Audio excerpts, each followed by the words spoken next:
Hours of power. Debates. Open your minds. Hours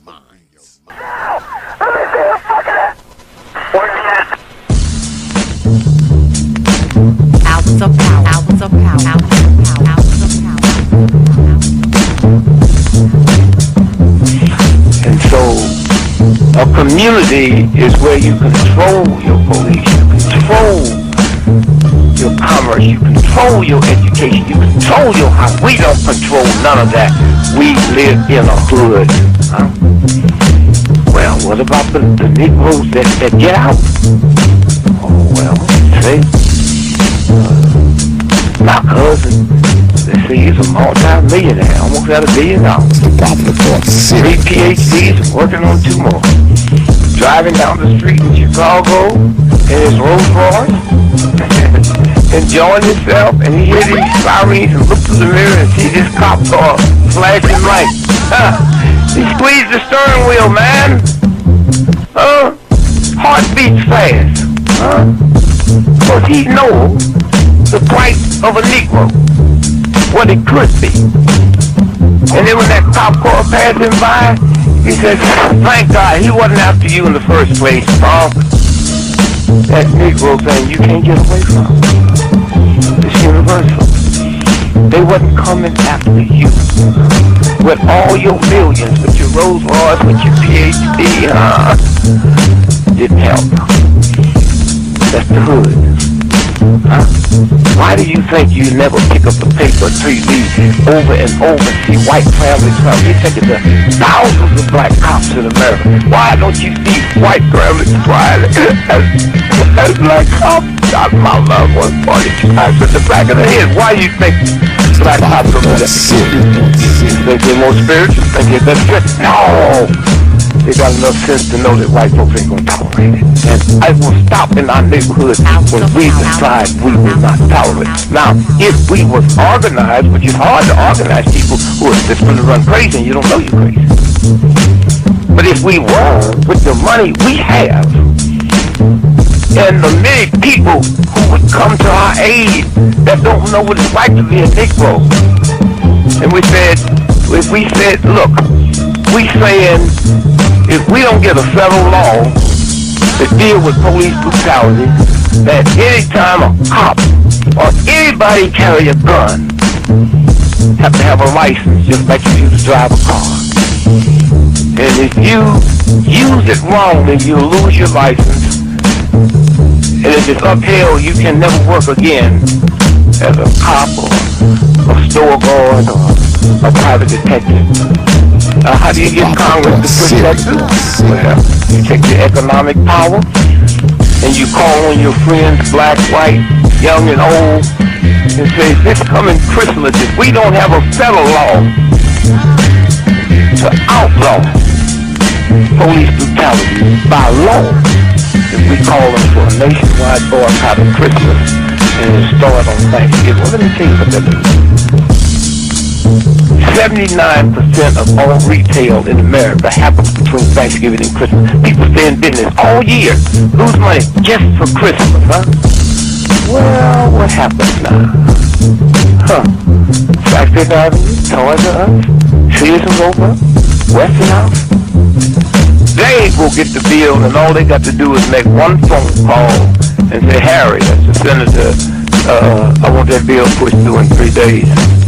Okay, it's an economic thing. It's that simple. But we have the power, but the system has wiped us out so bad. Hours of power. Hours of power. Hours of power. Copy. San Antonio, Lincoln 6. Go ahead. Clear suspect down, 10-4. 10-4. The officer's code 4. We have one suspect that's been shot. Open your minds.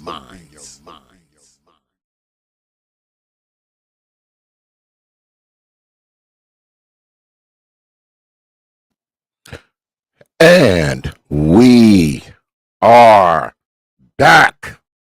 Peace, folks.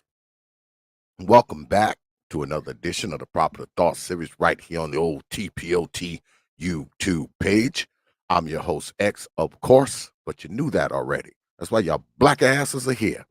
Tonight, we throw down another one of the T.P.O.T. Hours of Power debates. And I got two of my favorites here tonight. Brother Big Nate is in the house and Brother J.I. And as you can see, scrolling down there, they will be debating morality and termination rights. So this one ought to be good.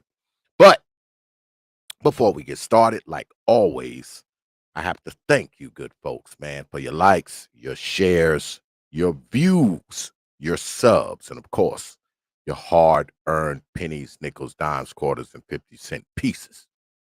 Because I realize you don't have to do it, man. You don't have to show up to these goddamn streams. You don't have to watch these videos. You don't have to sub to this damn channel. And you definitely don't have to drop your hard-earned coins on this platform. But night after night, man, week after week, you good folks are here, man. And I want you to know, man, I don't take you good folks lightly, man. I never have and I never will. You got my word on that. I'm humbled. I'm honored. I'm appreciative, man, and thankful for all you good folks. All right. And that goes for the good folks who hang out here and the good folks who hang out up in here. All right. All right. So let's get at it. And what's good, Brother New? I see you up there, brother. Oh, you got that? You got that instrumental, huh? What's good, Brother Sir Obadiah? I see you up there, brother. So let's get at it. Without further let me bring in my combatants. My brother Big Nate is here. And also, Brother J.I. is here. What's good with it, brothers? How you doing, X? What's up, J.I.? What's going on? What's going on, guys? Can you hear me okay? Absolutely. Yeah. So All right, good. before we get started, because I build it as morality and rights, termination rights. Was I correct at billing it as that? I have to be honest, I'm not exactly sure. I think we first spoke on this was it Bernard Riley's that we were on? And Yes. I have to be honest, I cannot remember the basis of the disagreement, but I'm sure there's a disagreement there. I remember disagreeing with him about something. But Okay. Here's what it is. Well, first off, Little Big Nate is against abortion rights. I'm for abortion rights, so that's one thing we disagree on right there. And then as it pertains to morality, Little Big Nate was saying that the Bible is the foundation for morality. I disagree on that. So we disagree. No. It wasn't the foundation for morality. I think it was that the laws in this country find their roots in Judeo-Christian law. I think that was it. So basically, we're disagreeing on the morality piece. I don't believe that the Bible is moral. You believe? Okay. Well, hold on right? a second. Hold on a second, Brother J.I. Hold on a second. So I know Brother Big Nate is against abortion. Are you for it? Yes. Brother J.I.? Okay, so y'all can just debate that. We can just flesh it out, kind of within the debate. We'll use that as I'll change the title and everything when we're done with this. I'll just change it to that. Being that you are against Brother Big Nate, you go first because the negative always goes first. All right, so let me get my clock ready. And everybody knows the rules already, right? I don't have to explain them, do I? No, you don't have to explain them. But after this, I know you. Then let's discuss the morality thing, Big Nick, because we disagree on that morality piece. I know you two explain it, but let me go ahead and explain it for the people who may not, because cool. sometimes Negroes just need a little extra explaining.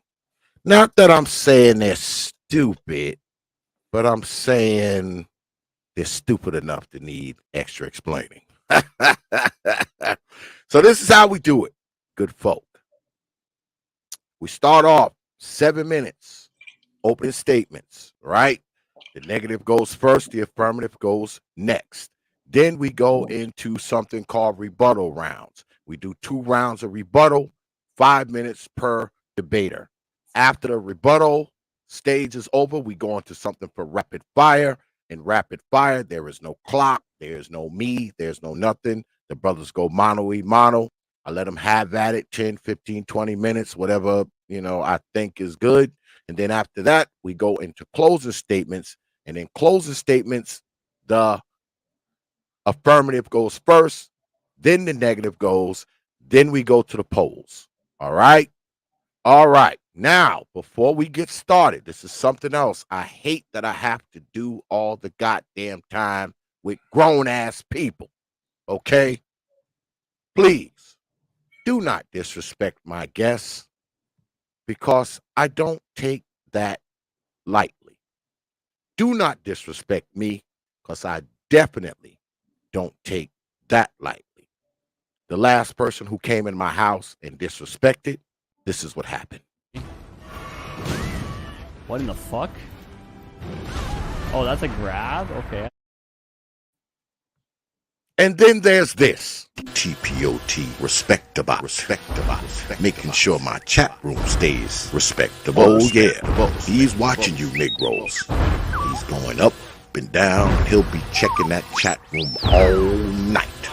So be careful what you write. Because the old T.P.O.T. Respectable will be watching.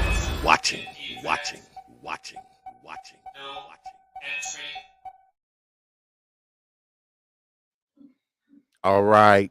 So just watch the goddamn debate. You are allowed to discuss.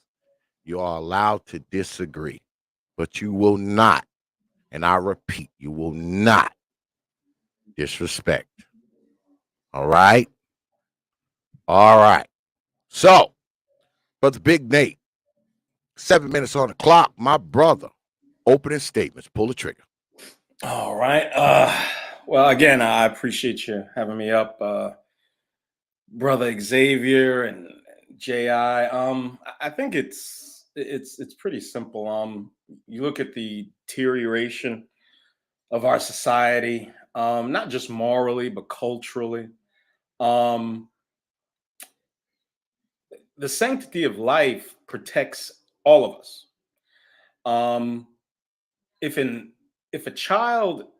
If a parent and adult's job is to protect their children and to ensure the safety of all children in a society, what does it say about a society where 7 Supreme Court justices can decide to go ahead and give women the right to kill their children?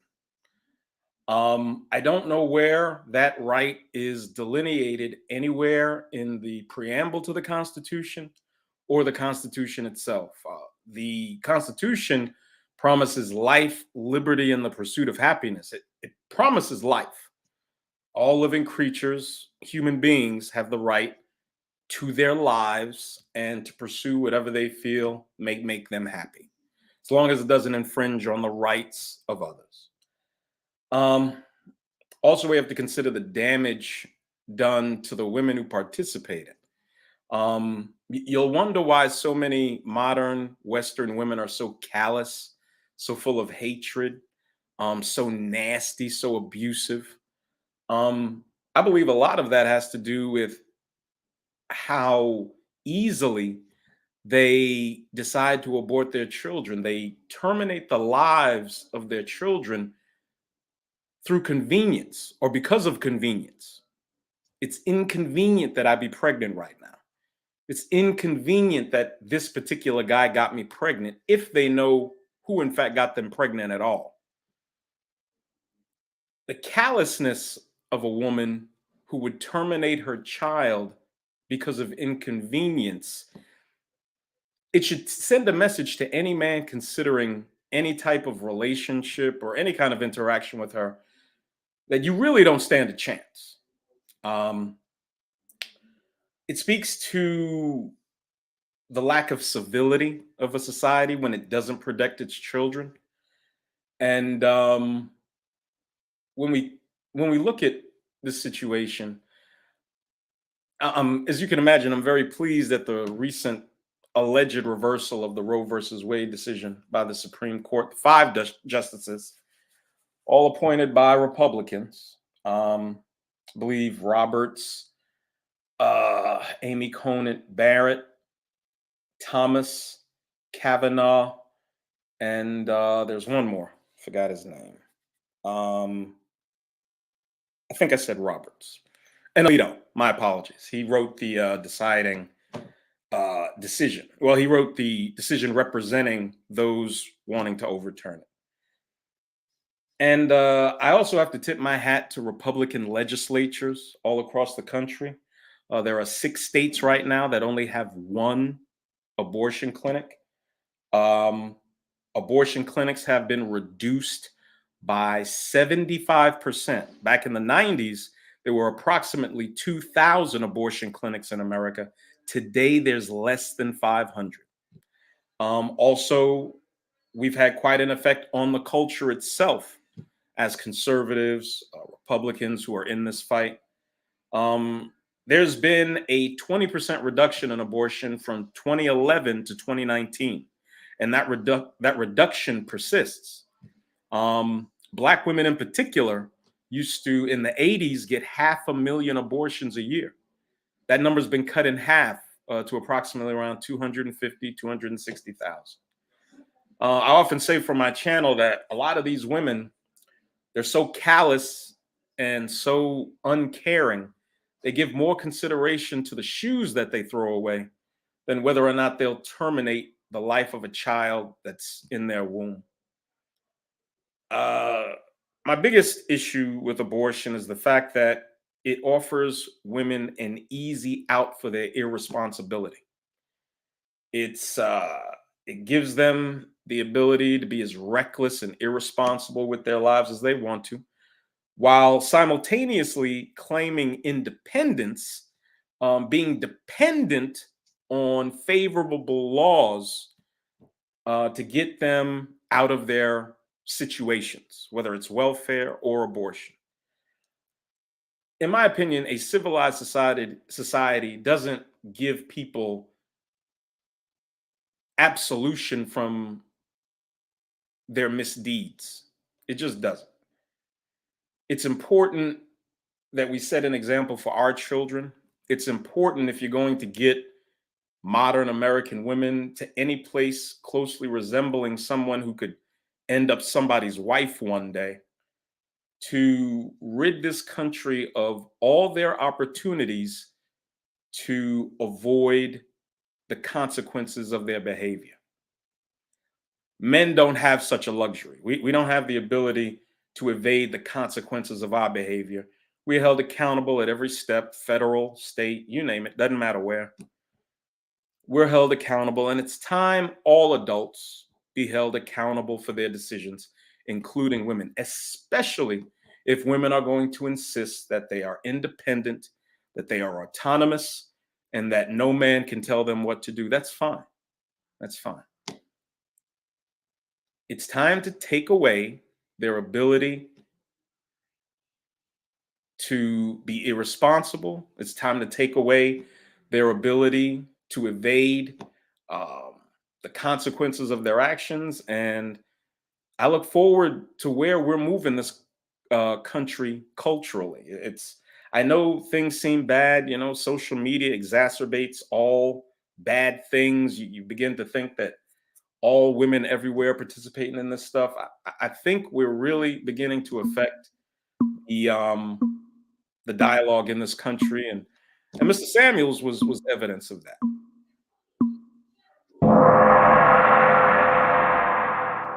All right, Brother J.I., 7 minutes on the clock. You are up, sir. Pull the trigger. Opening statements. All right. As always, I appreciate you having me, Brother T.P.O.T. These debates, this is a much needed thing. In all respect to my opponent, Lil Big Nate, this is only a debate. This is nothing personal. And this is a brother that I'm glad I can have this conversation with. Now, said a couple things.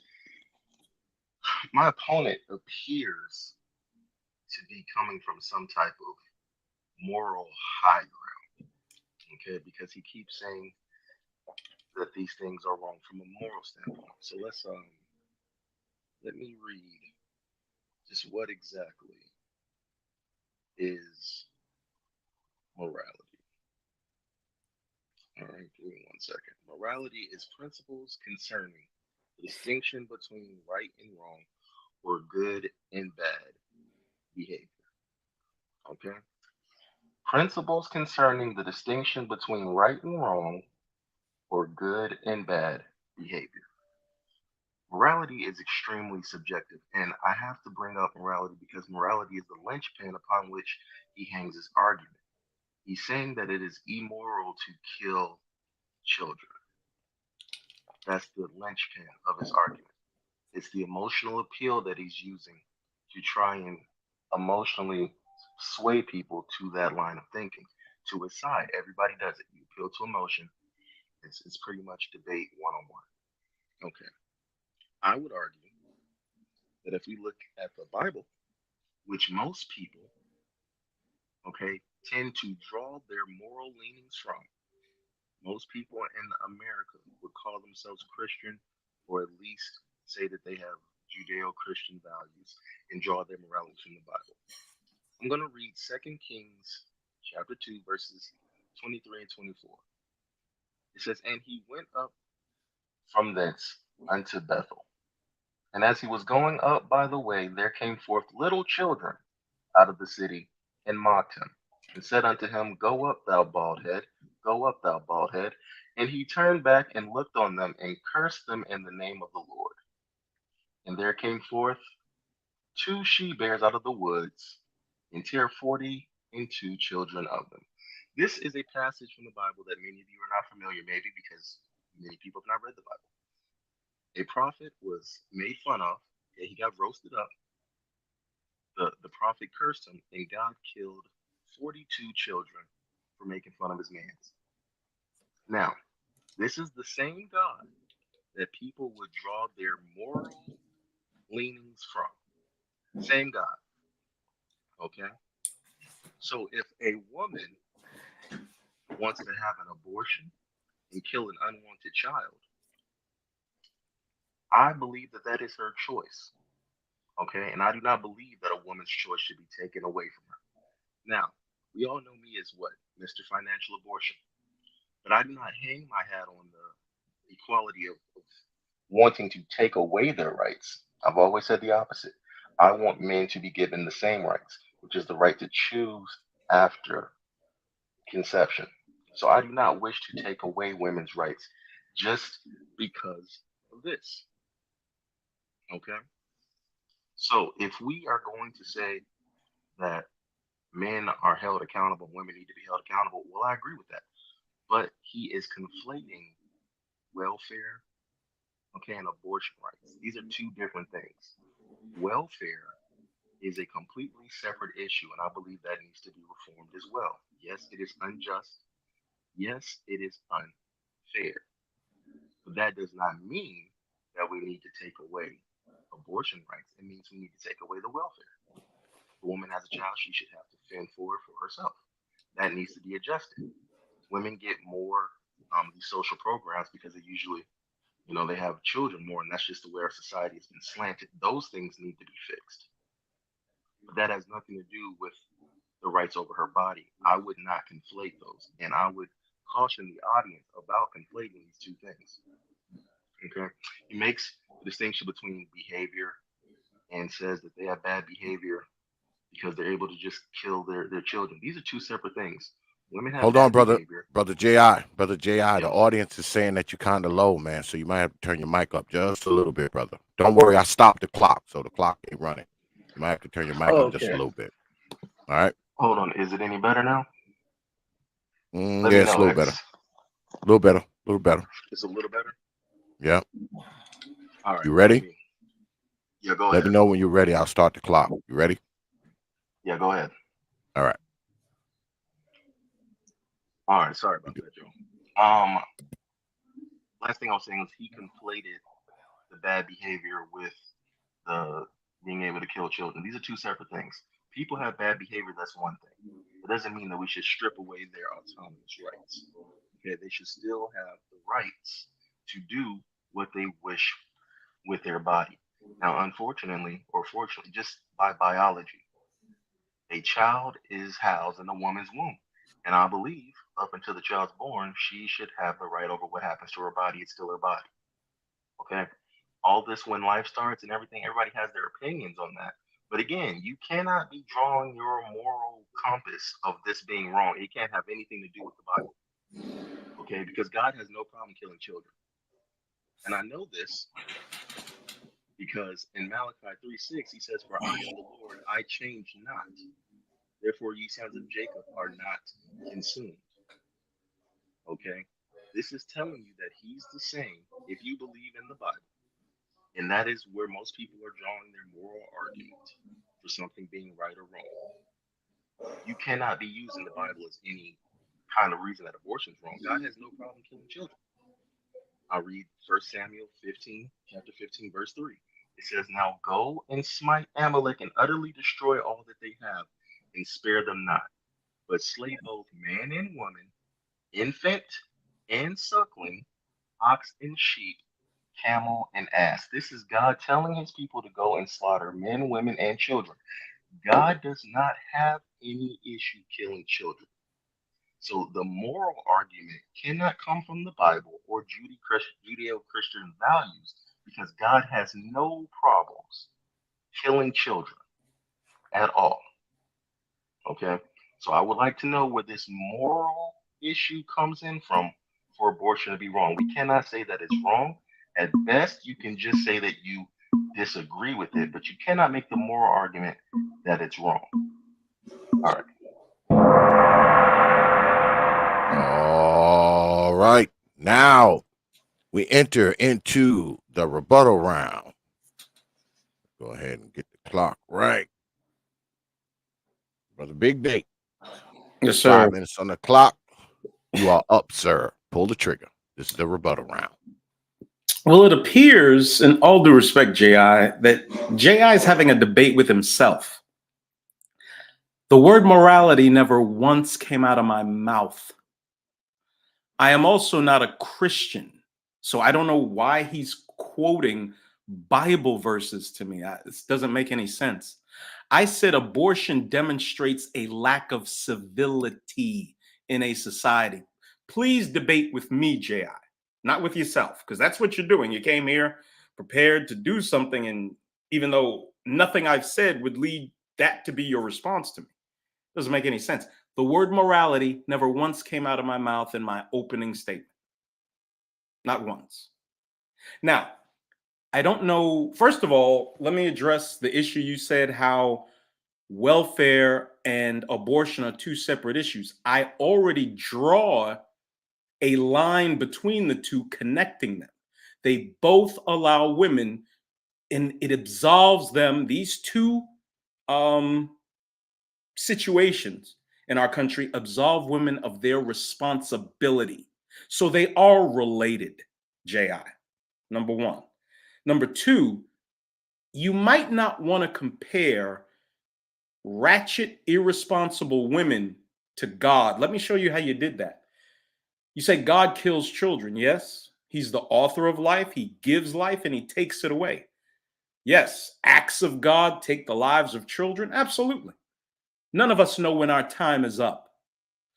But you're equating God, his wisdom, and his judgment, and comparing it to the judgment of some irresponsible female who doesn't want to go through the inconvenience of childbirth. Another mistake. Okay? I don't need to make this a moral argument. You said I'm trying to appeal to people emotionally. My argument was void of any type of emotion. It was cogent and precise. I said it leads to a civilization and a society that is uncivil. We have a responsibility to protect our children. And also, I wouldn't try to suggest you know what is in the mind or you can completely understand what God's will is. I don't think any of us are qualified to say that. So again, let me reiterate for you, Ji. It is a problem of civility in the country. I didn't quote a bunch of Bible verses, so I don't know why you're coming at me with that. Okay. I will quote this again. God is the author of life. He gives it and he takes it away. And I don't pretend to know why he does what he does, why he lets these people live, these people die. That's so far beyond my pay grade. And I'm willing to bet it's beyond yours too. Okay. And the ultimate thing that I want to address to you is you are so concerned about men's rights, J.I., but you don't seem concerned about the 32 to 33 million men that have been killed through abortion in the last 50 years. So we get up and we have this crusade for giving men financial abortion rights, but you don't care about the 33 million men that have been put to death through abortion. It would just seem that your priorities are misplaced. It's just my personal opinion. And again, I'm not attacking you, but please deal with the things I say. Again, you came like prepared to argue something that I'm not even talking about. I don't need to make a moral argument against this. There's enough evidence of the damage it does to the women, the callousness it brings out of them. It's no coincidence that in the last 30 years, 40 years, there's been a significant rise in child abuse, child neglect, because children just don't really have the value that they used to. Women are free to sleep with and do with whatever man they choose. And when they get pregnant, they can kill the child or go get on welfare. Again, absolving them of their responsibilities, which leads to a society that doesn't function properly, which is what we have today. I am against it. I'm going to continue to speak out against it. And that's what it is. All right. 5 minutes on the clock. Brother J.I., you are up, sir. Pull the trigger. Hey, X, does my mic sound okay to you? Yeah, it's better now, man. It's Okay. better. It's better. All Okay, right. my apologies, everyone. Now, as my opponent said, he says that I'm not debating him. Quite the contrary. Okay. You cannot debate that abortion is wrong without invoking morality, because that is the basis. Whether you say the word morality or not, that is the basis upon which you're calling it wrong. He keeps saying that it's wrong, and it leads to this degradation of society. All right, which is untrue. I never said that he's a Christian. Also, I never said he's a Christian. I'm saying that you cannot say that this is wrong based off of anything, based off the Bible. So anybody, and I don't know that he believes in the Bible, but the majority of our country does. It's, as it was pointed out, built on Christian values. All right, whatever those values may be. So bringing God into it is the basis upon which all this law is written and all these people funnel their morality. That's just the reality of the situation. Now, he said that I can't claim to know God or God's will or whatever. Whatever God does is okay. This is, to me, this is madness. Okay. If you can, he makes some argument that I am okay with the 32 million abortions, but he just explains away God destroying the entire world because he's God. You just say he's God and you get a pass. Well, that is not the type of moral compass that will really sway me into thinking that this is wrong just because you happen to find a problem with it. Now, his issues with abortion, saying that it's going to degrade society, again, him saying that women aren't being held accountable, this is true, but this is not a case for abortion to be taken away. This is a case for men to be given equal rights under the law, which would be financial abortion, which is something I champion. Okay, and this is a case for welfare reform. This has nothing to do with abortion rights. And we should not be seeking to take away the rights of autonomy from people's bodies just because we don't like the other decisions that they're making. We need to take away the other things that affect those decisions.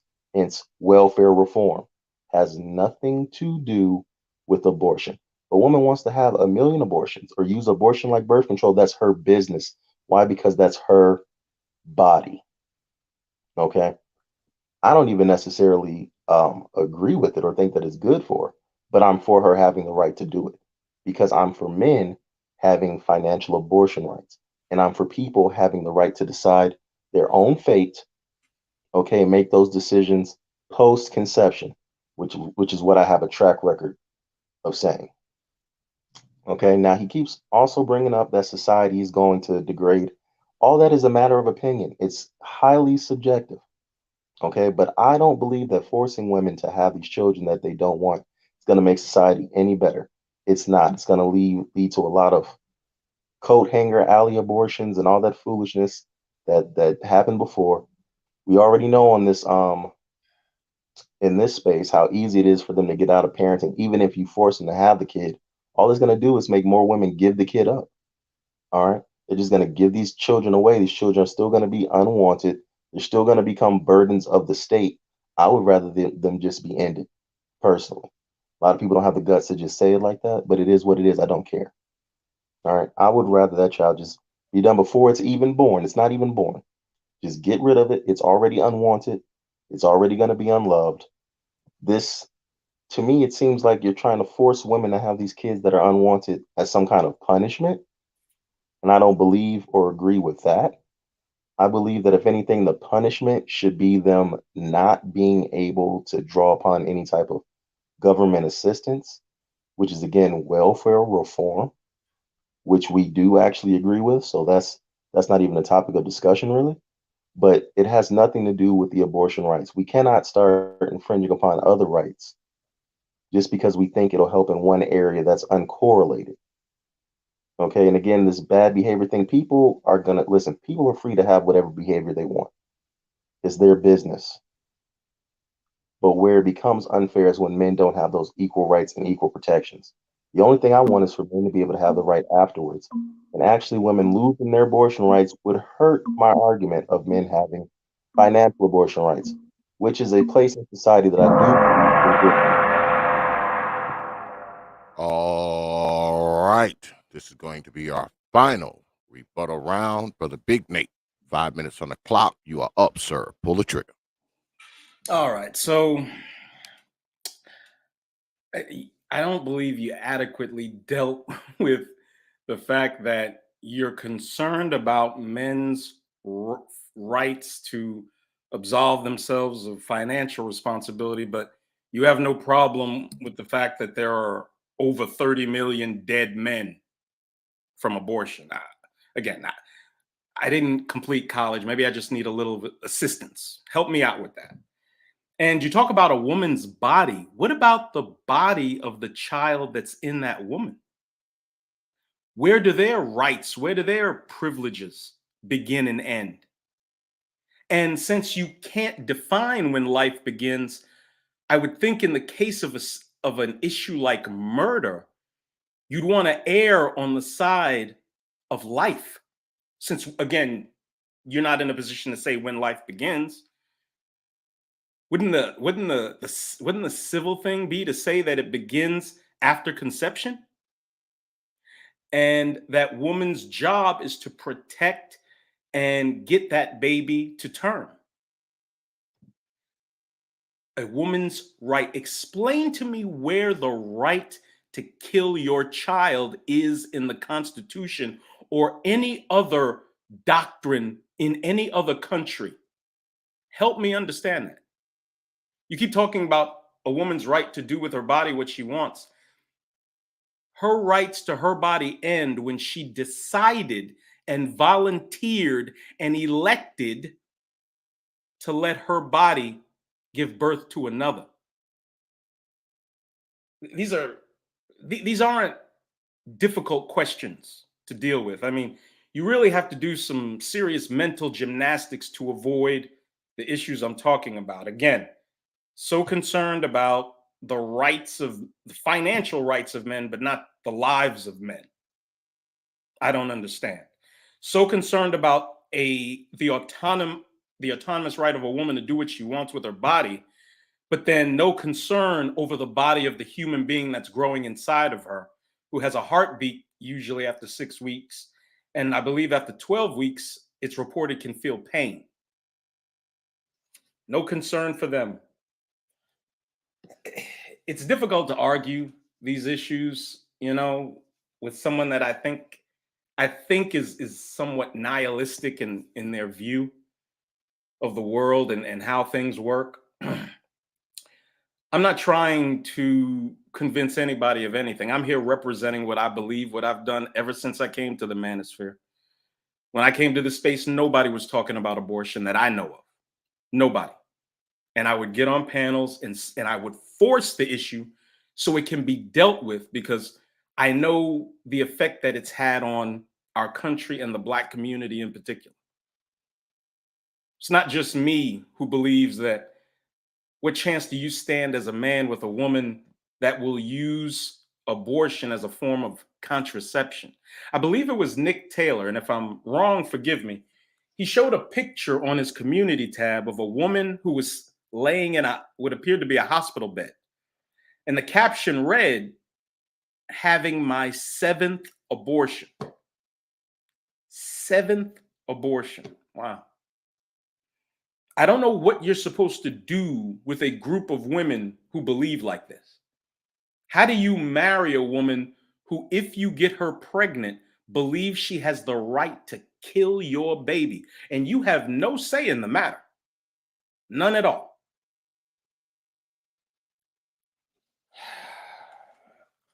Men's job, part of our job, is to deal with the difficult issues. This is probably one of the more difficult.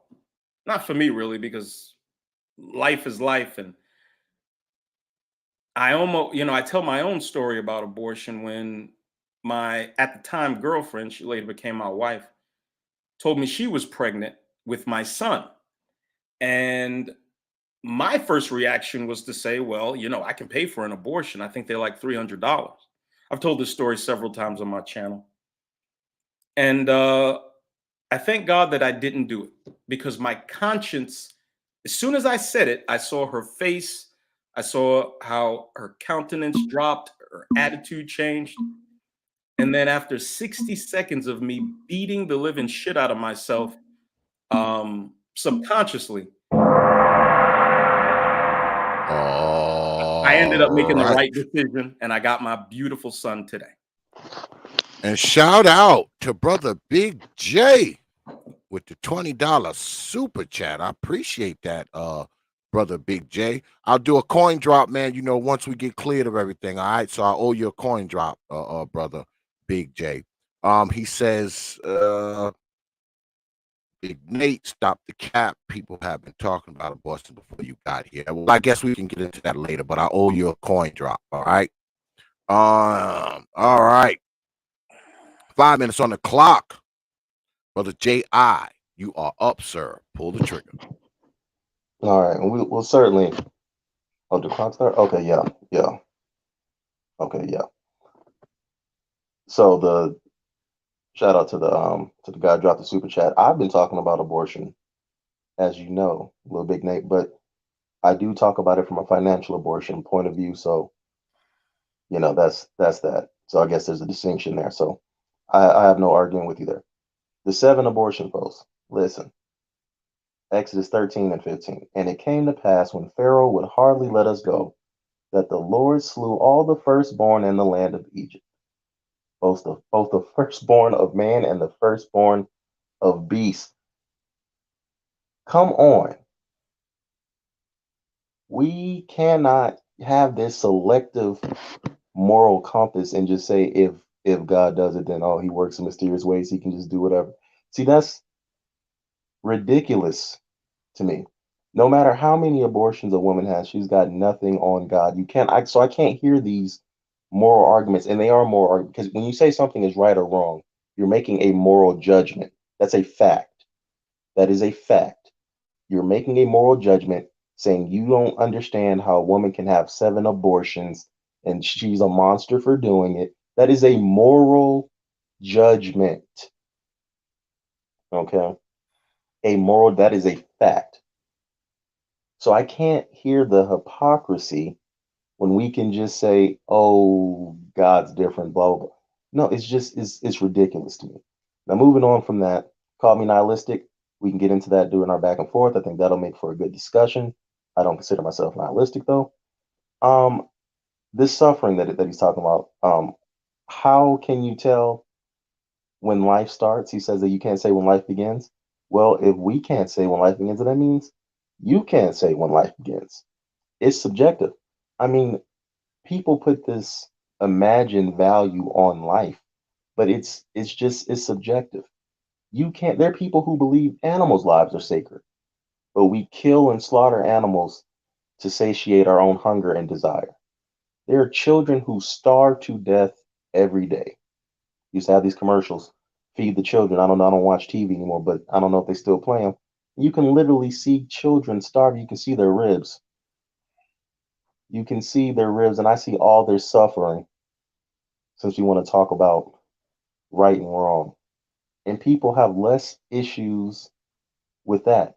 Now, would a child be better off being aborted than being skin and bones, starving to death, dying from diarrhea and poverty at the age of 4 or 5, after all they've known is suffering and hardship their entire life? I would say yes. I would say that it's better off that that child was aborted. Is a child better off being aborted than growing up in a home where they were unwanted from the beginning, but due to tyrannical legislation, the mother couldn't have the abortion that they wanted? So now the child's just been neglected their whole life and made to suffer, maybe sold into sex, because that's what these mothers do to children who are unwanted. I don't think that these people who make these moral judgments um, put in their calculus the suffering that is inflicted upon unwanted children. I think that they belittle it in their moral high ground as some kind of, oh, but they're alive. No, there is so much more to life than just living. And having seen firsthand some of the trauma that these children have experienced. Quick little sidebar. I used to work in a mental um, health facility, and those kids have some of the worst lives that you can imagine. They've been through horrible things, terrible things, and there's a common through line through a lot of them. A lot of them were unwanted. Some of them, the mothers will even say, well, I just thought it was be wrong to get an abortion, even though I never wanted you. These are the types of thinkings that it's better just to have a child that's unwanted than to get rid of it because of some imagined moral wrong that you'll be trespassing on. It's ridiculous. And we need to do away with that in society. If a mother does not want the child, she needs to be able to get rid of it. And it's better that she get rid of it before it's born. This argument of when does life begin, that's subjective. Whatever. Don't care. If it's in her body, let her do it. All right, let her do it. Let her get rid of it. We all make our moral whatever, and what's right to me may be wrong to you, and vice versa. But whatever. Everybody draws their lines in the sand. But we need to let women have their rights. We need to give men rights as well. All right. That is I going appreciate to that. conclude our rebuttal round. So now we go into rapid fire. And y'all know rapid fire, there's no clock, there's no moderator. It's mono, mono. But before I do that, I'm going to say, hit that goddamn like button, you lazy Negroes, because if you don't, I will haunt your old black ass mama in her dreams.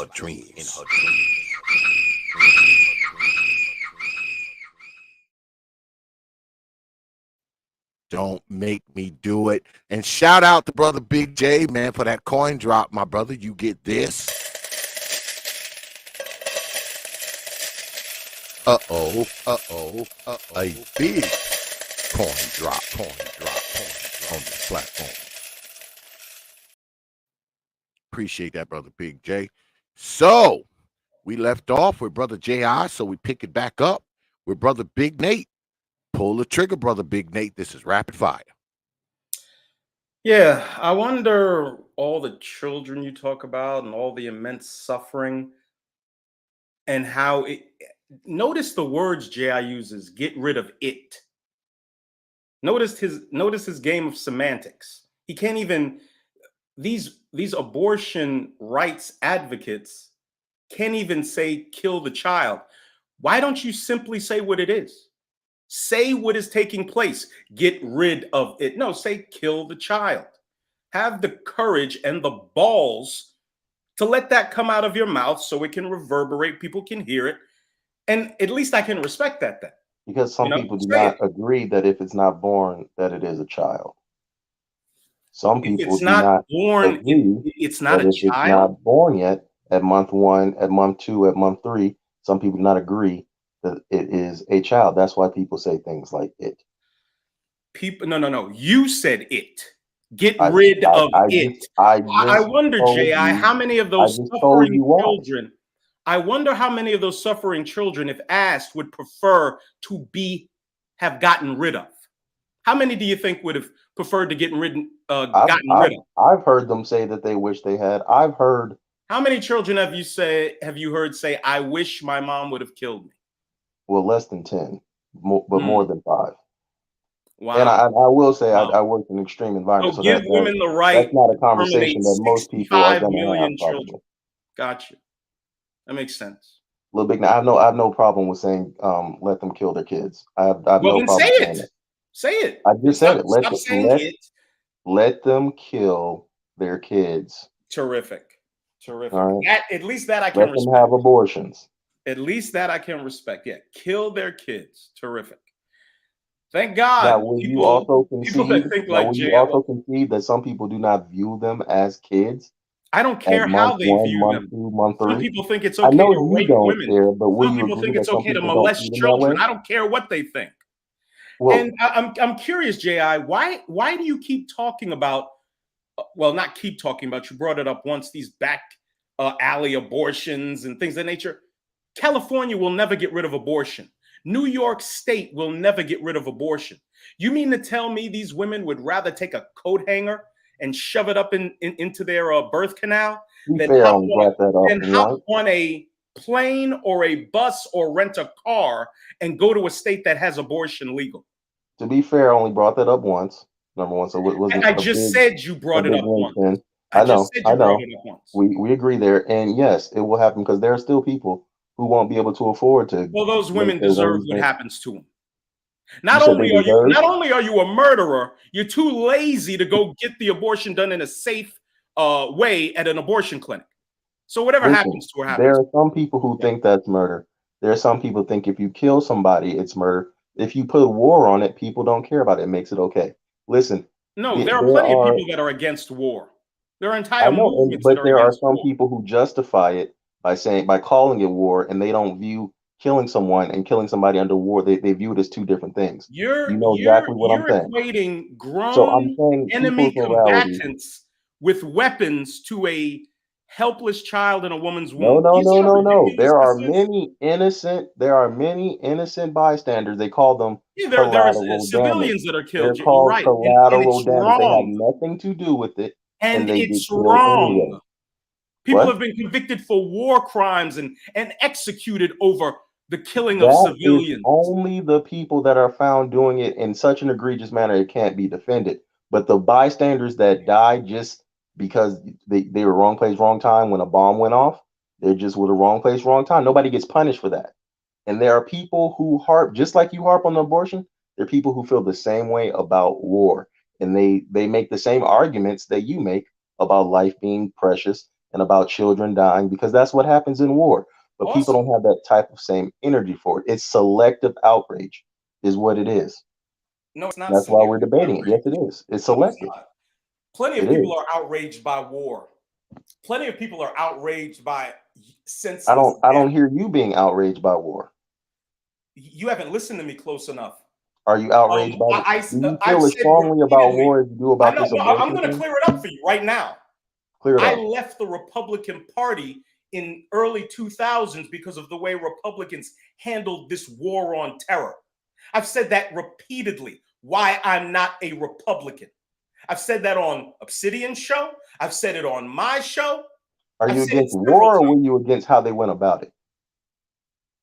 The war on terror. Yes, it's a stupid concept and it makes no sense. You can't have a war against a military But tactic. are you against war? I'm against unnecessary war. Okay, and there we go. You just Yes. So you whoa, just whoa, whoa. qualified, So and that is my whoa, point. whoa, whoa. So if somebody attacks our country, we should not fight, is what you're saying. No, I that's didn't know not you what were I'm a saying at all. pacifist. That's I not didn't what know I'm you saying were at a all. pacifist. That's exactly what you're saying. I'm No, saying there are people times have war is collective just. outrage, and you justify I'm saying killing. sometimes I'm saying war that is you just let necessary. me know when I can tell you what I'm saying. Somebody comes to our shores and attacks our country, we should fight. That is a justified war, J.I. Tag me in when you're ready. Go right ahead. I'm saying that you selectively justify that which you want to be justified, which is what all people do. That's the same thing I do with Somebody abortion. attacks your home. Listen, I don't know what you're saying. that is not what happens all the time with war. It's not people coming over here attacking us, and now we're over there getting at I them. just That gave is you not. a justifiable war, and That you're is arguing with not. me. No, a Why are you justifiable war. arguing with me That's when I gave you justifiable what you in asked your opinion, and that is not the majority of what these wars are that are going for? on. But And back to the most more to wars the are point wrong. is that Most people wars are wrong. They're done for well, there are nefarious people who would reasons. say all wars are wrong and killing people I period don't is wrong. believe Listen, all war this is is the wrong. nature of man. Sometimes fights ensue. This is the Okay? nature of man. Sometimes fights, sometimes abortions ensue. This is just Sometimes part of abortions ensue. being Gotcha. human. Gotcha. This is what happens. You don't like abortion because for whatever reason it rubs you the wrong way. I get it. Okay. But it's a selective, it's a selective moral hangup. Can you answer the issue about being so concerned about men's financial rights, but not the rights of men in their mother's wombs? Yeah, I'll answer that right now. Sure. My concern with that is, one, they're not men, they're unborn. Okay. I do not view unborn life the same way as you.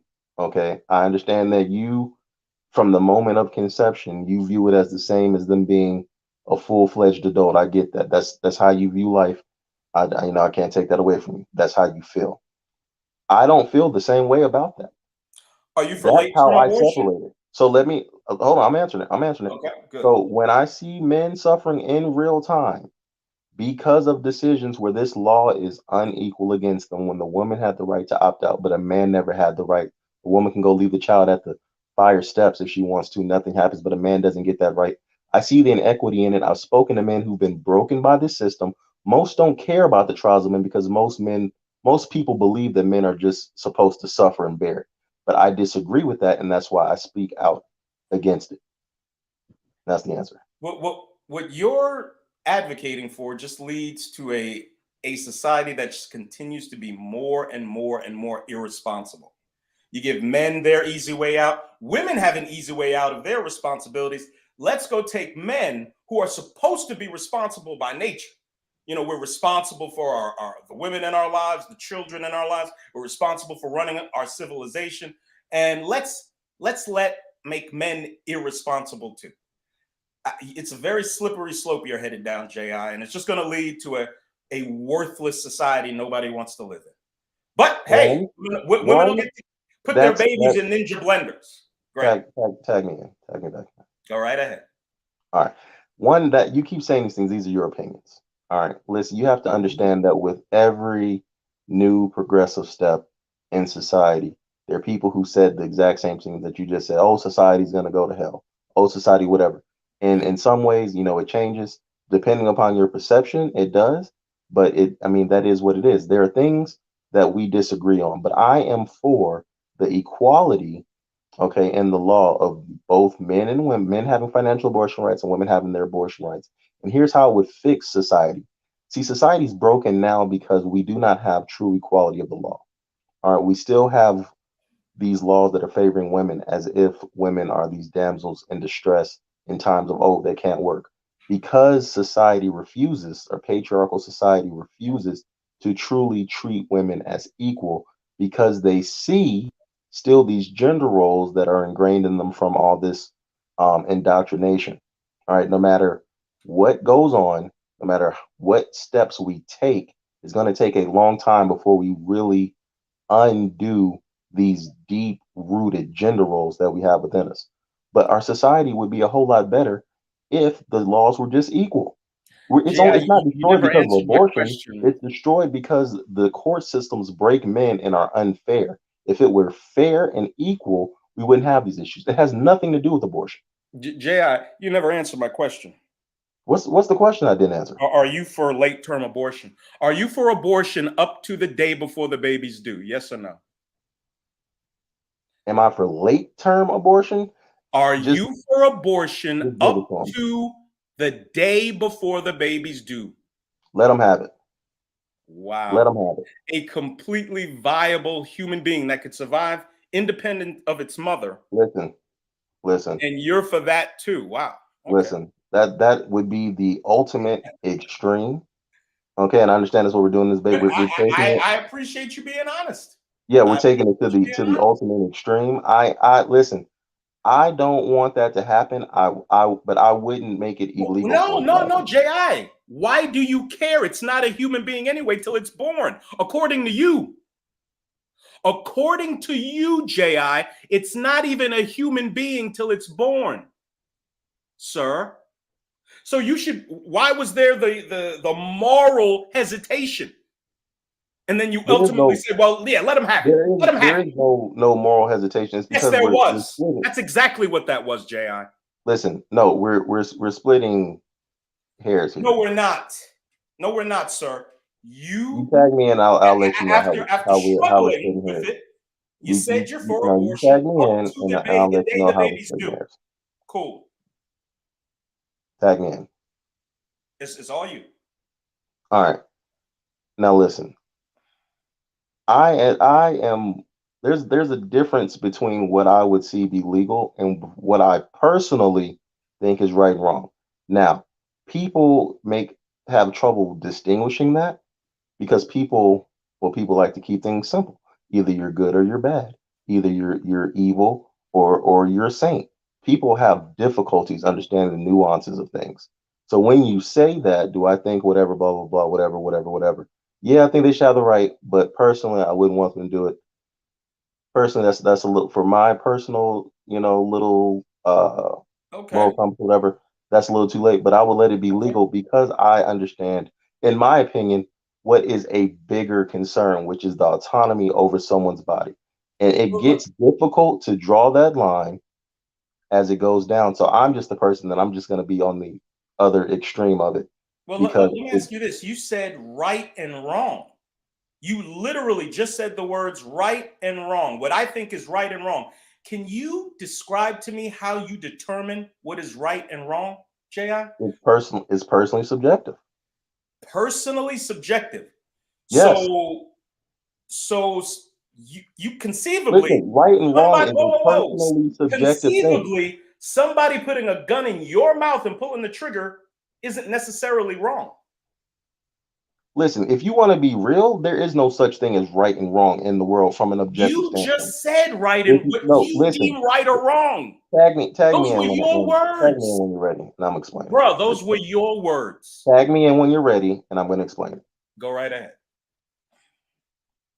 Okay, let me lay this out. Okay, what we're trading into this right and wrong, this morality argument, these are deep concepts that have been debated from the beginning of time. They'll be debated till the end of time. Objectively, hear me now. Objectively, from a universal standpoint, there is no such thing as right and wrong. There's only what happens and what does not happen. We put moral values on things based upon our subjective opinion and world experiences and the things that we've gone through. There is no objective right or wrong. There is none. It's all our opinion, which is why you may say somebody commits a crime, they run a red light. You say, oh, they got a ticket. Okay, that's fair. Oh, you put them in jail for 20 years. Well, that's not fair. See, there's a distinction made there from a subjective standpoint. Okay. And that's what right and wrong is. So when I say something is right and wrong, like anybody else that says it, it is from my own subjective standpoint, just as anyone else. All right. It's what I deem to be right or wrong based upon my opinion of morality. And that's it.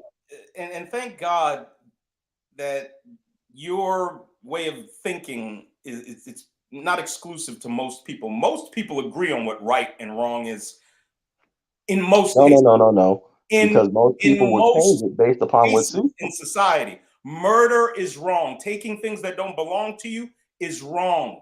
Some Theft people will is say murder is wrong. Rape wrong, and they is wrong. will change the definition and be fine with the death penalty. So people are, like I said, these things are nuanced and complex. These things are not these simple black and white things that you're saying. Most people say that murder is Some wrong. things are. Yes, while it suits them. Some While things it are suits them. easy to understand in black and white. Some of them are. Under what circumstances would it be okay to violate a child sexually? Can you tell me? For me, That universally, there's none. that Listen. universally is All right, considered tag me wrong. in when And you're the ready, and only I'm gonna people answer. that don't think Tag it's me wrong in when you're ready, and I'm gonna answer. are mentally ill people. Okay, tag me in when you're ready, and I'm gonna answer. All right, I ahead. gotta be able to answer. Are you ready for me to answer? Sure, go ahead. Okay, now, in my opinion, this is me, this is J.I. In my opinion, it's always wrong. That is wrong. Now, if you look at history, the age of consent, there were people in this country married as low as 9. I've had this debate before. You could get married in this country legally. You can Google this. As young as 9 years old, as soon as a girl got her sight, as soon as she bled, they called her a woman. And these were socially acceptable norms of the time. That's not just in America, that's all across the world. These things have happened. Okay, so while today most people would agree that it's wrong, including myself, there are times and there are still places today that even still practice these things because the age of consent varies from place to place. So no, it's not a universal that's wrong. To me, it's wrong. There But are the argument that universal you're things. making that it's universal and it's always wrong is untrue. And you only have to look at history to see that. If the preponderance of people are against it, that's usually a pretty good indicator if something is right or wrong. So when the majority of people in this country were for slavery, slavery was right?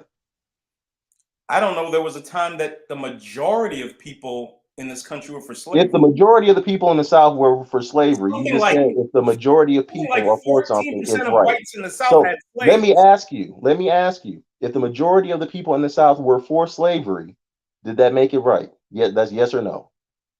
No, it wasn't right. Okay, so then what you just said holds no. What you just said holds no weight. Usually. You got to listen to everything. I said Okay, so usually.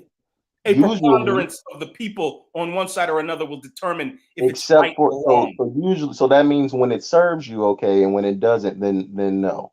So I mean, it means nothing if you're going to say usually, because anybody can just say, well, this one doesn't serve me, so it doesn't count here. And you also have to consider the fact that throughout the continent of Africa and several places in Europe, slavery was a part of society.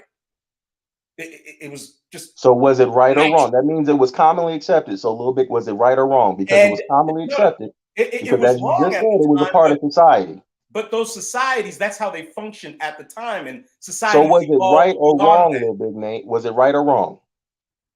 In my opinion, it was wrong. Okay, it's always wrong to enslave another person.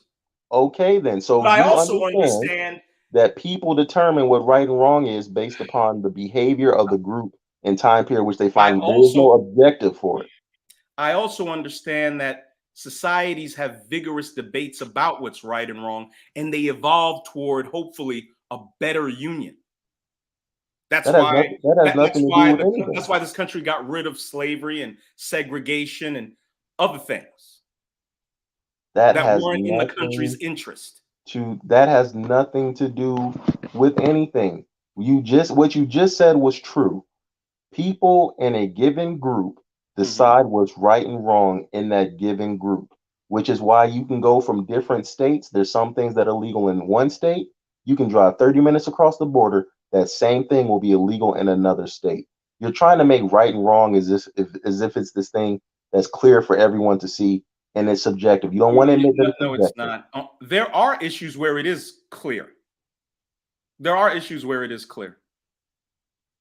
taking somebody's innocent life is wrong, whether it's done in war, Who whether gets it's to done decide who's innocent? people that haven't made offenses against the society that they live in. When somebody goes to jail and they go to court, it's the people versus, because something egregious was done Do against you the not believe society. that our court system is corrupt? So the Do you? entire court I'm system is asking you, do corrupt. you believe that the court system is corrupt? There's That's yes or no. vestiges of corruption in our judicial system, sure, but as a Okay. whole, no, I don't believe it's corrupt as a whole. You No, don't believe it's corrupt as a whole? Okay. no, I All don't. right. No, All right. I've been to court and things worked out just fine because I was prepared. Do you believe But that no, I don't family believe court?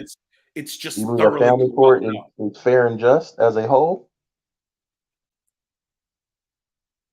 I think it's more fair. I think it's more just than unjust. Okay. Yeah.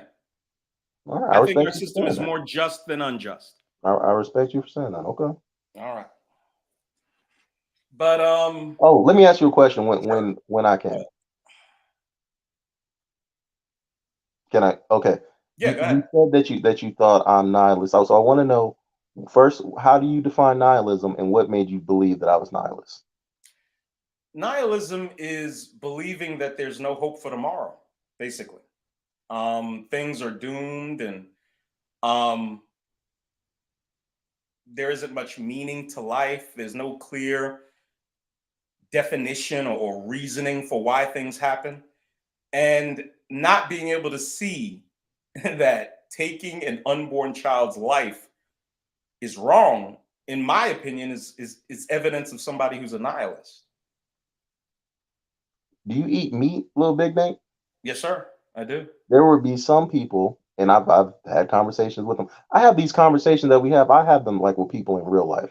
Like it's just Mhm. something I've always done. Quick sidebar. Anyway, but there will be people who will say that because you eat meat and you kill another thing, that you are just as wrong as somebody who has an abortion, and they will believe that. Okay, well, I mean, they can believe that, elephants fly. It doesn't matter at the end of the day. Oh, so They you're can believe saying that elephants are their flying. belief is Yeah, ridiculous? so stepping on a So you cockroach, believe? is the same as terminating a 9-month-old baby the day before it's due. I'm Some supposed people to would say yes. entertain. Some I'm people supposed to listen. entertain the musings of somebody who thinks Okay, that way. let me know. Now, yes, because some people say life is a life is a life is a No, life. no, I And don't they entertain those listen. people. You don't. You draw I the don't line because entertain you somebody don't who care. equates Because a you don't care. roach You think with that it's a 9-month-old inconsequential baby. and No, sir. insignificant. You put more value on the child's life than Then you a do on another cockroach, yes, living sir. thing.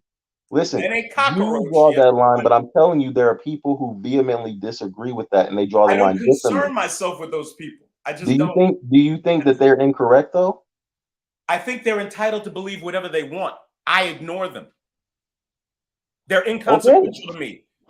They Oh, don't, okay. Well, because we can it's agree such on a that. small number of people that would even believe that. So, are you They're going to equate? Are inconsequential. you going to equate the amount of people who believe something with the importance of that belief? Is that what you're saying? In most cases, yes, I would. In most In most, cases, yes, I would. in most cases, okay. On I mean, issues I'm like telling you. this, yes, I would. I'm telling you, you can find a majority of anybody in any given place to believe anything based upon where you are. So these through lines that you're drawing, oh, the majority is usually right, or the most people that believe something is usually good. It's not true, I and didn't it's a say good. dangerous line of thinking. I didn't say good. I never used the word good. Well, So right. What word did you say exactly? I didn't say good or bad. What word did you use exactly? Let's clear it up right now. If I recall correctly, I said right or wrong. Okay, so right then. Okay, right. My apologies. What most people believe in getting settled is right, which most people would say right is synonymous with good. But my apologies, you're right. Is right. That is a dangerous line of thinking. All right. I think not considering a 9-month-old baby a human being is dangerous line of thinking. Way more dangerous than what I was talking about. Way Okay. more dangerous. But I mean, I respect you coming up and giving your perspective. I thank God that this country's moving in the right direction on this issue, and all the indicators would suggest that the reduction in abortion, what's happening with Republican state legislatures all over the country, the Supreme Court, man, I'm just glad we're finally moving in the right direction, because again, ultimately, I see what you're doing is advocating for irresponsibility in men. You call it Incorrect. men's rights. I Incorrect. call it irresponsibility. Incorrect. I understand. That is not That's how I advocating for view it. irresponsibility. And here's why. It is because I believe that both parties should be able to have the right of whether or not the women already have the right, and they've had it for a long time. Men just have not been given the right, and men Where will did the get the right right. to kill your child come from? Did you say where did the right come from? Yeah, where did the right, the RIGHT, to kill your child come from? The Like, laws that govern this in what country. text? In The what? laws that govern this country that allowed it to happen. Oh, that's where it came from. Okay.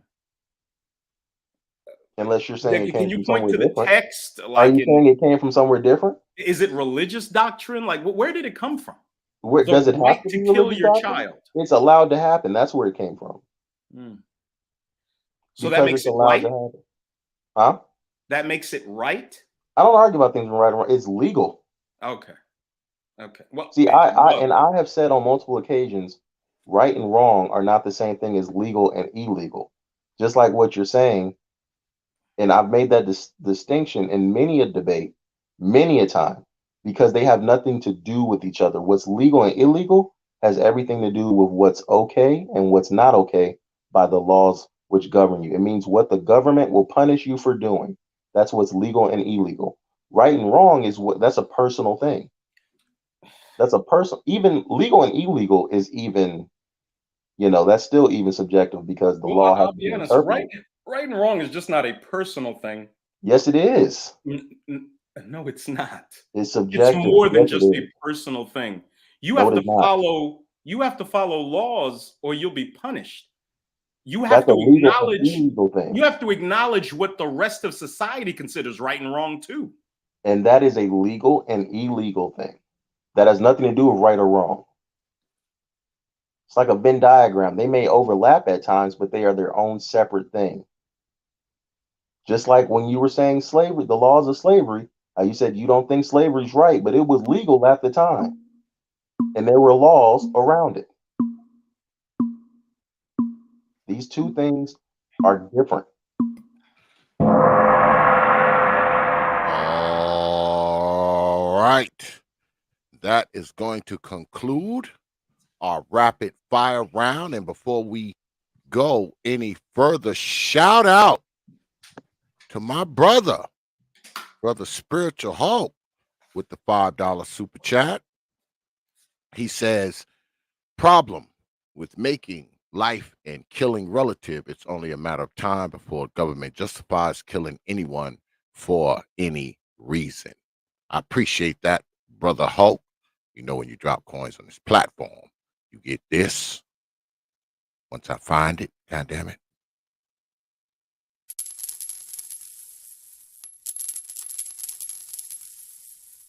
I appreciate you dropping your hard-earned coins on this platform.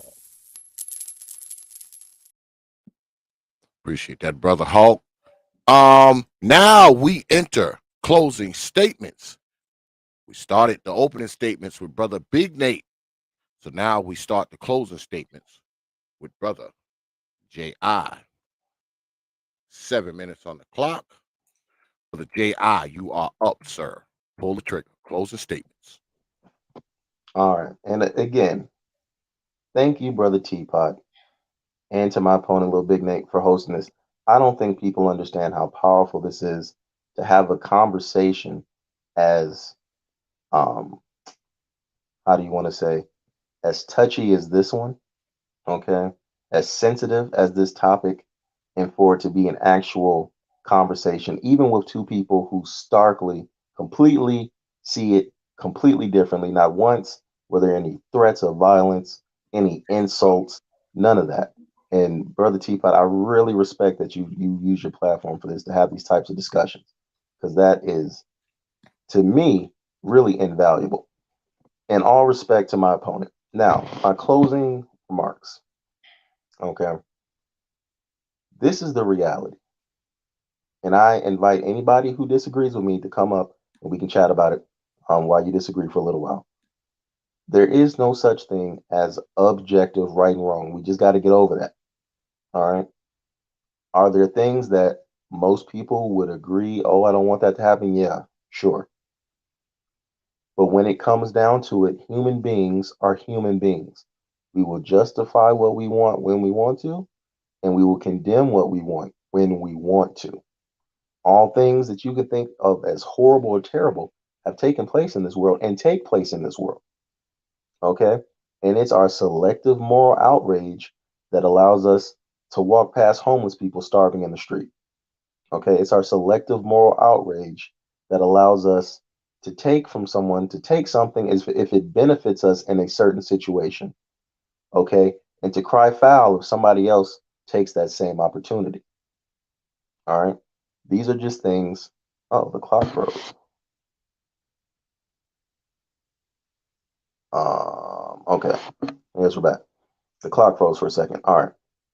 It's our selective moral outrage that allows us to do these things. Okay.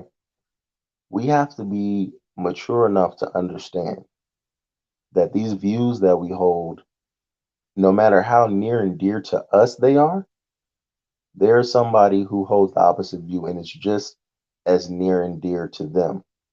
Laws govern societies. That's what they do. They don't determine right and wrong. They don't determine what's good or evil. They determine what's allowable in that society so that human beings in larger groups can get along so that societies can exist. Because when you have people that aren't governed by any type of rules, then you have chaos. You have warring states, warring tribes, what we had in the early days of civilization. We've just added laws, which have always existed, and we tried to take all the laws that most people could agree on, and we tried to just balloon it up to cover larger distances so we could have larger groups of civilizations work together. Okay? But we can't pretend as if these laws are just. And even now, we have these people, we have civil unrest, and all throughout history, all throughout the world, you have people going against the government because the government is corrupt. All right? It's a tale as old as time. And once one government topples, another one will take its place. That's just how things work. Back to abortion. On the abortion issue, if you're going to say it's wrong, if you're going to feel it's wrong, okay. That's just your opinion. But you need to be against it across the board for those of you who are. So not even to medically save a life for no reason. Those are the only against abortion people that I respect. The people that can look in their wife's, the men who can look in their wife's, pregnant wife's eyes, and the doctor looks at them and says, look, either we terminate the child or your wife is going to die. And they say, wife, you just have to die because I don't believe in abortion. Those are the only abortion people that I respect. Okay. If you're not willing to let your wife die, all right, having an abortion after the doctor told you that it's gonna, kill her, then I don't want to hear it. Because to me, you're just a hypocrite. And most people are hypocrites.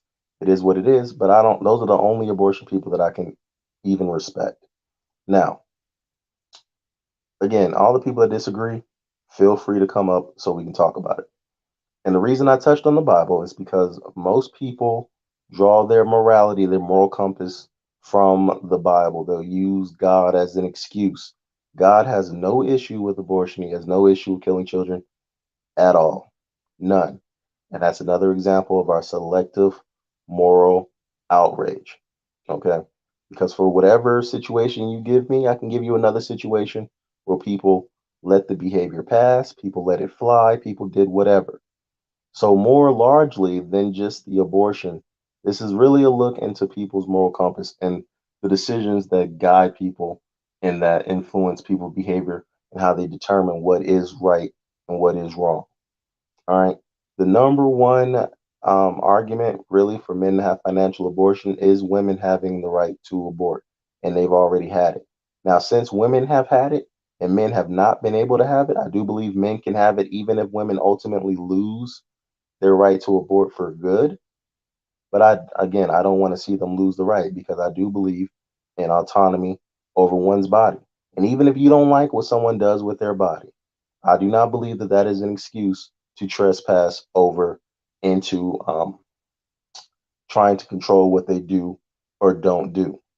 Because then to me, that's a slippery slope into trespassing into other areas of life. Oh, we don't like that you don't do certain things.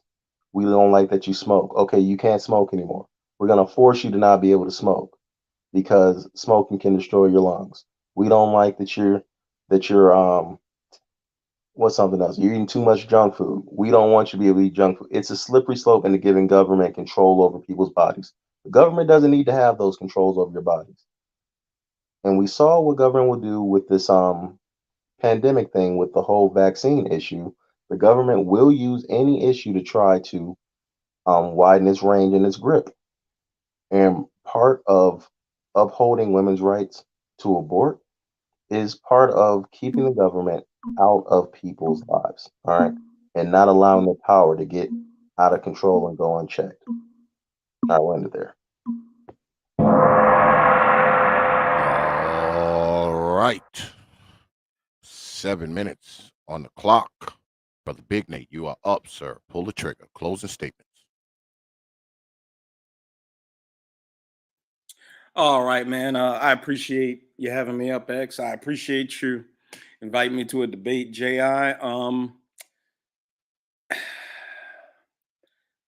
This is really not an issue that should be up for debate. Again, I believe Ji is encouraging the idea of irresponsibility. The feminist movement, in their attempt to destroy the two-parent home, and I've shown documents quoting the country's top feminists like Linda Gordon, Gloria Steinem, Gloria Allred, and their desire to destroy the two-parent household. Okay, that's always been their objective. So what did feminists do? Feminists encouraged women to become promiscuous, uh, sexually explorative. They encouraged women to, that they could live and conduct themselves like men do sexually. And they knew what was going to happen once women started doing this, the whole free love movement. And what happened? Women got pregnant with children. Okay. Now, in order to give women the out that they need, they were given the options of welfare if you choose to keep the baby, and then given the option of abortion, killing the child if they didn't. Okay? This all comes out of modern day feminism, something that I would think most of the men in this space would be against. If you are for abortion, you are a gynocrat, in my personal opinion.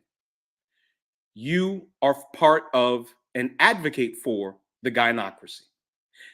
It's radical leftist feminist women's most sacred right. Lori Lightfoot, the mayor of Chicago, the hideous little troll of a woman, said that they've come after, this was a tweet that came out, I believe, yesterday or the day before, that the government is infringing on women's rights, and next they'll be coming after the LGBTQ LMNOP community. She said it's time to take up arms. That's what Lori Lightfoot said. You can go check the tweet. These are the types of women you produce when you have abortion as an option in your society. Very difficult to take away a supposed right that you've given to people. Still, no one has been able to tell me where the right to kill your child comes from. I asked Ji a few times about his insistence that you need to protect the rights of a woman to do with her body what she wants, but he never addressed the body of the person that's inside of her. Why does a woman have the right to terminate that child's body? A woman's womb is hers, and it also belongs to the creator because he's the one that does the work in there. Women play zero role in the development of a child. Zero.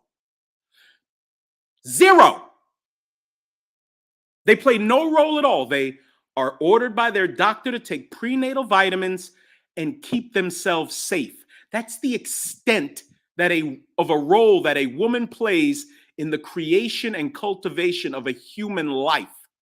She plays no role. That is a higher power's workspace.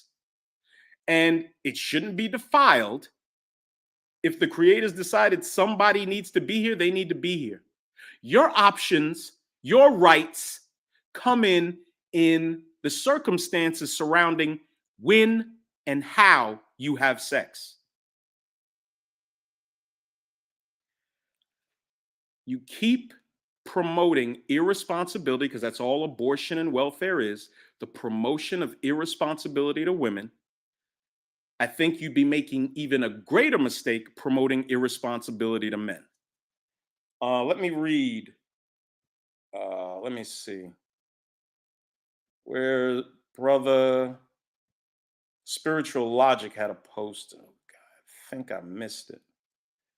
Yeah, laws based on people being irresponsible, lazy, or foolish will always destroy society for everyone.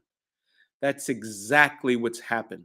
There's been no more destructive a force than single motherhood. Single motherhood that is supported and subsidized by welfare. You get rid of welfare, you're going to go through some very difficult and painful years. But my motto has always been, the sooner the pain starts, the sooner the pain will stop. Let's go ahead and get this process started so we can get to the other side of this problem as soon as possible. And abortion just gives them another easy out. How many of you in this space are against the idea of marriage? Why are you against the idea of marriage, which threatens our entire country? A civilization without healthy relationships between men and women will soon perish. And I don't even blame men for not wanting to be married.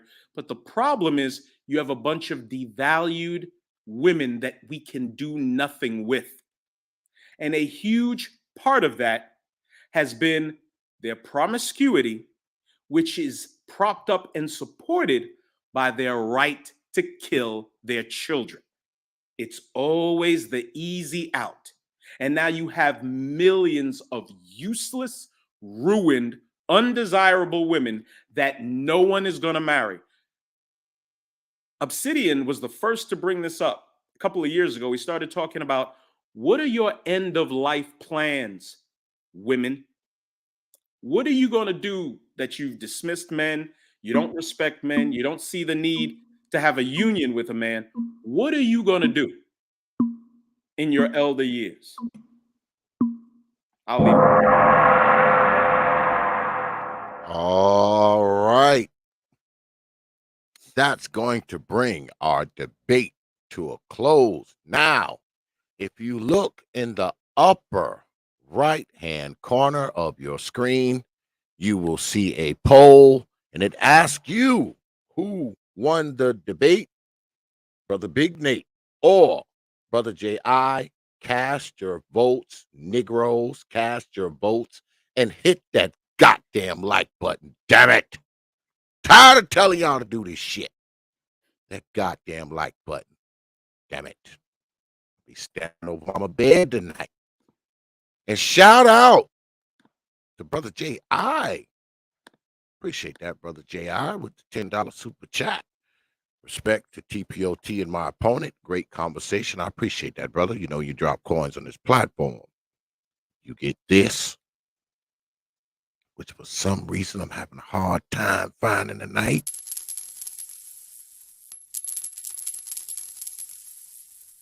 I appreciate you dropping your hard-earned coins on this platform.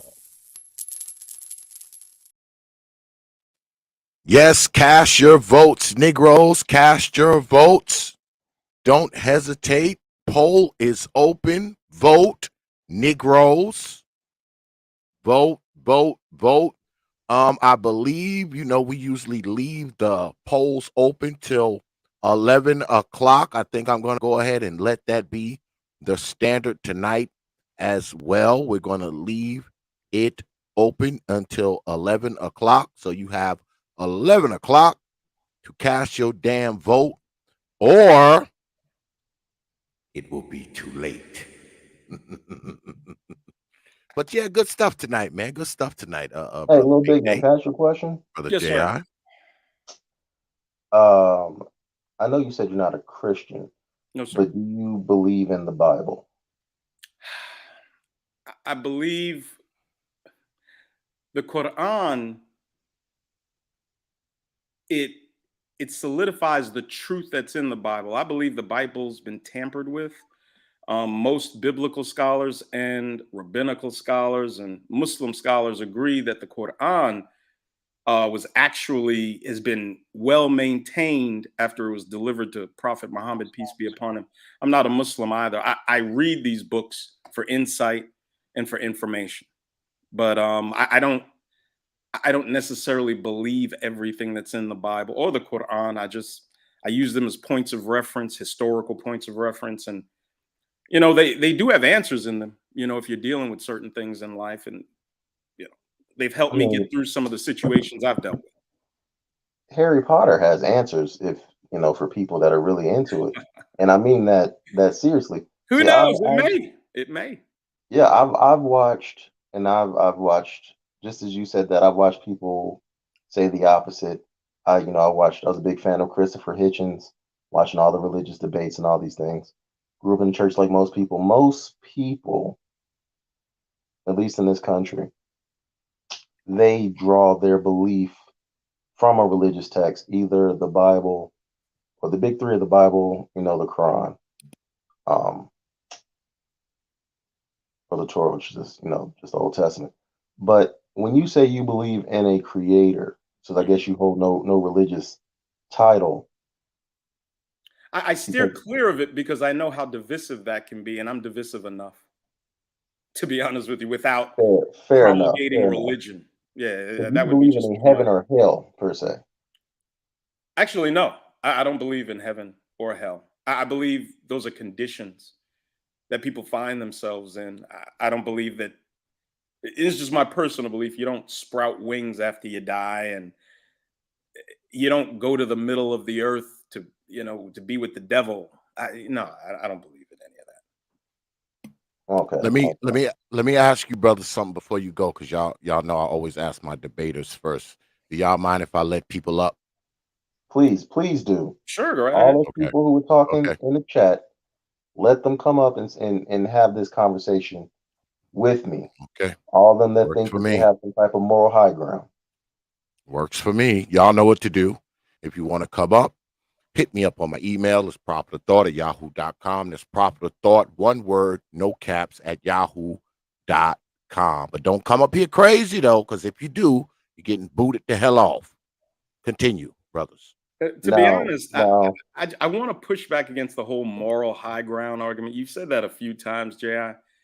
I do this out of selfishness, pure selfishness, because I want to leave a functioning country for my children. And in my older years, I want to feel safe walking around and at the mall or walking around in my community. I don't want the house I live in to burn to the ground. I do this out of selfishness, not moral high ground. I just don't do that. But it's what you perceive to be the solution is why you do this. And you perceive this to be the right way because, as you said, you don't want everything to be burned down around you. So you wouldn't be promoting this if you didn't believe it was right. That's where the moral high ground.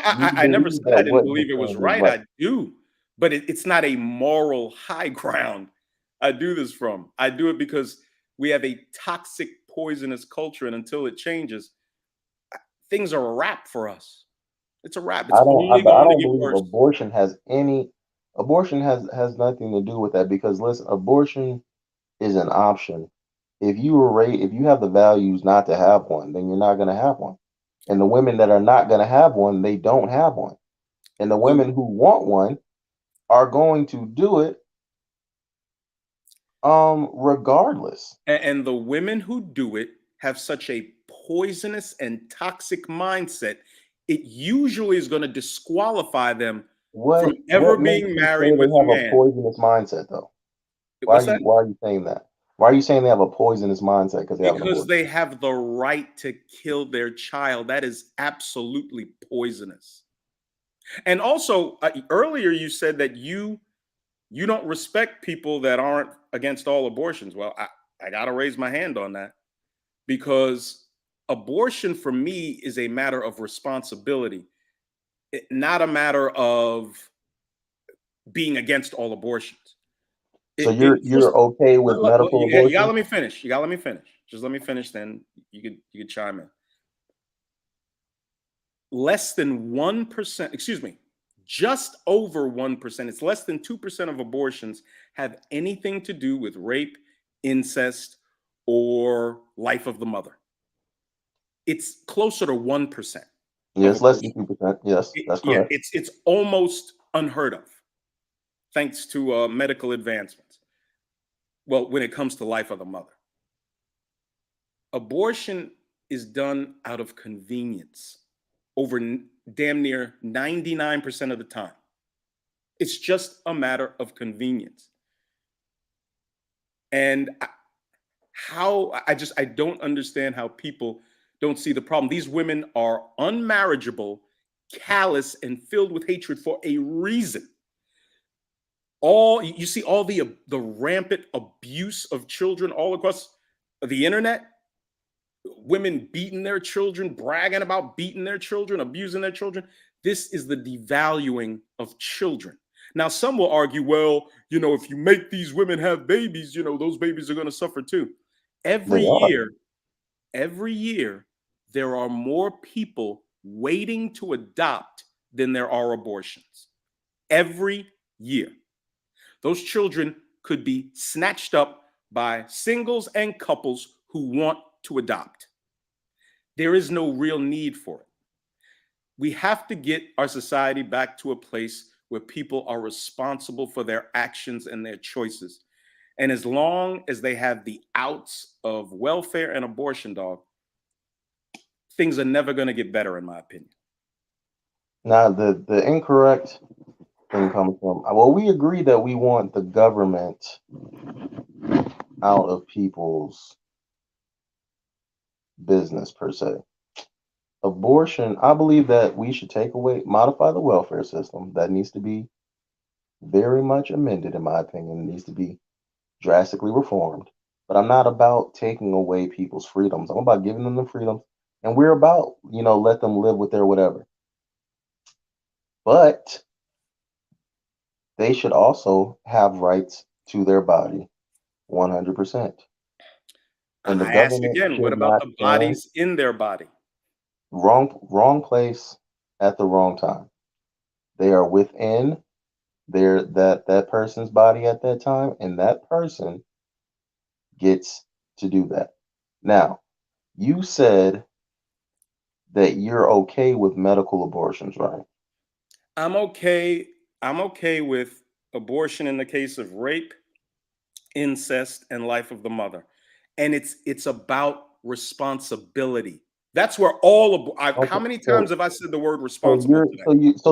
that's how you draw that's I your moral draw it compass. at That's how the you draw issue your of line. Okay. responsibility. A woman who's raped is not But responsible. abortion is abortion is abortion is abortion because you're saying in the You're case of absolutely rape. right. It's But that child, 360 hold degrees on. of But that child from horribleness. rape, that child that was born from rape, the child didn't do anything wrong. So what You're about their life? absolutely right. Hold on. What You are about their life? absolutely right. I am not going to force a woman who was involuntarily pregnated through rape or incest to carry the child to term. But That's now not, you're taking away the it's child's not fair. rights that you believe in. I would encourage her. There's a movie. The name of the movie is Room, Room. I can't believe Hollywood made this movie. Check it out when you get an opportunity. The movie is about a woman who is abducted, right? And she's put into a utility shed in this man's backyard. She's kept there for 7 years. 5 years into the abduction, she gets pregnant. No, excuse me. 2 years into the abduction, she gets pregnant, and she has a 5-year-old child. And the name of the movie is Room, because that's all this child knows is this 8 by 10 utility shed. And the child, ultimately, spoiler alert, the child is what helps get her out of the situation, this 5-year-old child. She would have spent the rest of her life there, not for that child. I would encourage the woman to keep it because you don't know what happens. But I draw the line at responsibility. What? But listen, I'm telling you about the movie. To be destroyed. I get what you're saying. I think you are okay with it in that instance. That just to me that undoes your entire argument of the innocent life within them or whatever, because I've said the word responsibility probably 50 times during this debate. It is all about responsibility with me. A woman who's been violated is not responsible. Because it goes against your whole saying, what about the life inside of her? A life that she voluntarily. The life inside of her is not at fault, though. I've made the argument I'm against easy outs. A woman who was raped is not looking for an easy out. That's the basis of my argument. Jesus. How many times did you say, though, that the life inside of the woman is put there by God and blah, blah, all that? So, but you're okay with murdering it under the conditions of rape. I'm okay with letting a woman take the life of the child from rape or incest. Yes. And to me, that's completely hypocritical. But I know you don't see it that way, because that is what I said earlier about morality. We choose, and I'm glad you proved my point. We can wrap our minds around what we want to wrap our minds around, and we make what's right and wrong based upon what suits us and how we feel about it. That is the reality of human beings. I see we've been joined. Not necessarily. Yeah, we have been joined by my brother, one and only. What's going on, y'all? What's going on? Spiritual. What up, bro? Yeah, man, I've been listening in. So let me ask you a question so you can kick it off.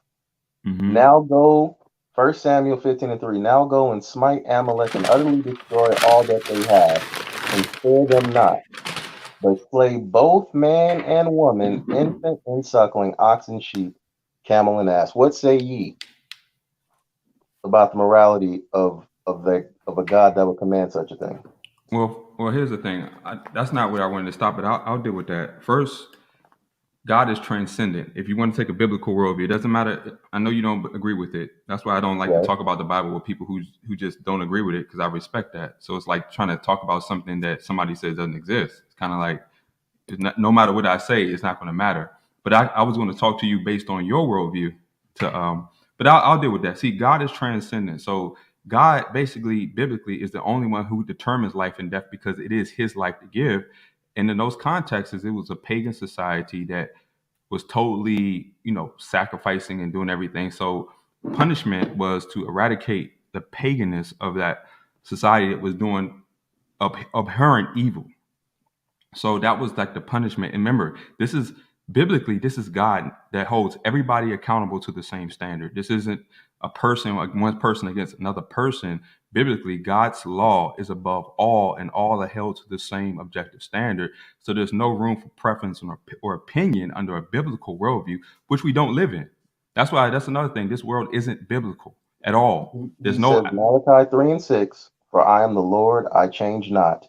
Therefore, you sons of Jacob are not consumed. So he's the same God today as he was back then. Yes, he is. But let me the same type of morality that would hold up today then. For you, because like you said, you're a believer. Here's the thing. You agree with that, is what I'm saying. The But Old you're right. Testament, I don't believe it. But you believe in it. But that's what I'm saying. That's why I didn't want to make this, because I have to bring up why with the New Testament, the Old Testament, and the relationship between the law proving that we are all falling short and live in sin versus what God has done on our behalf to regenerate us. But that's a whole different conversation. I can explain that. That's a whole different debate. But let's talk about. I want to talk about moral relativism and objective morality, because there's only two states. Because if somebody determines that a man should have a right to do anything, that's still a moral argument. So there's moral relativism. How do you define morality, Hope? Just you simply thinking that one way is better than the other. That's okay. So we have moral relativism, which is a godless world, and we have objective morality. So we don't even have to bring the Bible into this for me to make the points I'm making. And moral relativism is what's allowing the government to legislate. Remember, it was the government legislation that took authority away from men.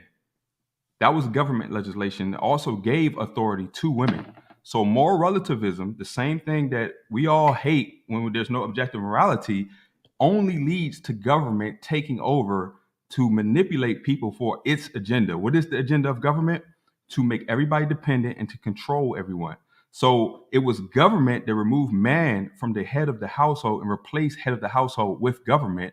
That's why the government empowered women so that men will not ever have legal authority. And see, when the government rules the women, everybody under the household is under government, because women give children.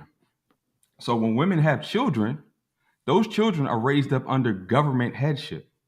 And this is all about eliminating man, so there's no interference with government taking over. That's what happens under Wait, moral we relativism. agree on that, but what does that do with morality? Because I'm telling you, if you think that there is no objective morality, there is no objective standard of transcendent right and wrong, meaning that there is an objective law that everybody who's honest understands.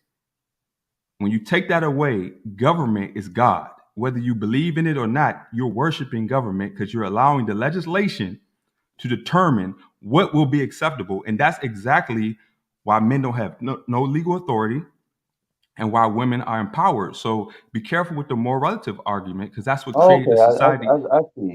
That's what created the society we have today. Because if there's no objective standard, then it's only preferences and opinions. And in court, preferences and opinions have to be legislated by something transcendent. So if it's not objectivity, it has to be coming from the state. So there is no incidence where the state will allow men to have authority when the whole idea of the state is to take authority away from everybody. Women are only given authority because it dismantles. Here's where that falls apart. Here's where that falls apart. I see what you're saying. What you're saying is true. We agree on what you're saying. Where we fall apart is when you say that makes, government God. If you want to say that government is God in the sense that, it's kind of everywhere, they got cameras, they have power, blah, blah, blah. I agree with what you're saying. That's not what I'm but saying. I don't equate it to people. No, that's what I'm saying. You said it yourself. You said let the government decide what is right and wrong. That's a God-like position. No. I said the government decides what's legal. And I said legal. That's right and wrong. Legality is. Hold on, wait. Legality is a moral issue decided by government.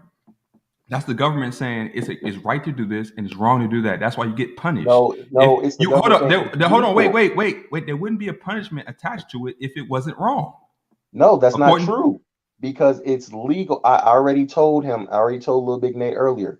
Legal and illegal is what's punishable by your government. It has nothing to do with right and wrong. So why do you I already said that? That was part of. Incorrect. That was part of your whole argument, though, earlier. Part of your whole argument earlier hinged off the fact that you said you didn't argue right and wrong. You argued what was legal and illegal. So that's the point he's trying to make right now. Exactly. Hold on, everybody. We've been joined by American Nacho is up here. Continue. Thanks, sir. Glad to be here. Hold on. All right, so let me do what Hope is saying. Hope, I've already said, and I've said in multiple debates, almost in every financial debate I've ever had, I always say legal and illegal is not the same thing as right and wrong, because they're not the same. It has nothing to do with one another. So how do you justify punishing somebody for doing something that's not wrong? That's what the government is punishing them based upon the rules of that land. Exactly. So rules itself establish morality. That is what a rule is. No. Oh my goodness, man. Okay, so you mean people are getting punished for their opinion then, right? People are punished by the government based upon what's legal their and opinion illegal in that land. So legality is just an opinion that the government can choose who's get punished for and who doesn't. Yeah, the government has the ability to listen. The government is what the group of people that allow themselves to be governed, they give the government certain powers and authority to allow the society to function in a more smooth way. The government has the ability to set laws. The government has the ability to set laws that's at times the people may or may not agree with, and there's debate upon it. It's supposed to be a system. You can, that's why we have all these checks and balances. There's no checks and balances. That's an illusion. That's an illusion. That's what they want you to know. If there was a check, hold on. If there was a checks and balances, men would never have given up legal authority to control their lives. If there was an actual check and balance. I think you're conflating a lot of things. The government has the ability to punish based upon what's legal. The government uses. Oh no. The government uses force and violence to use fear to do that. There's no checks and balances. That's but as people, we've agreed to give a monopoly on violence to the government because exactly. That's what we've done. It would be privatized, and we would have mercenaries. Who installs the members of government? They're the elected military by the people. Yeah, we do. The military basically are mercenaries, though. That's what the military does. Yeah, but we've elected officials to govern those bodies, to govern the military bodies, and to elect officials and to promote officials to those positions. It's not like it's just free reign. You know what I mean? But here's the question: how do we get? Let's use that example. How did that position get to the point where the government wants to legislate bodily autonomy? No, hold on. What are we arguing with? Well, I agree with that. I don't think that should have ever been the case. How did we get there? How did we get there is what I'm saying. How do we get there? Because it had to happen from somewhere. If the government uses checks and balances and uses this thing, then how did we get to the point where our bodies? Honestly, I think part of it. I think you touched on part of it earlier. I think there is a degree of people who have replaced religion in their life. They stepped away from the church, and their replacement, whether they're aware of it or not, tends to be like the government or their political body or whatever. There is a group of people, I think, who do. Morality. I don't think they. Legality is government worship. I'm trying to say that people go home every day and they get on their hands and knees and praise the Democratic Party or the Republican Party. I'm just saying that there are people who stepped away and they have that void to be filled, and people need that. Whether they want to admit it or not, they need that kind of like spirituality or that kind of like to be a part of a group. And to replace that, it ends up being politics a lot of the time. Well, let's be honest real quick, gentlemen. I mean, what is a God? God is who you look to for answers, for guidance, for solutions. That's exactly what too many Americans do with the government. Mm-hmm. They look to the government for their answers, for their sustenance, their food, to pay for their goddamn housing. To tell you where you came from, your origin, institutions. Away from the morality point. No, that is morality. That is that. I told you, there's either moral relativism or there's objective. You don't believe in objective, so there's moral relativism, which has to be legislated, opinions legislated by an authoritative governing body. That's what the system we have now. That's not morality. That's legality. You thinking that legality is not morality, but you're diminishing the power. Hold on, Mika, let me talk. You're diminishing the ability that the government is telling you what's acceptable and what's not. You're just replacing the word moral with legal, but there is no real difference when there's consequences. Damn, I lost this debate. All right. I'm just saying there are consequences. If you want to call it legality, then you're still being punished for you having an opinion that the government says is wrong. Can I ask a question before we get any deeper onto the morality thing? Because I wanted to touch on the abortion thing before we get too far away from it. So I was trying to ask, like, hold on. Who's this talking? That was me for a minute. I was trying to ask a question about the abortion. American Nacho. So, yeah. Does that matter? Are you white? Are you Hispanic? What? I'm Hispanic. I think he's Mexican. Or something. Is that important?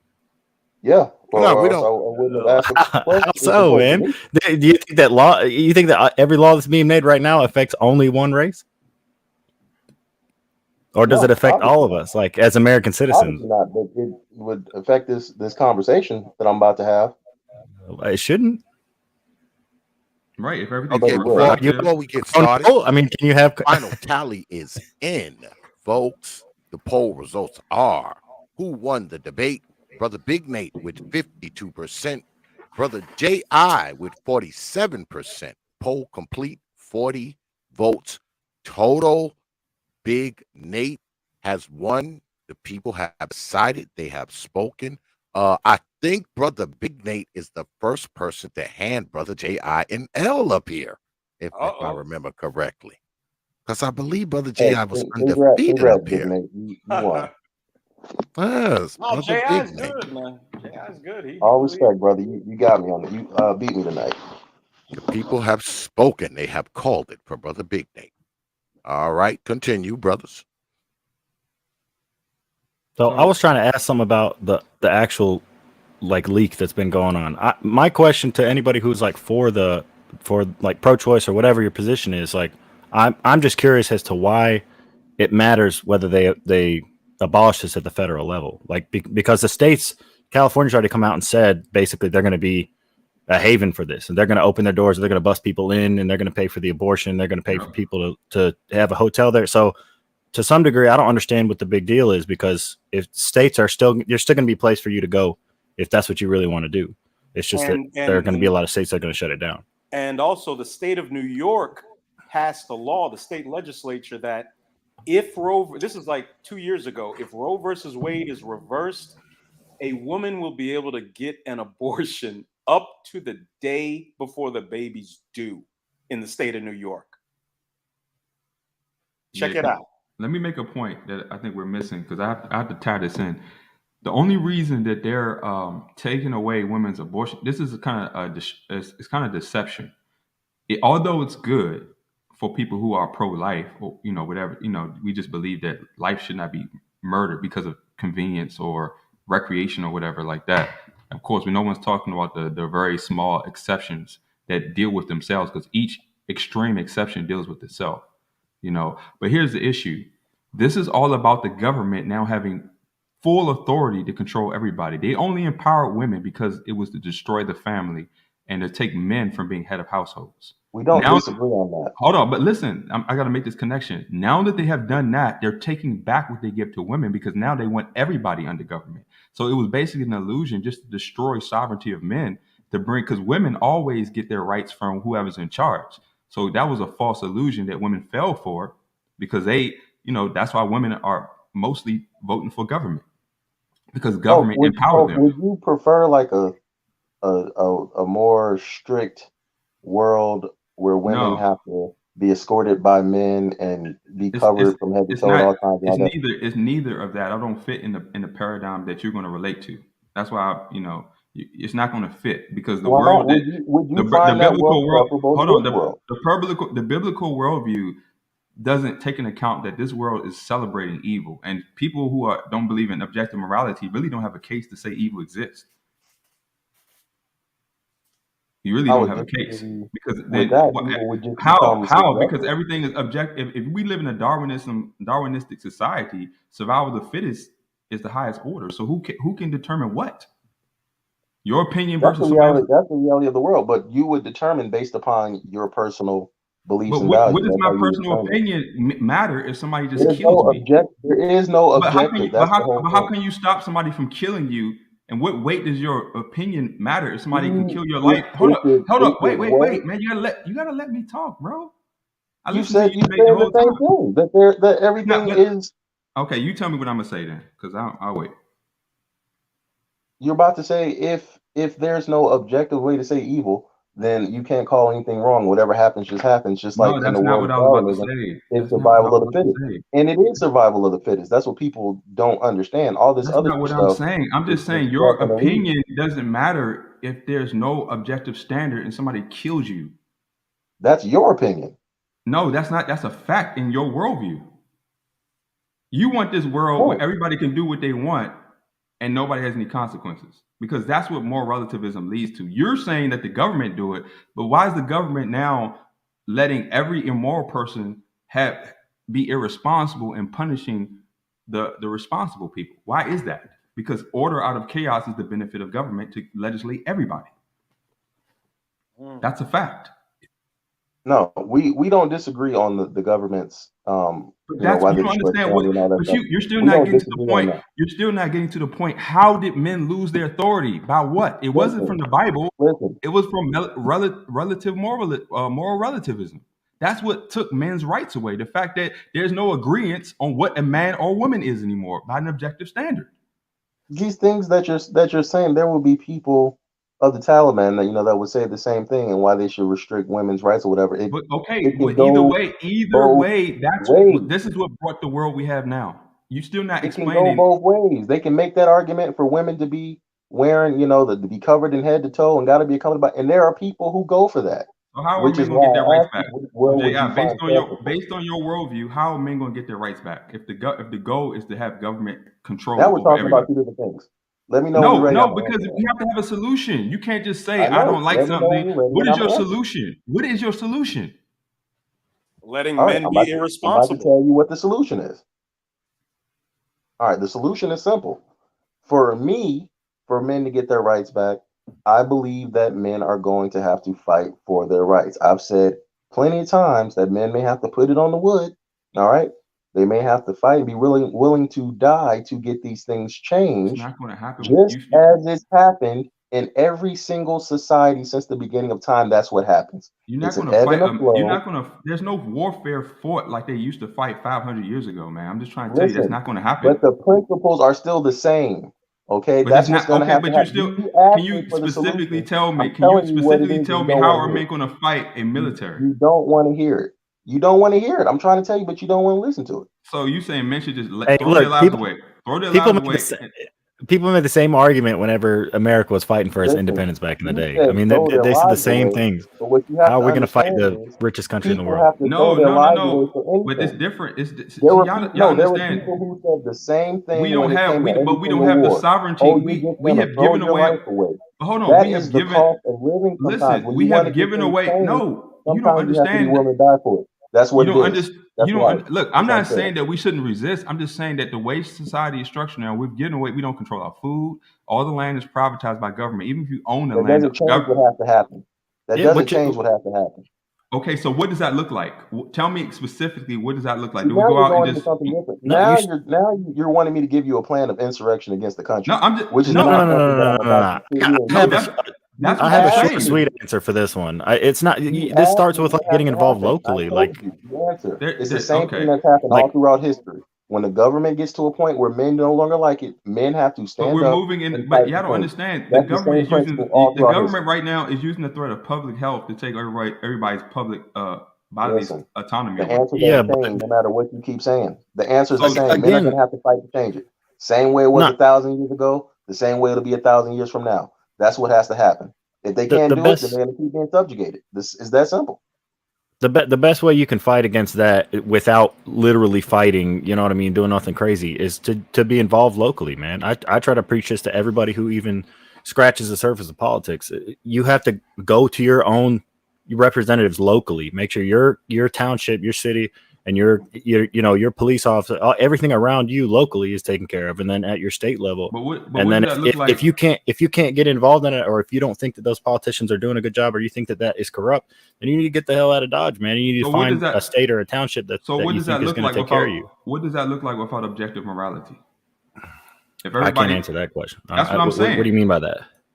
People don't even agree. Like, the world has devolved in such a way You know now. who Pastor Dow is, or have you ever heard of him? Pastor Dow still has to pay taxes on the land he has. I All said, right. have you ever heard of him? Yes, I've heard of him. And That he's is not the as free. closest. No, he's not as free as he think he. They have No, corruption and that stuff is going the on. closest that you're going to get in this day and Yeah, age. but You find yourself, you carve yourself out, just like the other guy just said. But I've You heard have from to people go directly from there. where It's not people what you agree think. with you You and just build your own. That's the closest you're going to get in today's world. That's the closest you're going to get, and you can do that. You can take a small group that believe what you believe.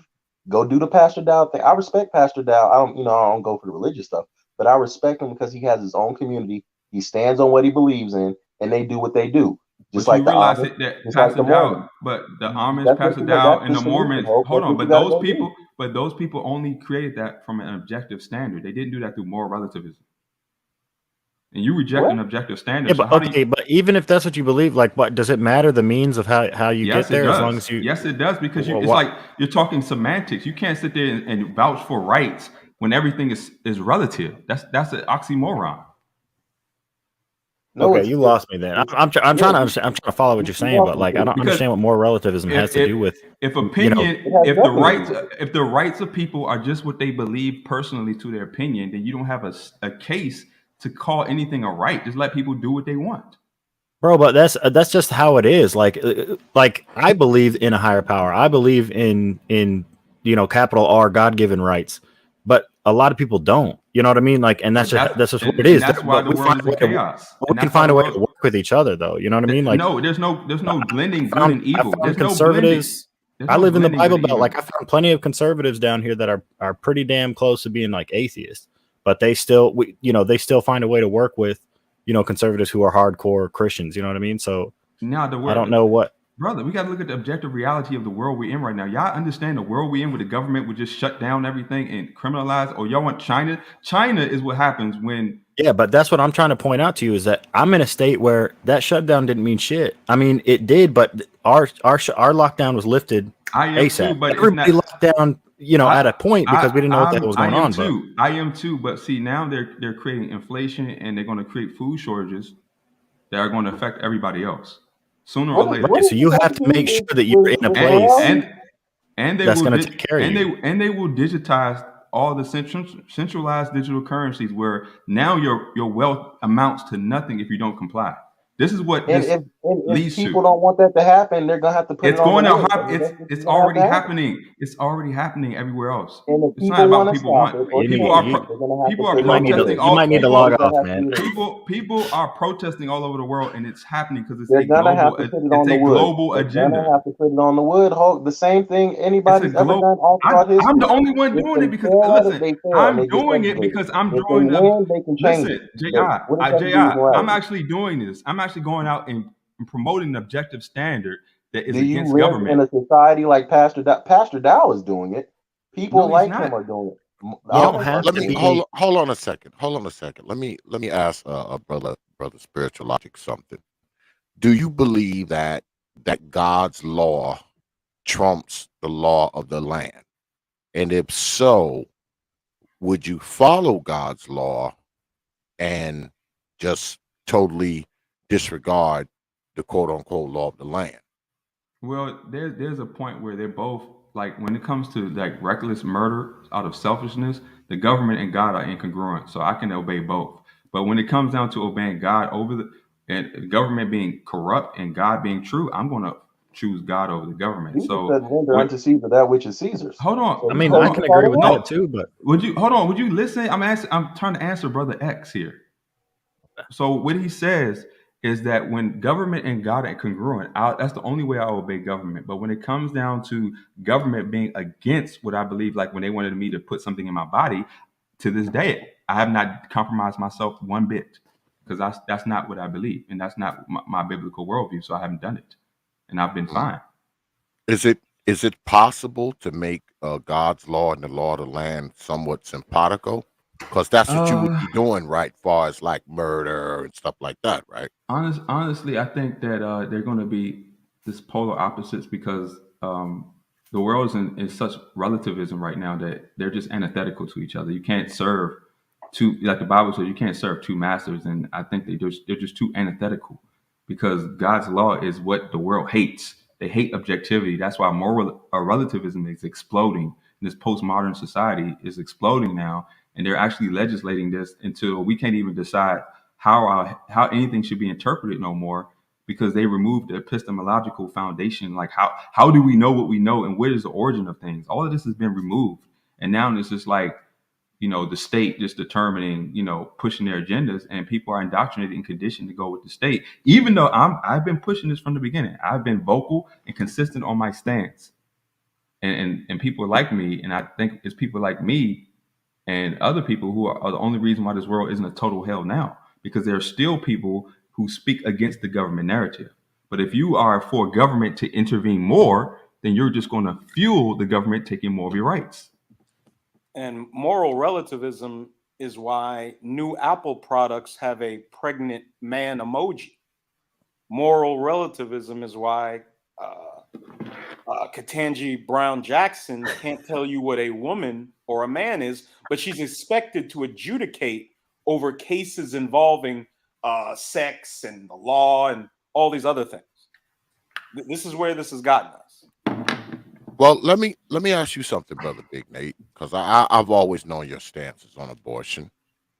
So let's say next week, next month, next 2 months, they say, okay, Roe v. Wade is turned over.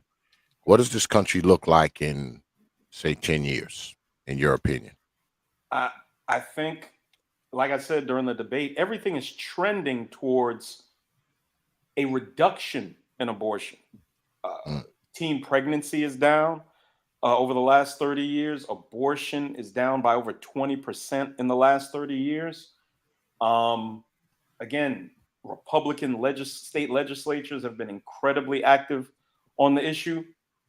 As long as there are states where women, if they want to get in a bus or a plane, and they're so desperate to go get their abortion, they can do it. There shouldn't be, orphanages full of unwanted children. If your abortion rights are that important, buy a plane ticket and go ahead and do it. No one's talking about ridding our entire 48 states and Hawaii and Alaska from abortion. Also, yeah, Alaska has late-term abortion. So Alaska's not getting rid of abortion. Bundle up and hop on a plane. That's what these women need to do. I don't think it's going to lead to tens of thousands of more unwanted children than we have today. But it will begin to, it'll help, I hope, women to understand just how wrong the decisions they've been steered to make are and how it's ruining their lives. That won't do that unless they lose welfare. Welfare is the issue that keeps them from feeling the full brunt of their decisions. And you keep mistaking it with abortion. I think it's both. You keep overlapping them. Like I've said during the debate, I think it's both. I think they work in tandem. It's definitely both.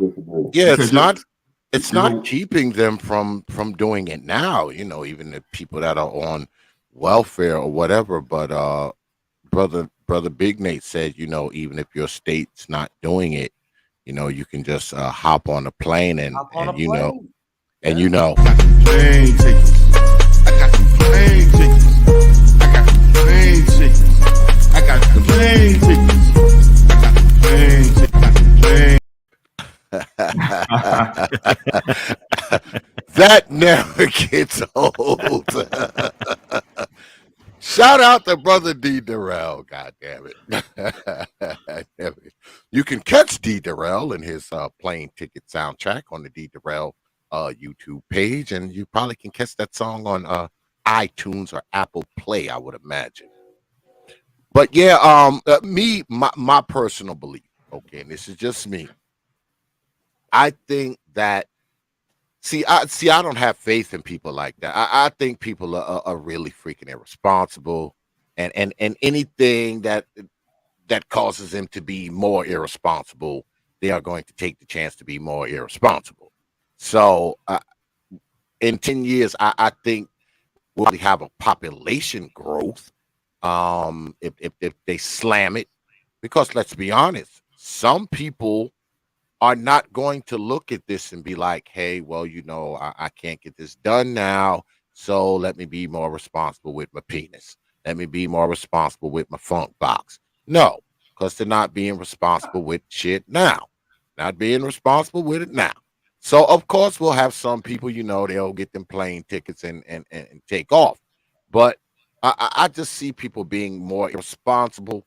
I hope that I'm wrong, but you know, I'm in the South. I'm in North Carolina, and I love it down here, living in the South. But I've seen some of the most irresponsible shit I've ever seen in my life since I've been living in this state. And I would like to see some improvement, but I don't have too many high hopes. At least not for this state. I don't know. I mean, we got a Democratic governor. Um, I live in a Democratic county, so you already know what it is here. You already know what it is here. So I don't know. I think red states will probably be different. I think that's what it comes down to, right? It comes down to red states and blue states, and people who are living in blue counties and blue cities. Man, I mean, those cities are already shit. So I just don't think they're going to get any better. I see them getting worse. They're already crap. So you It's like said, trying just to be like clear, trying you to said clean up a you said landfill they'd with a be damn more push broom. irresponsible. Yes, I do. Okay, I all mean, right. if they were to say, okay, that's it, you can't get this procedure done in this state. You already have a state full of irresponsible ass people. So they're going to remain irresponsible. And those who may have been able to get the procedure done here won't be able to.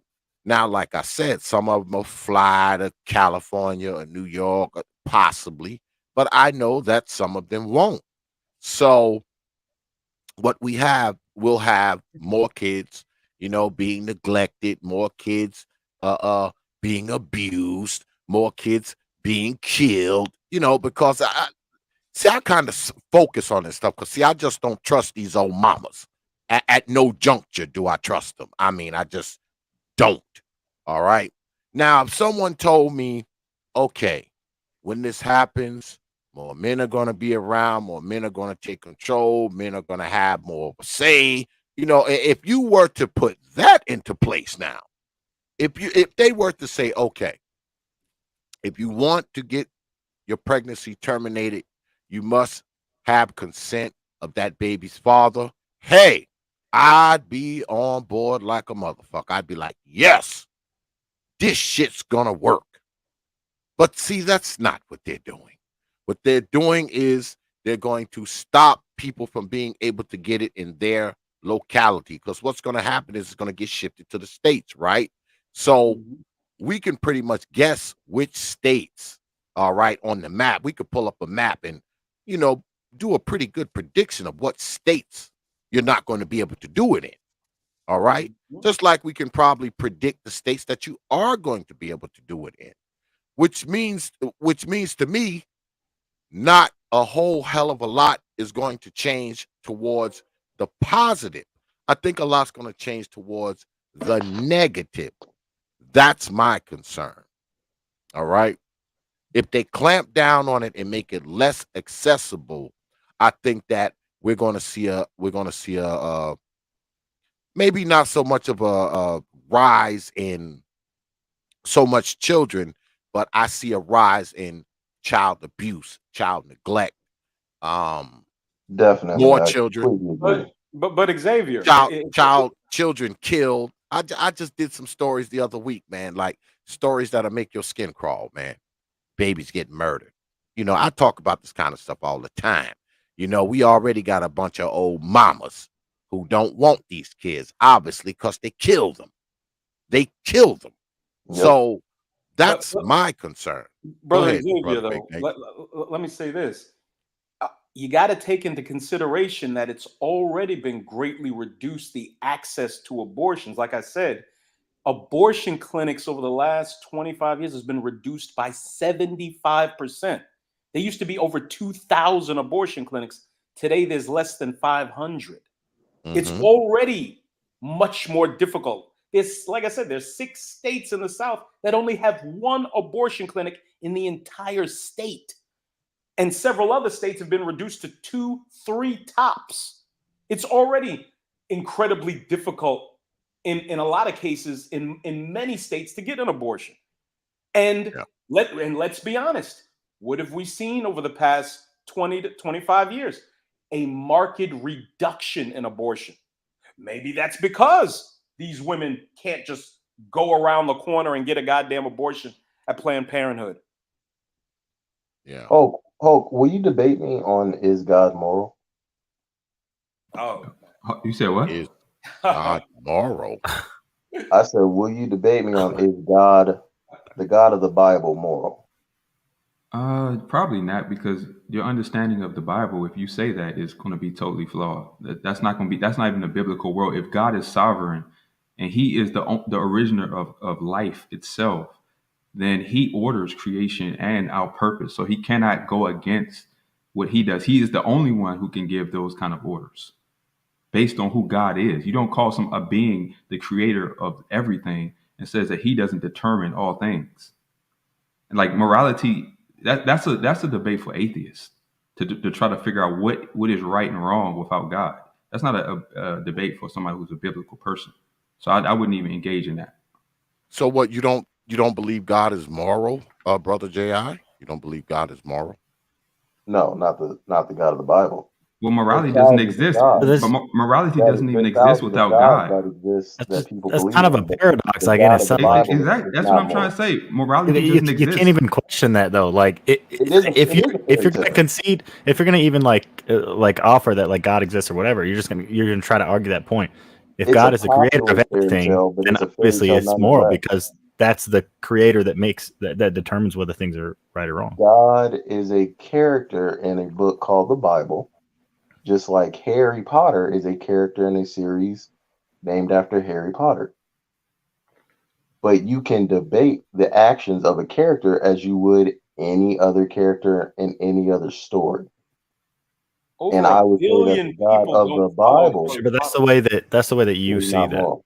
You know what I mean? That's your right, that's and that's why I respect Hope the decline of the debate, because he said we fundamentally see it so differently that he doesn't see that it's worth debating, and I can respect that.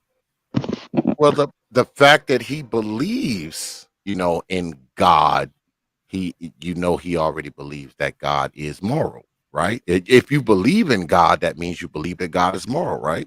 Yeah, that's an established objective transcendent standard. That's what that is. Not, which is why the whole Bible is about God having a law against man in his own desire to be God. So it's either man is going to be God himself, or he's subject to a creator where life itself has to come from. If you can only have one of those worldviews, you can't have both of those smushed together and try to make sense out of it. Well, Hulk, since you believe in God, I accept the premise under which you reject my debate offer. Yeah, I mean, I'm always down, but that's not going to go nowhere. I'm just going to keep it real. Because I'll be saying the same thing over and over again the whole debate. I can accept that. Yeah. Yeah. No, but back no to diss this to you. moral relativism. All things are morally relative, but I don't see that as what you were trying to make it as. So it doesn't mean that you. Well, let me ask you a question, Jay. Can people lie? Can people lie?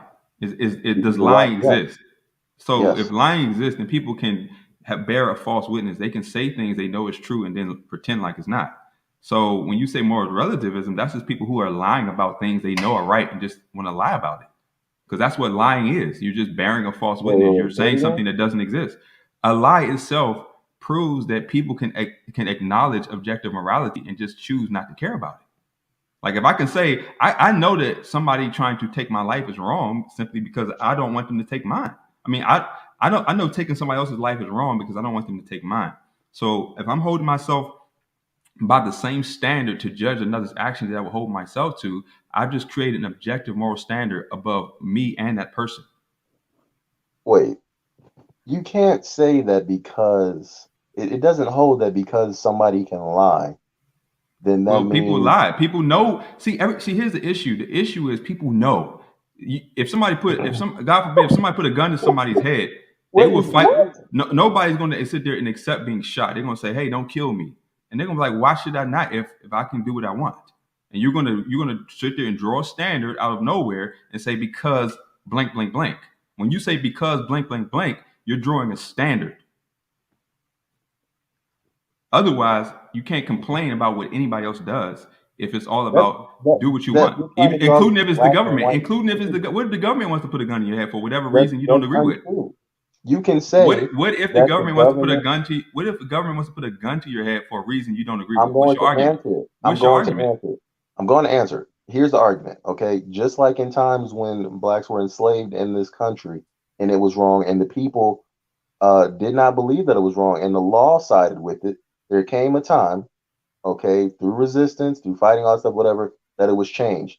But there were many people who suffer along the way. So if the government put a gun to my head and I felt it was wrong and they pulled the trigger, I would resist it in whatever way that I could.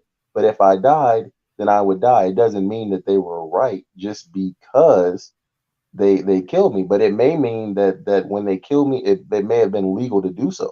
Well, but it let me doesn't ask you a mean that it was question. right. Is it wrong to enslave people? Is that a moral argument? Wrong? Yes, it is a moral argument. How okay, what based on what? It's a moral argument based outside on, of I'm gonna just answer. legality alone? I'm going to answer it. It's a moral argument. When you say something is right or wrong, it's a moral argument based off upon what you believe to be right and wrong. So it's a moral argument that I say it's wrong based upon what I believe to be right and wrong. So what Now, if the majority of the people? What if the majority of people? What if the majority of people in the government and a majority of people in government say is right? Would you still believe it's wrong? Would you still? But would you still object that it's wrong? Yeah, I would still object that it's wrong. Yes. Legality and right and wrong are two different things. Just like I don't believe that it's right for a woman to be able to take a man's children away and that man have to pay her child support and he can't even provide for himself anymore. But since the courts ordered it, it's legal for that to happen. I don't believe that's right either. So how do you gauge legal and illegal with right and wrong? So I'm asking you again. So we should just let the court deal with two differing opinions. That's what the justice system is, right? What? Letting the court deal with two differing opinions. Because if you think something, you can think something is right, and somebody else can think something is wrong. So if the law has to be the arbitrator between the two, so you just want to leave everything up to the court. That's how society works, but that has nothing to do with right and wrong. But that's how. But the argument is that's how men lost their legal authority and women gained their empowerment by opinions trying to be legislated by the court system. That's how we got here. That's how we get here. That's exactly how we got here. That's the relevancy, because if that is how we got here, have to do with morality, because if that's how because if that legal issue is how we got here, then what's keeping us from repeating the same error in the worst way in the future? What does that have to do with right and wrong? That's a legal issue. Listen, societies grow and they evolve, and as they grow and evolve, there are people in those societies that want to gain more and more rights, and they fight legally to try and do so they can have the protection of the government, because the government is what enforces all this, because we already know the government is the monopoly of violence. That's society's truth. That's what it is. So you're saying what exactly? I'm just saying, let me ask you a question: is the government corrupt or not? Yes. So is it logical because to use a corrupt by people? Okay, so if people are corrupt, and you think that people are inherently corrupt, right? Are you saying people are inherently corrupt, or because you say it's comprised of people? People are inherently people. They're going to do that which serves them. So yeah, people are inherently corrupt. So you can't see how, because of that, that's all opinion, and that's not creating a standard to even justify anything being right or wrong. That's just opinions. Why is corrupt wrong if there's no right and wrong? Exactly. Listen, I've already told y'all why it's right and wrong. I told y'all right and wrong is subjective. Objectively, there's nothing wrong with being corrupt. Objectively, yeah, but they're asking you. That doesn't make sense. The stars and the comets in the sky, they don't care about what's going on with human beings and what's going on with people. It doesn't even matter to the rest of the solar system or the galaxy. These are issues to us because we have to deal with them. But it does not even matter. But what you're saying is exactly the argument of why people continue to be doing corruption. It's basically what you're saying. It doesn't matter. It doesn't matter. Exactly. That's what they're saying. Let people be people. Tolerate everybody. That's basically what's meaning. Let people be people. Just tolerate everybody. Was invented, and government is not perfect. The government is using tolerance so that society could exist. But the government is using. Peace. There's no relative peace. That's a farce. That's what government does. It makes it so that everybody can't run around doing whatever they want at any given time of day. And in exchange for those protections, we give up certain liberties. That's the deal that government has with society. I mean, so I don't understand the point that you're trying to make. I just wanted It's to hear not you say perfect, you but made my that's point. what it is. You made my Hold point. on, hold on a second, brothers. A shout out to brother Roscoe with the $5 super chat. He says, question for panel. Why do people defy God's will by going to the doctor to try to save themselves when God creates death, illness within them? I appreciate that, brother Roscoe. You get this.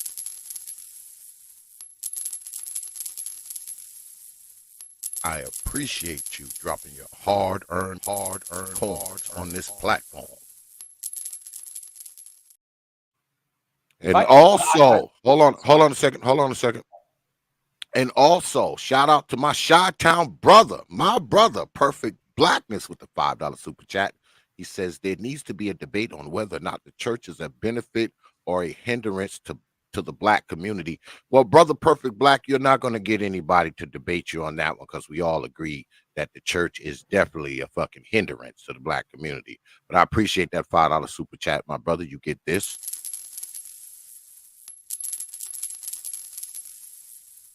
I appreciate you dropping your hard-earned coins on this platform. Yeah, but let's go back to brother Roscoe's question. What say you, gentlemen? I'll answer that. That's not of the biblical narrative. If you want to talk about the Bible, I don't know when he says God, if he's talking about different religions, but biblically, death came in the world by the choices that man made against his creator. So technically, God's will was that we should all be in peace with him, and we decided to disobey him and brought death in the world as a consequence of us using our free will against the one who made us. That's the biblical worldview. That if you don't have to accept that, but you can't say that the Bible doesn't explain how death entered the world. So you can accept that or you don't, but that's just the truth. This subjective thing, I don't know what that means, because that's not a narrative that comes from the Bible. And the price of rebellion is death. Exactly. If you're a fool in real life, you use your free will in real life, even if you don't believe in God, the end is death. Whether you believe in God or not, just being a fool will lead to death eventually. Yeah, I would say that if the creator didn't want us to kind of create our own destinies, then we wouldn't have these, we wouldn't have this tech available to us. It's kind of like quantum entanglement. You know what I mean? That's my position on sort of like destiny and your fate.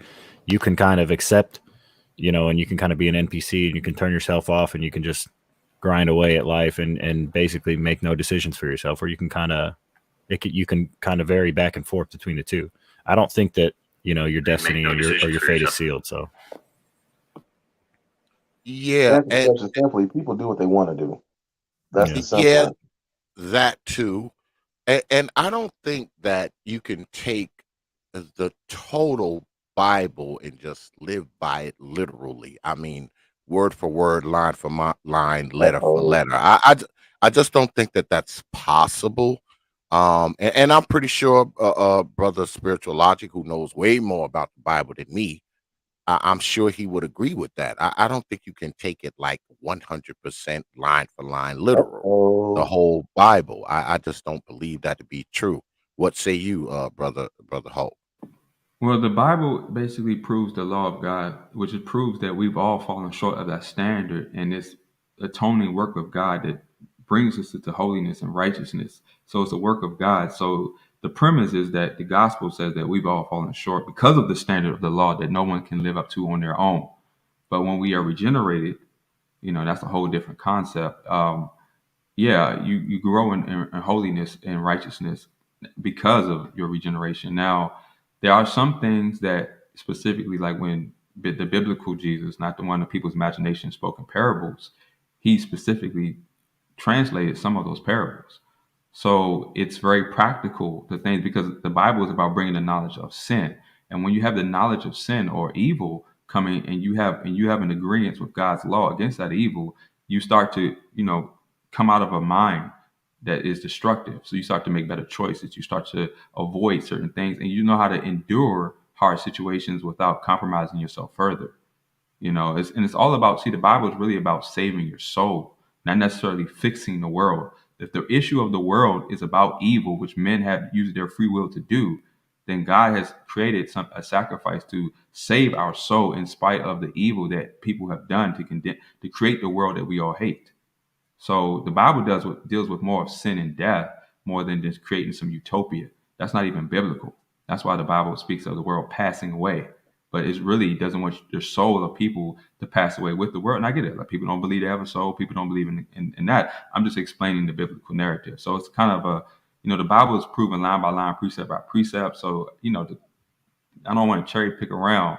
But when you are regenerated by your knowledge of sin, you start to seek out God's remedy for salvation for his own creation to overcome his sin problem or his evil problem by his own nature and his own will to rebel. So it's kind of a complicated thing. But I respect everybody on that level. So that's, like I said, that's the whole biblical debate.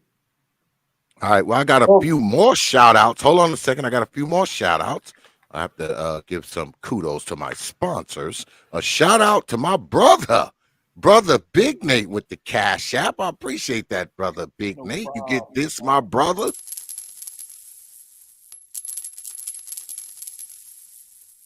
I appreciate you dropping your hard-earned coins on this platform.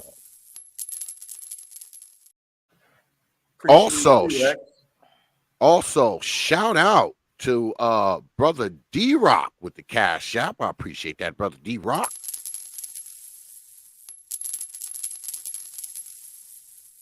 I appreciate you dropping your hard-earned coins on this platform. And also, brother, I'm just gonna say Jay. I don't want to say your government. Appreciate that, brother Jay. Cash App.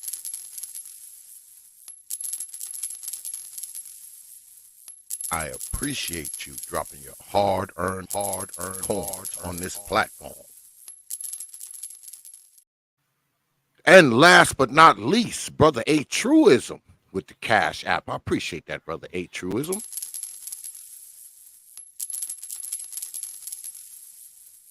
I appreciate you dropping your hard-earned coins on this platform. I appreciate your brother's good generosity. I gotta step away for like 5 minutes, brothers. I will be right back.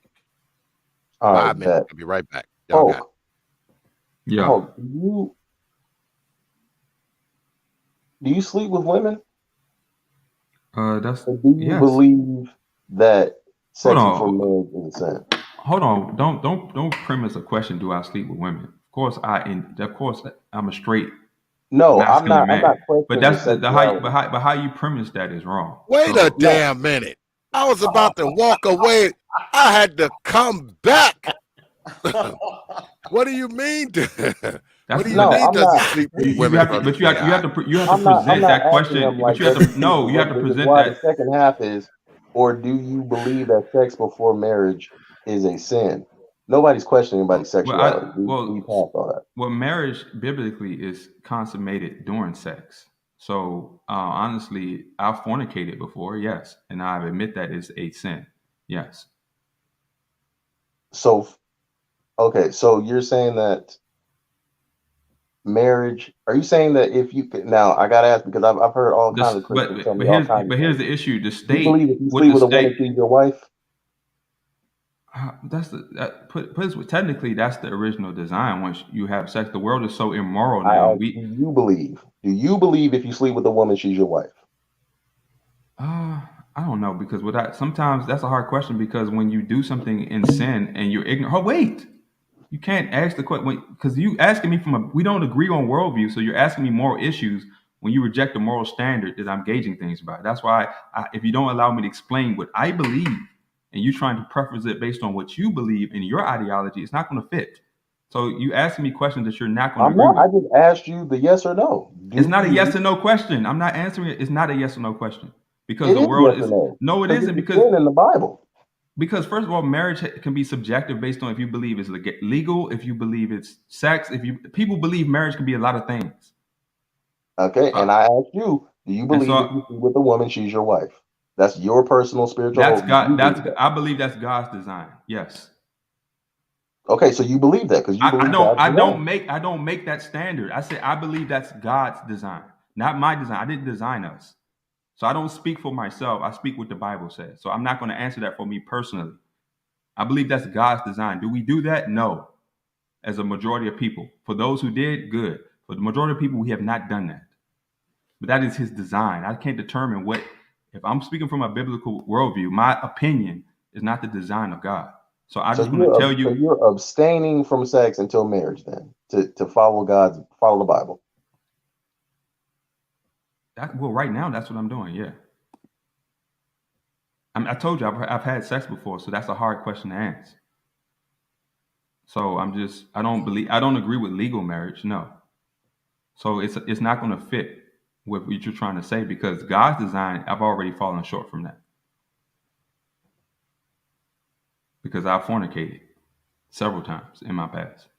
Okay, but you actively don't try to participate in that because you're trying to live a godly life. Well, I'm not really controlled by my lust. I have it, but it doesn't control my actions to the point where you don't participate. No, I'm good right now. But why are you asking the question? Tell me why you're asking the question. What is the point? I'm asking the question because I always find in many people that I have these religious debates or whatever, the hypocrisy that they still fornicate and still have sex, but they still also claim this whatever, and they just say, well, God knows my heart. See, hypocrisy is when you're claiming something that you don't do. Right? If you claim to be a Christian, you having sex outside of marriage, that's hypocrisy. Yeah. That's why I told you I've already had sex. It's not always necessarily hypocrisy either, because someone can be saved after they've sinned. You know what I mean? Well, that's what I'm saying. I said he's actively doing it. No, I said, but are you currently doing it? I said no. But what is the point of saying that? Because you don't believe in morality. So I'm trying to figure out what's the point is to got you, bro. I didn't say I didn't believe in morality. I believe in morality. I said morality. So why is that from your worldview, why is that an issue? That's the difference. But from your worldview, why is that even an issue? Because I don't have to be a basketball player to know if you double dribble, because I know the rules of basketball. I don't have to be on the court with LeBron to know. Let me ask you a question. That's not what he asked, though. He said, "What the?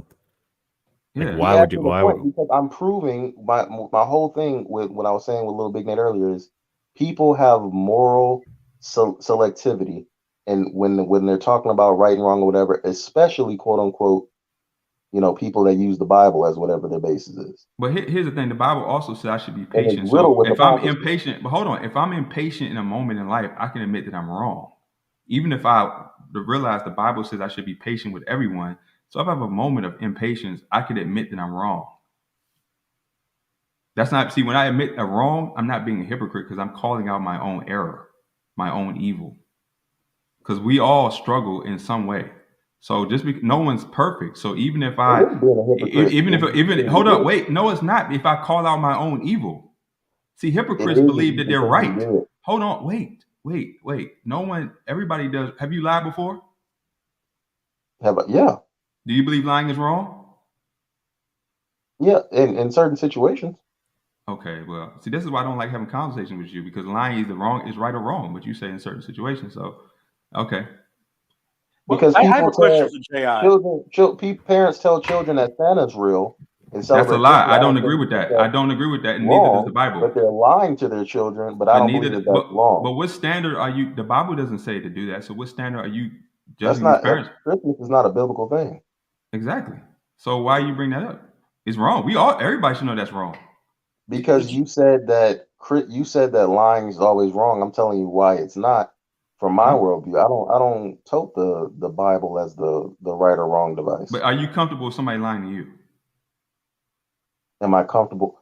I'm glad that I got to celebrate Christmas. No, so I'm just saying, are you cool with people lying to you? No, not in the spirit in which you're saying it. No, I don't. No, in any spirit, is it good for people to lie to you? Yeah, when I had a childhood and I got to celebrate Christmas, I was happy about that for that lie. So yeah, even when you grew up and realized they told you a lie, you still think it was right. Yeah, I got to experience for those years. I got to have that Christmas magic. An experience on something you call magic and foolishness now. Yeah, because What does the Bible say? When you're a child, you think as a child and act as a child. When you become a man, you put away Yeah, childish but things. your parents are not supposed to lead you in foolishness. That's a child leading itself in foolishness. It's not supposed to be led by your parents. Your parents are Listen, supposed to be an if example. you think Christmas is wrong, or the Tooth Fairy, or all these little Easter egg hunts, if you think that's wrong from your whatever, then yeah, you can think But that. But I think I don't think I it's think wrong. people should be consistent their whole life, and I think parents should be an example of what not to do. I've always thought parents should not lie to their children for any reason. J.I., you You said can think that, but I don't think. J.I., you said you believe in morality just a couple of minutes ago. So Yeah, morality is subjective. Y'all keep trying to say I don't believe anything is moral. but I'm saying I have a morality question. exists, but it's subjective. There's no objective morality. Okay, what inspires your sense of morality? Like, what's the author? Who's the author of your idea of morality? Where does it come from? Who? It comes What from me. Well, inspires your idea of morality? I personally believe that every human being is born with their own moral compass. All right. And then it's shaped by our worldviews and our teachings and our experience. So that's what I believe. I don't believe that it has to come from anything, from any higher power or anything. It's just innate in people. I don't think children are born with a sense of morality. They're conditioned They and are. learn what's right and wrong from their parents and the society they live in. No, even when you look at children, they can sense emotions in other children. When you watch studies, they can tell when children are scared. They'll try to comfort them. They'll try to share their toys. It's something that's innate in people to comfort each other. Now we refine it as you get older and you start learning how you're supposed to interact in the society that you're growing up in based upon the societal norms that you have that govern you. But it's there in all living. You can even see it in animals. A child doesn't know something's wrong until you tell them that. They know how something makes. They don't know that feel. they're not allowed to go into the fridge late at night and eat candy bars unless you tell them. You have to tell them something's right. No, because even when children are sneaking and doing the fact that they're sneaking, even before you told them what's wrong, they have a sense that things are wrong. Listen, we're not going to agree on this, but even they have a sense that things are right or wrong. But they can even still in their choose not to care behavior and about how it. they act. I mean, not until they're given the rule, because until they're given the rule, they're just getting up out of bed and walking to the fridge. Like they don't. True. They don't know it's bedtime unless you tell them, like, "Hey, you're supposed to be in bed." That's true. Children hit each other. No, They some take each kids, other's things until you depending tell on what them they they do, which is can't. why some kids will hide what they're doing. And this is sliding off into something No. else. They hide Where are it we going after with this? they know they're not supposed to do it. We're trying to show you morality. You said, how do they know they're not supposed to be doing? Based off of cause and effect, largely. Simply. So would you agree then? Agree with what? What they just said. They have to be given the rule first. The cause they get there's out, learned they do behavior? something, and then they're I'm told, not like, "Hey." disagreeing that there's learned behavior and that there are rules that you're taught. I'm saying you can determine right and wrong. Kids wouldn't just be killing each other if nobody told them not to kill each other.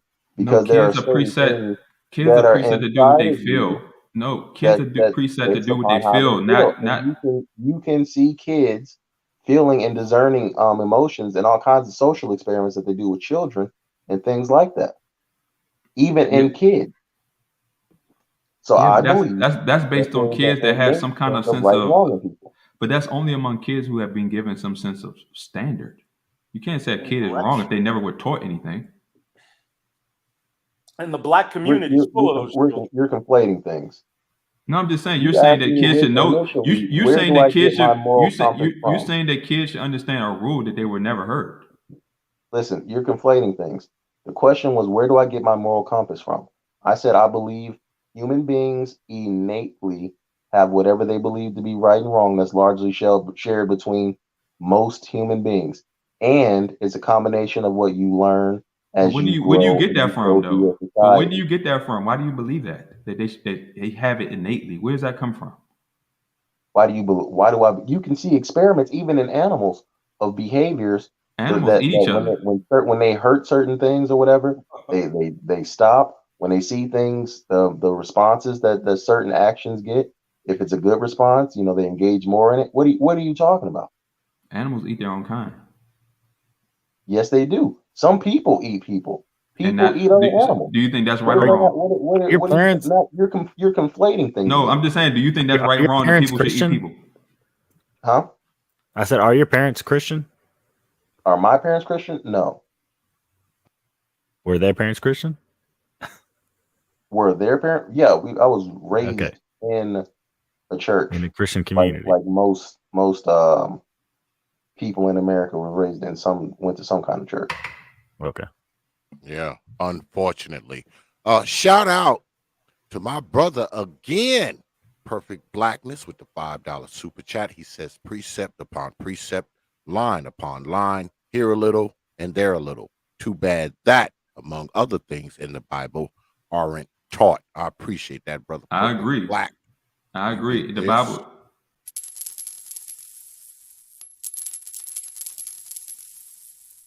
I appreciate you dropping your hard-earned coins on this platform.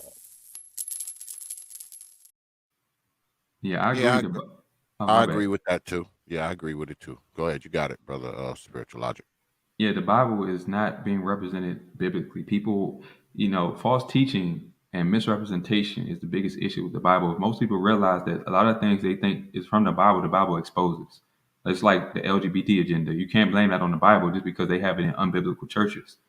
They're not using, those churches are not being led by the Bible, just like anybody can misrepresent something based on stealing the identity without using its actual substance. People do that with everything. They can steal your identity and say that they're you and live differently from you, but you still say that it's you. So the Bible itself is a standard that calls out a lot of the evil that we see in the world. The Bible is against feminism. It's against LGBT. It's against rewarding bad behavior. It's against all the things that we see destroy society. Just like abortion and welfare are rewarding bad behavior. And there's no good outcome of rewarding bad behavior. Listen, morality evolves and changes. Go ahead. A morality evolves and changes over time. There was slavery in the Bible. That was the morality of the time. No. There was working off that. Exodus. Oh, wait. Let me explain this. Chattel slavery, Exodus 21:16 says that that's being put to death. Paying off your debts as a servant with a master is what we would call employer, employee. If you were a servant and you were working to pay off your debt, you went to your master, your employer, and you worked for him. That's called a servant. If you also to point out that like slavery is in the Bible is kind of dumb in and of itself, because yes, that was what was happening at the time. So people are speaking and telling stories about what was happening at the time. I don't think there's anywhere in the Bible where it says God's slavery. It doesn't condone it. I don't think there's anywhere in the Bible where it says slavery is right. The Bible does not. With all fear. That's talking about your employer, but also to the froward. That's talking about your employer. Servant. Hold on. Ephesians 6:15. Servants, be obedient to them that are your masters, according to the flesh, with fear and trembling, and singleness of your heart, as unto Christ. Serve them even who are evil to you. Listen, y'all can have that foolishness debate and try to say that. Do you obey your boss? Do you have a boss? Do you have a boss and you do what your boss says, or you don't have a job? It's the same thing. That is not what was going on. If y'all listen, if y'all want to sit up here, well then why? Let me explain it. But let me tell you why it is. First of all, that's what it was. That's your business. J.I., if that was the case, Exodus 21:16 wouldn't even exist. Knock it off. Listen. If y'all want to, first of all, we live in a snowflake society. J.I., listen, we live in a snowflake society where people want to speak in euphemistic language, like your boss, even calling somebody your boss. J.I., can you wait? Calling somebody your boss. Okay, go ahead, bro. There's nothing even to discuss on that point, because it's not the same at all. Then you're not an advocate of the Bible, so let the people who believe the Bible explain the Bible, since you don't believe it's real anyway. But you keep interrupting me. Okay, go ahead. Okay, the Bible speaks of chattel slavery. It was the slavery of somebody stealing you. Is wrong. It's punishable by death. Now, like the brother said, I forget your name. The brother who's cammed up.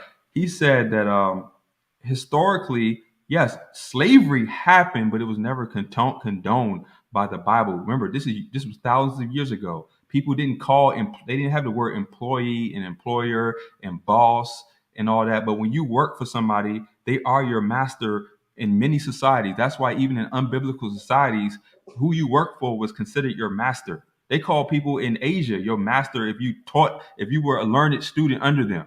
So just because the word master doesn't always mean that you were a slave. Otherwise, in Asia, where they didn't believe in the Bible, they wouldn't call their teachers master. Seafood. So what do you brothers think? What do you brothers think about what's on the screen? What Brother Roscoe said. Do you think that that's true? That children are naturally have some sense of morality, just naturally? Is it is it something that's naturally inside of children? I'd say they do a little bit, but I think that has to be reinforced and still taught to some degree. You know what I mean? I said from the beginning that they do. So if they naturally have some degree of morality, that means that once they lose that morality, that's because of the influences that they have around them, right?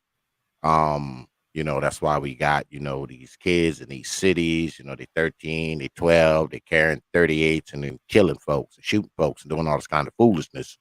Those are children that the morality has been washed out of them, right? To some degree. Right? Or no? I don't know if I believe. I've seen so many children walk up to another child, take their cookie, take their doll. I've seen children walk up and just hit each other. And then the reaction of the child that this is happening to kind of lets them know something bad just happened. The child will cry or yell. But I don't know if they're born with a sense of morality necessarily. I don't know. I can't say that they're definitely born with a sense of morality. I don't know.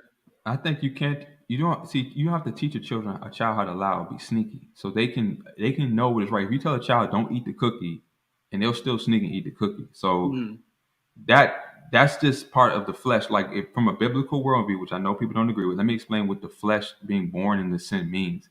It means that you are a slave to your flesh. Whatever your flesh wants to do, you do it. Children are inherently born obeying the biblical law of God. That's something that has to be taught. That's why it says, train up a child in the way they should go, and when they are older, they shall not depart. But when the flesh is innate, we're born to serve our flesh, our selfish desires. So people live for themselves. That's simply what it means to live in your flesh, to do what you want according to your own standards. So children do that instinctively. But child wants the cookie and they want it that bad, they can choose to ignore their parents' instruction. And that happens all the time. So that should prove that children are not really inherently moral because they can choose to disobey even orders coming from their parents. Even if you tell children, don't touch this, it's dangerous, many children still hurt themselves disobeying their parents. And sometimes we have to learn over and over again the positive reinforcement of trial and error sometimes, that we realize our parents were telling us what was right, because when we do it against them, it cost us something. And now we question that I should obey what my parents are telling me, when you have parents who give you righteous instruction. Yeah, well, that means that they do have some understanding of right and wrong, right? Because if you tell a kid don't go in the refrigerator and get that candy bar, or that cupcake, or that cookie, or whatever, and they still do it, they know that they've been told not to do it, and they defy their parents. So that means they do have some degree of understanding of what right and wrong is. Like somebody said earlier, they sneak. The fact that they're sneaking the cookie or the candy bar indicates that they know the difference between right I and see wrong. what you're saying. So they have an awareness that they shouldn't be doing something. Yes. Yeah, they have that awareness. I agree with that. And that's biblically, that's kind of like the proving the identity being aligned with our Creator, that somehow that we have the spiritual part of us, whether you believe it or not. Spirit, the immaterial part that people call their consciousness, is structured on law. Because otherwise you wouldn't have a mind to even reason through creation if you were just chemicals reacting. So there's something in us that structures us to reason through our lives and reason things the way, like we have a mind. And I always tell people this, that the Bible says that life comes from light. God is the the progenitor of life. So life has to come from life. Mind has to come from a perfect mind. So our consciousness and all these things, if you notice that the secular world, they have no understanding for where life came from. The singularity and nothing, none of this includes where did life come from. There's a whole bunch of guesses, and I don't know. Same like you don't know where God came from. Well, God, the premise of a creator doesn't have to be created. So to ask where did a creator come from is a fallacy. Someone who's called the creator. Wait. I don't think anybody claims to, though. I don't think he's claimed to. It's the same explanation for the Great Bang. The same way you No, don't it's know. not, because that's not the point. The point is we understand created things come from a creator, not an it. You don't understand because you don't know. Yeah, we do understand. Yes, we do, because nothing that we see in reality just spontaneously created or came from something that always existed. From our limited understanding. It's not a limited understanding. It's everybody's understanding. You name one thing that spontaneously created itself from nothing. Human beings have a limited understanding of the universe around it. That's why we still die. We're indoctrinated. We're indoctrinated to accept we have a limited understanding of the world around us. We're indoctrinated to interpret what we know based on what we've been told. That's epistemology. How do you know what you know if somebody had to give you an explanation of what things are? Just because somebody told you what something is doesn't mean that's what it is. And that's a great philosophical point that can be debated. That is a great philosophical point. Nobody's taken from that. But you have to use that on the negative or on your end as well. And you don't. On the same thing as God. How do you know God is real? Somebody had to explain to you. Because God's witness of our law proves it. Because number one, our very existence and how we structure ourselves, we use immaterial attributes, justice, morality, and all these things, and logic, which are immaterial. They don't evolve from materialist worldviews. They come from lawgivers. Laws come from lawgivers. They don't come from these immaterial laws. Didn't come from matter. So you just said, how can you know what's real when somebody had to tell you about it and explain words? No, but here's the thing. But I'm telling you this. No, I'm telling you the Bible is confirmed by my own conscience, and not only that, if I live it, it proves itself by how it proves itself in my life. I can actually live. Wait, I can live the Bible. I can't live evolution or Darwinism. But I can live the Bible. You live science. You live it every day. And it bears proof of it being the right, but it bears fruit in the evidence that comes from me living it. Insanity. That's trial and error. That's testing. That's trial. I gotta get up out of here. Can I ask you a question before you go? Just one question. Are you like atheist or are you just agnostic? I am atheist. As I don't believe that there's one. You believe there's no creator. Yeah, I believe there's no creator. Okay. Yes, I believe that there's no creator. Honestly, I believe that we'll never know what it is. But anybody can, in the grand scheme of things, all religions, no matter how ridiculous or outlandish, have an equal chance of being right. So the people that believe, I'm confused because that's kind of like that's an agnostic kind of position. Agnostic is kind of like you just don't really know. I know. Atheist is like full blown, like there is no creator. I don't know. I'm saying I believe that there is no creator, but all of them have an equal chance of being right. Okay. But personally, I believe that there's no creator. I don't believe in that. But like a lottery, all of us have, I guess, the equal amount of chance of being right, and we'll never know for sure. That's just the nature of life. That's why these things have been debated for thousands of years, and they're going to keep being debated as long as human beings exist. And ultimately, we probably will end up in the Matrix or some simulation of it. Everybody says that. Oh, it's going to be the Matrix, but I think we're already in it. YouTube is the Matrix. YouTube is the Matrix. I can go for that. I can go for that. YouTube is the Matrix. We're all plugged in right now, baby. Right. I can go for that. I have some deja vu from time to time. I don't know. But T.P.O.T, I want to thank you, and thank you, Big Nate, and respect to everybody for having this conversation. These are deep conversations. Yeah, we all believe we're right, but honestly, these are deep conversations, and they need to be had. And I'm glad that we can have them. Absolutely. Anytime, brother. You know you home when you here, brother J.I. You know that. Salute to you, man. Appreciate it. I got to get some sleep. As Hulk already said, I got a master to get to in the morning. Peace, my brother. All right, bro. Take it easy, man. Peace. And shout out to I missed this one to American Nacho with the Cash App. I appreciate that, brother American Nacho. You get this.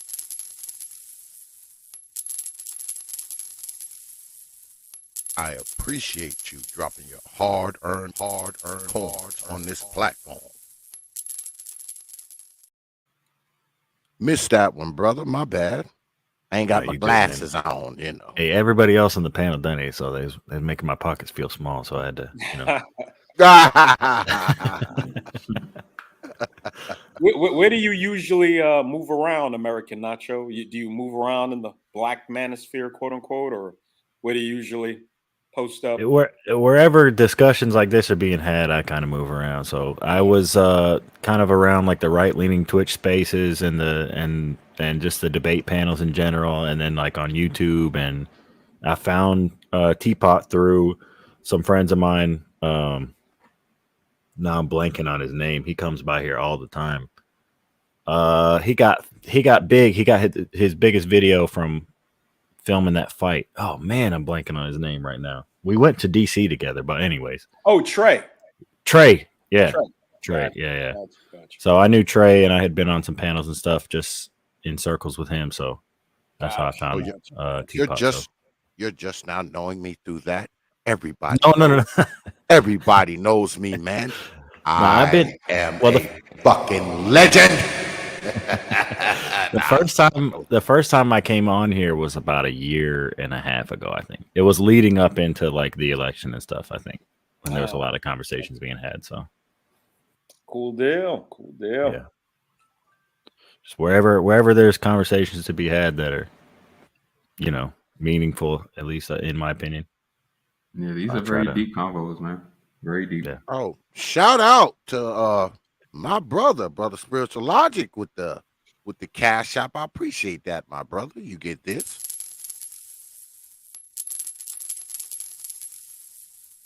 I appreciate you dropping your hard-earned coins on this platform. Yeah, we appreciate you, brother X. Appreciate that, brother. Yeah, man. You having these great debates, man, like no other. A lot of people won't touch these kind of debates, and like even J.I. said, they need to be had.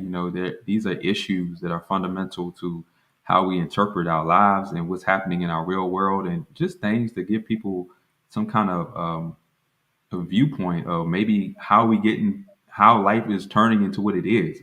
Maybe it's our worldviews. Maybe it's how we perceive reality. And these things need to be talked about, especially when it comes down to, in this case of abortion, which is an issue because, we can't, this comes down fundamentally to say, where does life come from and what is life? And that's a very hard question for people who, don't have certain worldviews to answer because, I like my issue with this is that if we don't agree that life in itself is precious, then we're letting the government basically say that the value of our life is based on what they say.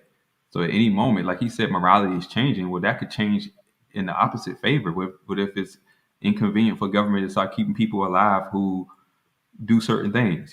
This is a slippery slope to make everything so relative. So, I'm thinking that, we need to keep that in mind. Well, spiritual in a world designed by you, or in a country designed by you, what would be government's responsibility? I'm curious. Government. See, here's the thing, man. Honestly, I can't even imagine, but because I'm flawed, but from a biblical perspective, I would say that we all obey a transcendent creator and let his established laws hold us all accountable, where money, your political influence does not override this objective standard that all must be held accountable for. And therefore we can keep everybody on the same level, no respect of persons, no self-righteousness, or no hypocrisy.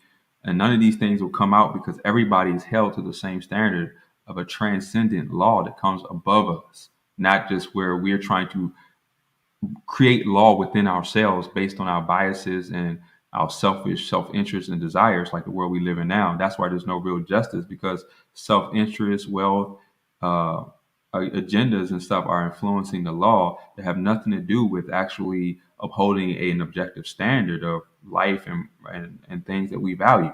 Well, let me ask you this: how do you do that without becoming a theocracy for one religion? Well, that's the thing.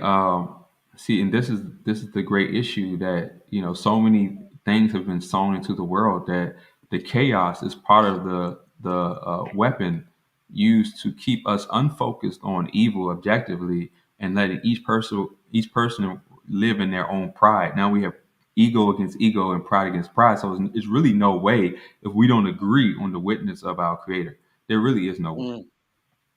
So you would want to live in a country, and if I'm wrong, let me know, of a Christian country, I would assume. I like the word biblical because biblical. Okay. A lot of people call themselves Christian and they don't even really know what the Bible says. So biblical, yes, and I know that's still going to be a lot of things that people don't like, and that's cool.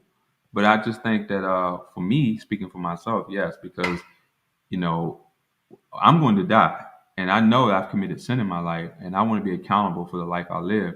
Because a lot of people are not concerned. It's easy to say, "Well, I don't care what happens when I die. I'm just going to assume that nothing's going to happen." But what if you're wrong? Do people even assume? Well, if you're wrong, what if you were created for a purpose? What if the life that you have was given to you by the one who gave you life to live for a purpose designed by Him? You disobey that, there could be eternal consequences.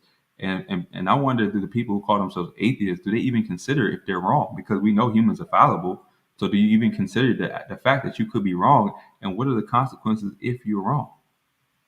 Would divorce be allowed in this country of yours? No. I mean, honestly, I think divorce. Even the Bible says that. I don't like giving my personal accounts because I don't. No. I'm not. I understood. Yeah, but divorce, even biblically, was created by Moses for the hardness of the hearts of people, not necessarily God's original design, like people think. People conflate sometimes what's in the Bible because Moses had authority to say, well, because of the hardness of their hearts, divorce, but this was not God's original design, just like death wasn't God's original design. But we use our free will to live outside of Him, just like somebody can use their free will to get on drugs and reap the consequences of being on drugs.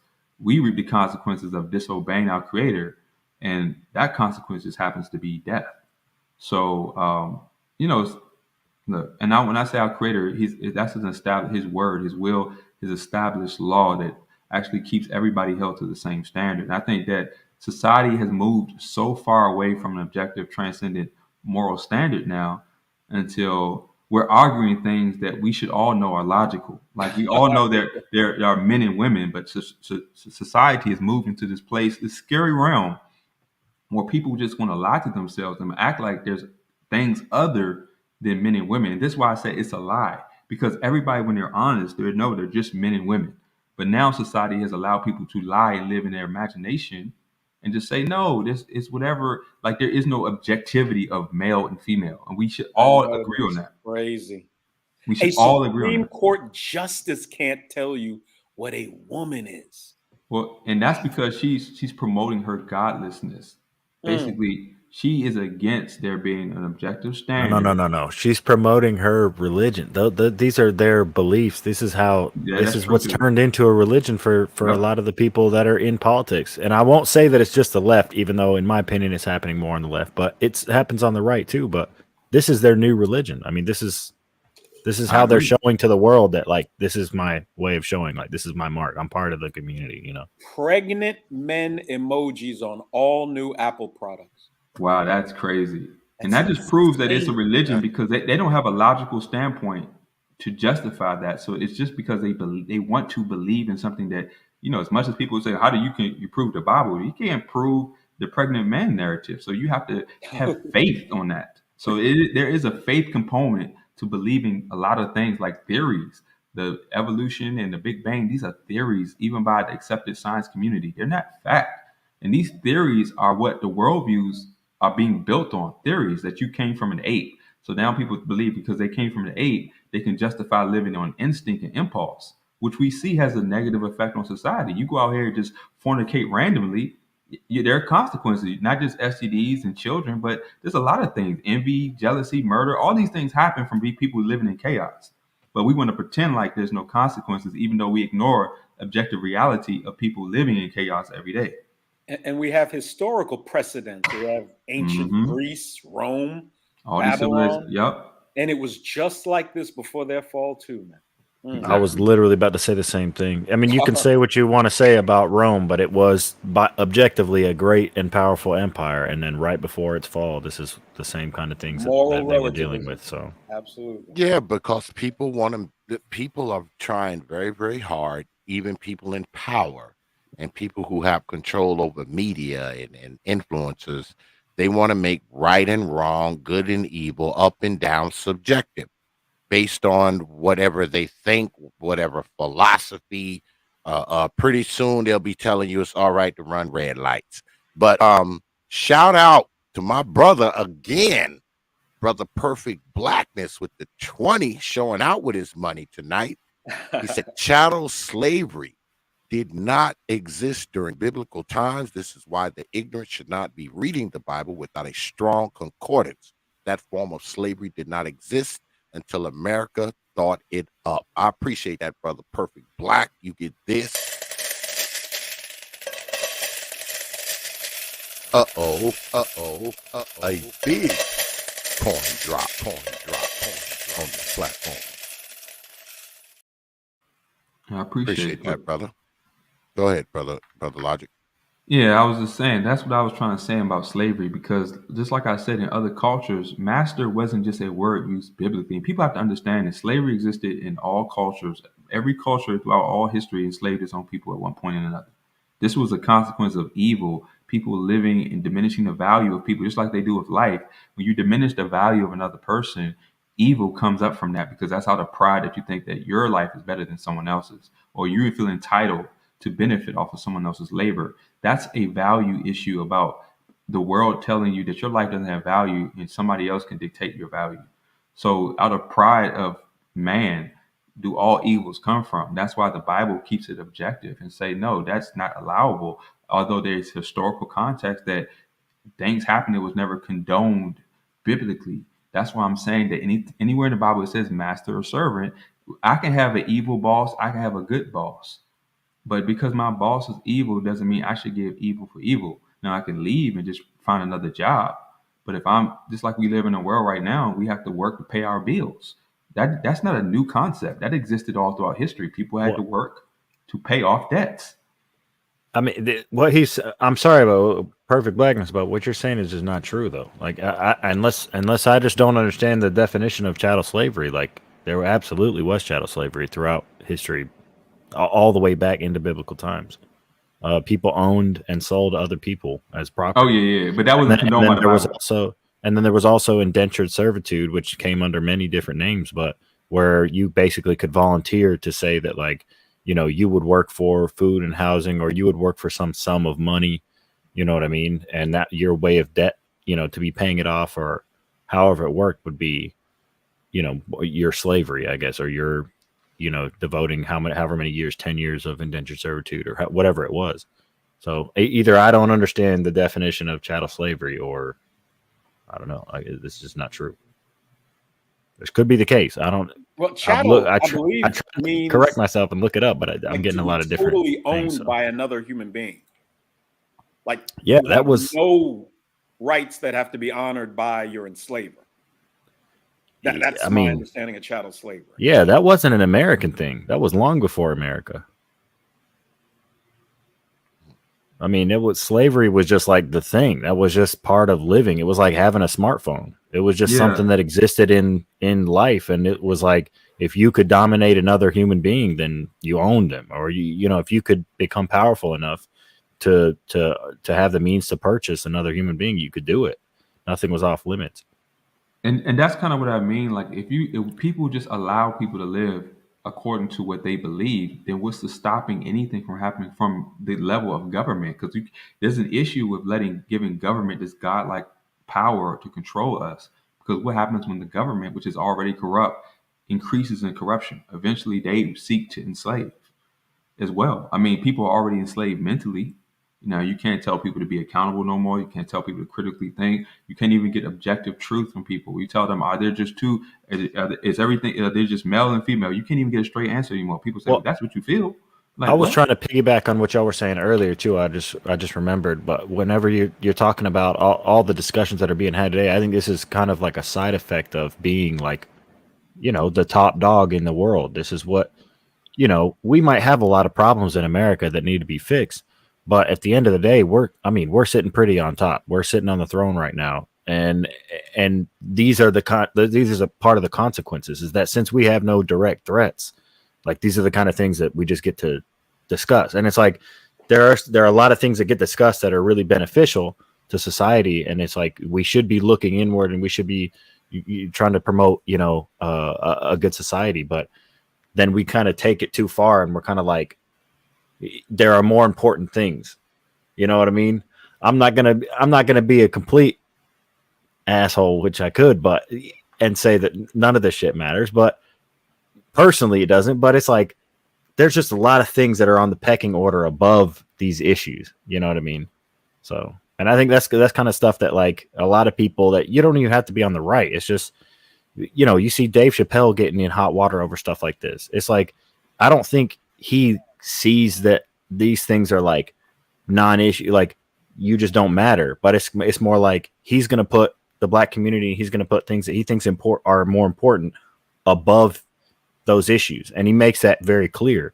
And then the rest of the world just, ignites over that because, he's a big figure. Yeah. So, and I think that, honestly, that the censorship now, even in person or on the internet, is a big sign of what I'm telling you about when you let the government become this all-powerful figure. The fact that it's not just unpopular to say certain things, it's becoming like you get kicked off. Get sanctioned. Yeah. Exactly. Yeah. Like Really sanctioned.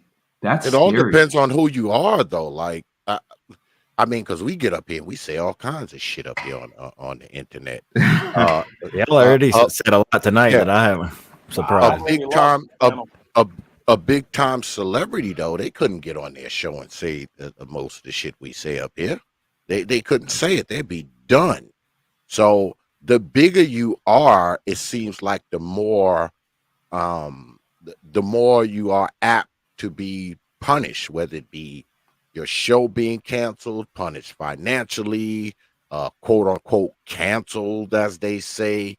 If you're more in the public eye, the more eyes you have on you, the less you can get away with, I will say.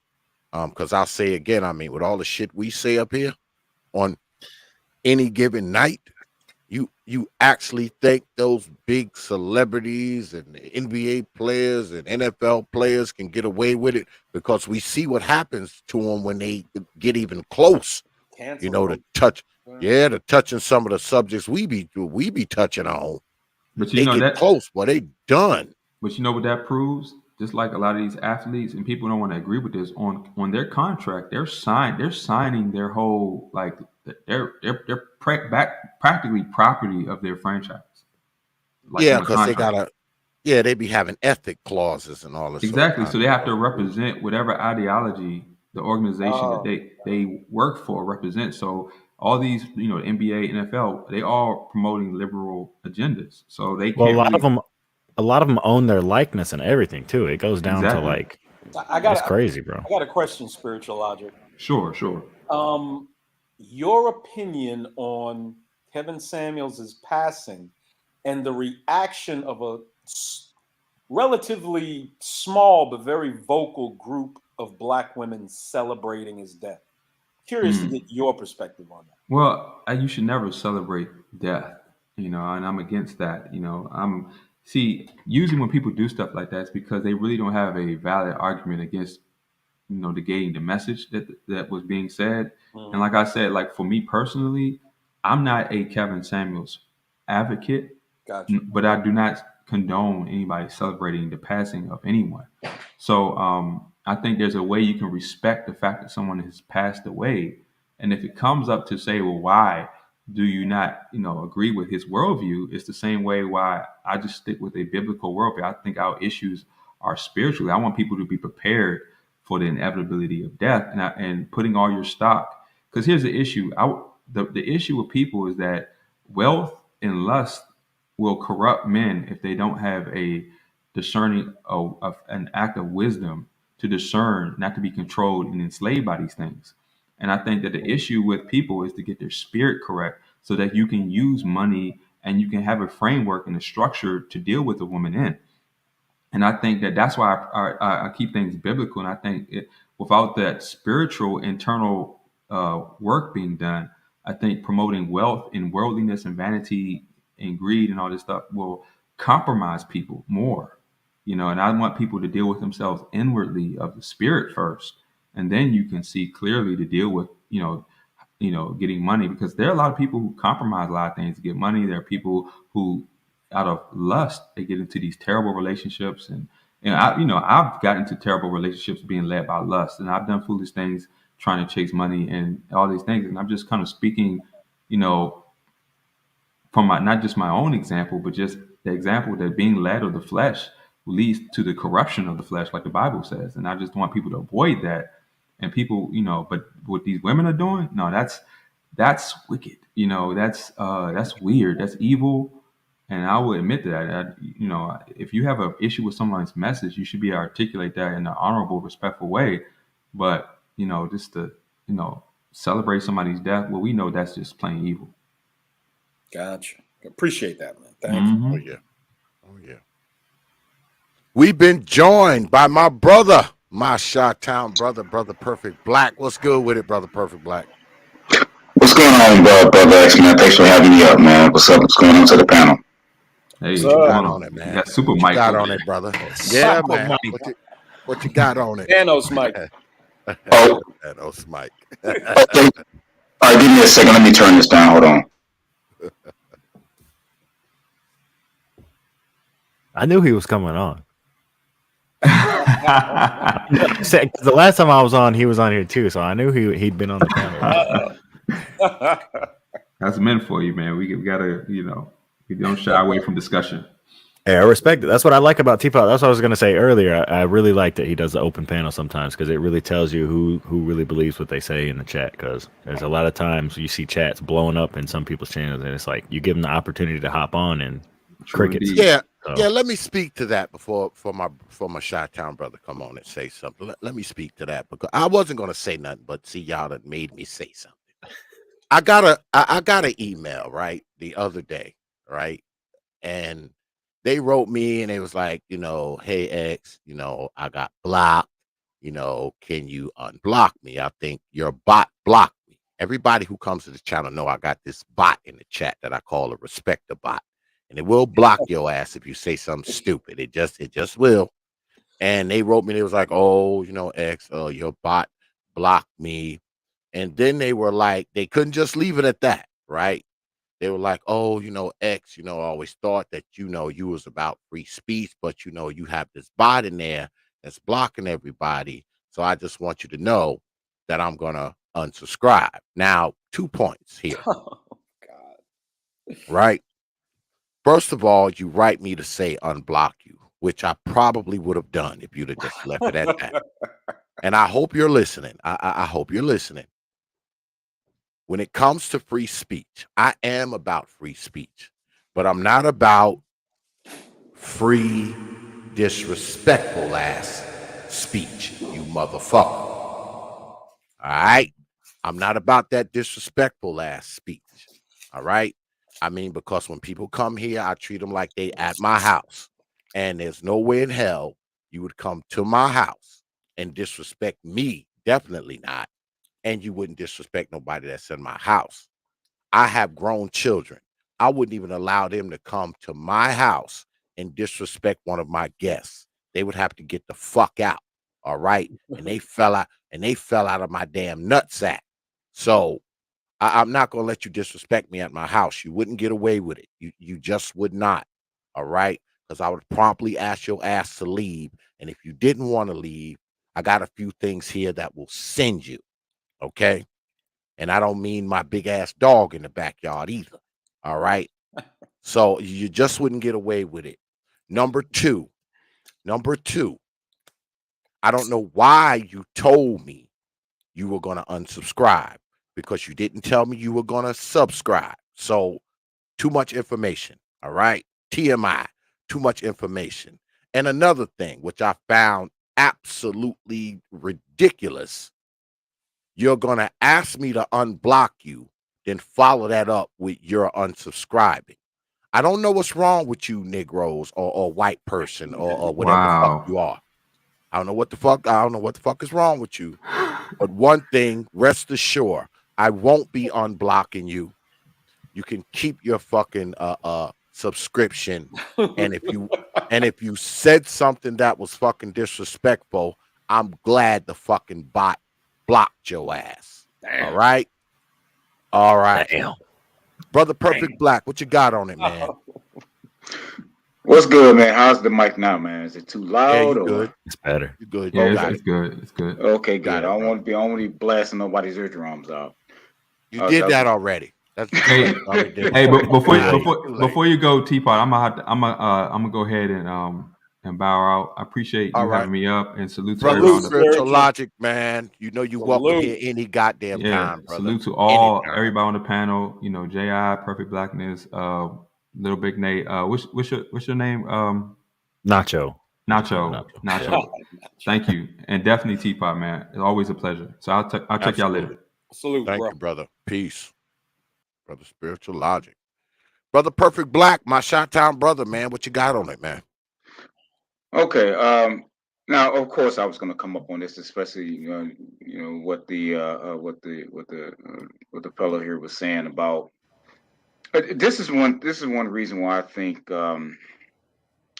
when teaching the Bible or even reading the Bible, the people need to have more of a historical context, even linguistic context when they're understanding what they're reading, because I've always felt that the Bible is written in three ways: more of a historical, allegorical, and metaphorical way. But it's taught in church, and in some cases in schools, in a literal sense, and in a literal sense that we understand it today.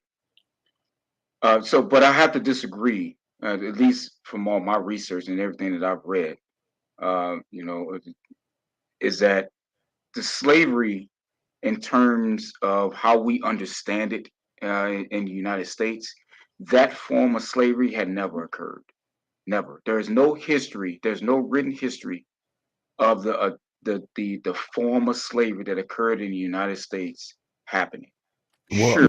What? So what do you mean by that? Hold on. Okay, yeah, my bad. Yeah, go ahead. Finish.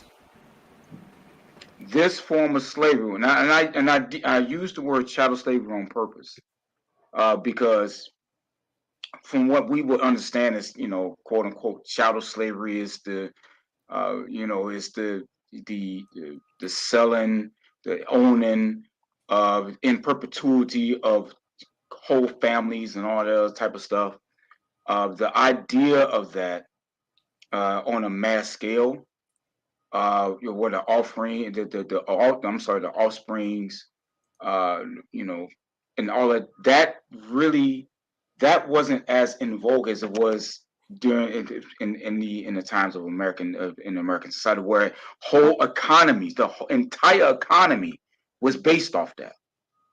You don't find that nowhere. Yeah, you may find some individuals, aristocrats here and there in other parts of the world and all that, but the Egyptian economy or the Assyrian economy, no economy was based on this form of slavery.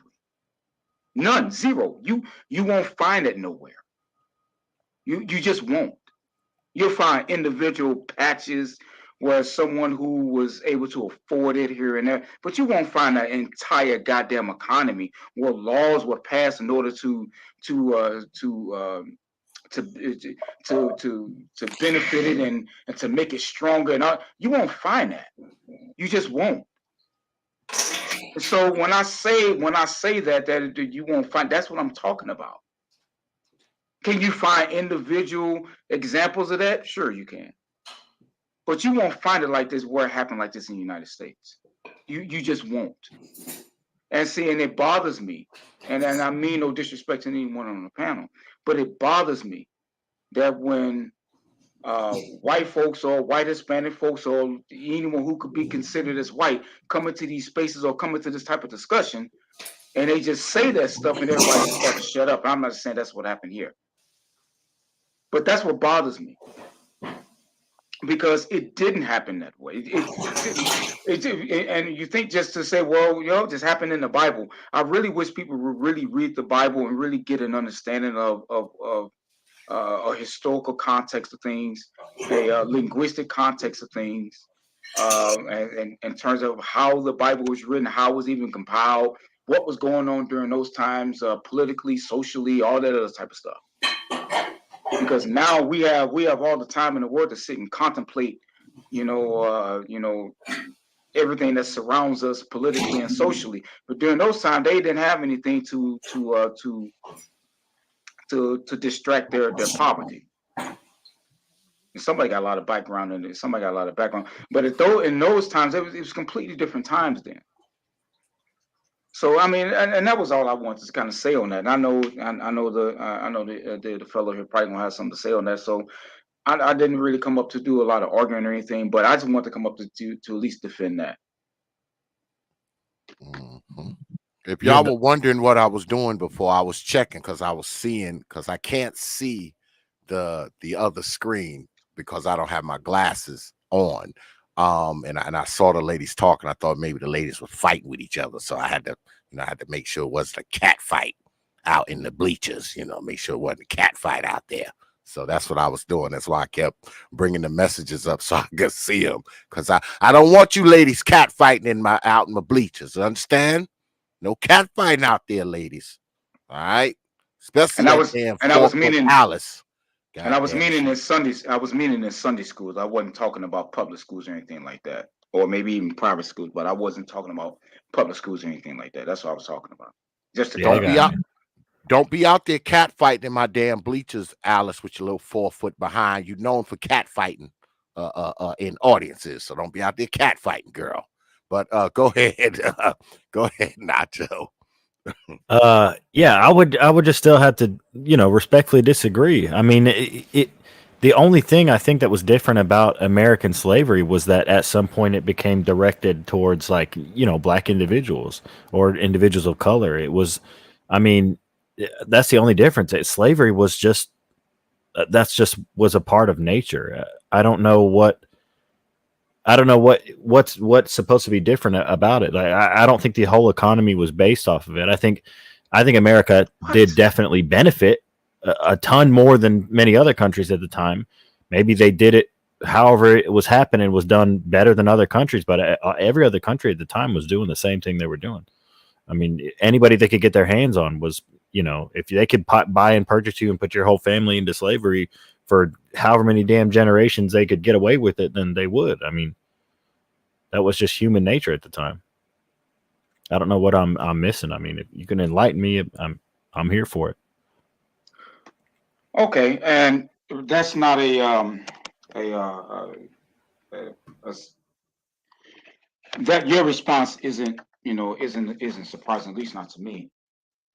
And again, I really do mean no disrespect, but this is one of the reasons why I really, and maybe I can fault myself because I guess I bring all of this up, but this is the reason why me personally, I don't like,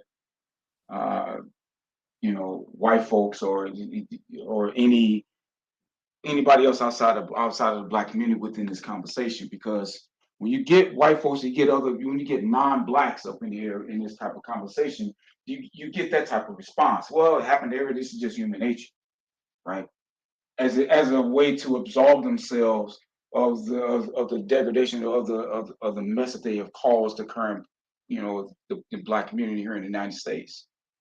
And for me and for others, that it's a disingenuous, disrespectful argument to say, well, it's just human nature. Everybody else did it to one another. When even history doesn't record that. It's almost like gaslighting. Or what you're seeing, or what you've been dealing with, or what's happened to you didn't occur. Or if it occurred, it happened to everybody. So why are you even bothered about it? Don't get all hot and bothered about it. There is no history. There is no history. No recorded history of an entire economy being based up off this one thing. None.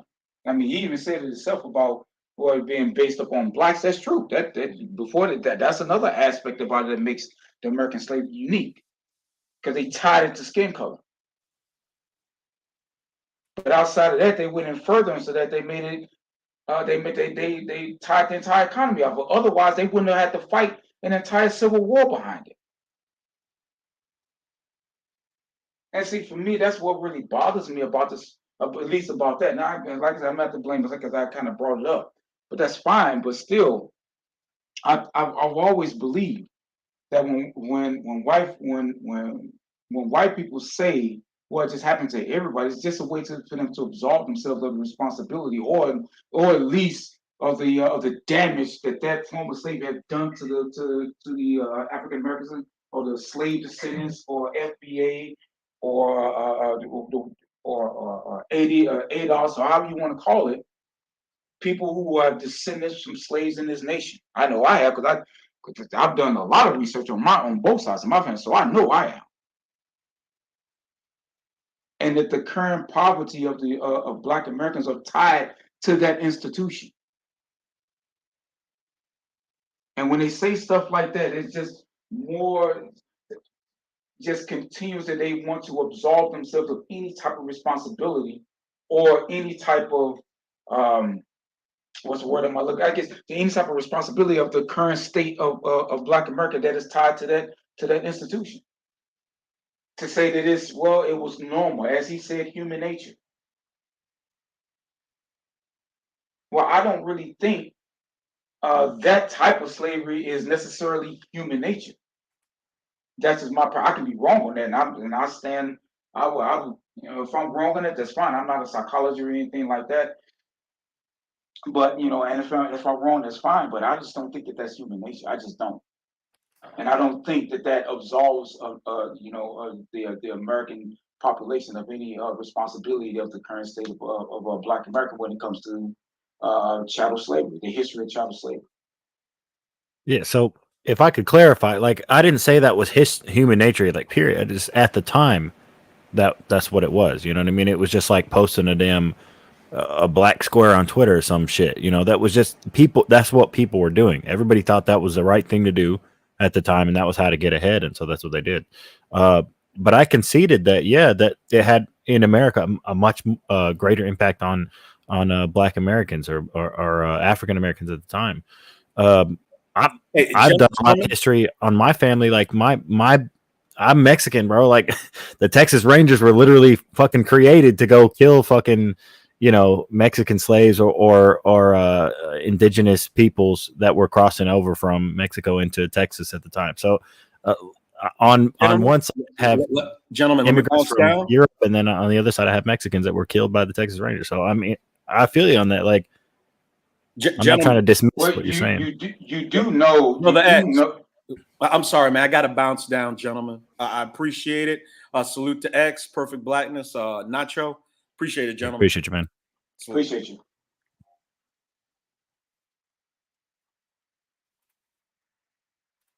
Yeah, I'm not. I was just saying, I'm not trying to minimize what you're trying to point out. Sorry, go ahead, X. No, I was just saying, peace, brother Big Nate. I was talking to him. My damn microphone was off. Oh, yeah. He probably was like, this motherfucker ignoring me. Well, I'm about to shut it down in a few minutes anyway, because we're creeping up on 4 hours. But I did want to go ahead and bring this article up that my man just put in the chat. He said, it says Brazil comes to terms with its slave trading past. Now, it's a pretty lengthy article, but I want to zoom down here where it says, work on the wharf has also revealed the scale of the slave trade in Brazil. Of the 9.5 million people captured in Africa and brought to the New World between the 16th and 19th century, nearly 4 million landed in Rio, 10 times more than all of those sent to the United States. And from what I understand, Brazil was one of the last places to get rid of slavery, if I'm correct. You're right, brother X, and I do stand corrected because I should have said the Americas, but I'll just leave it at that and say I'll stand corrected on that because they are Shout right on out. that. Shout out, Brother Supreme. Right, Appreciate that, man. because the actual sheer number of Africans, brought from Africa to the Americas were brought mostly to Central. A small percentage of them were brought to the United States. But I will say the same style.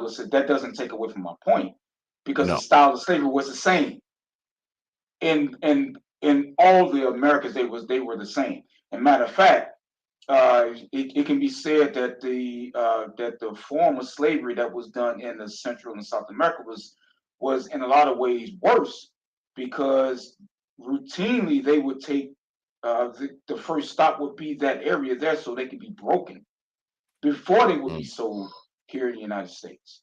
So down there was even worse.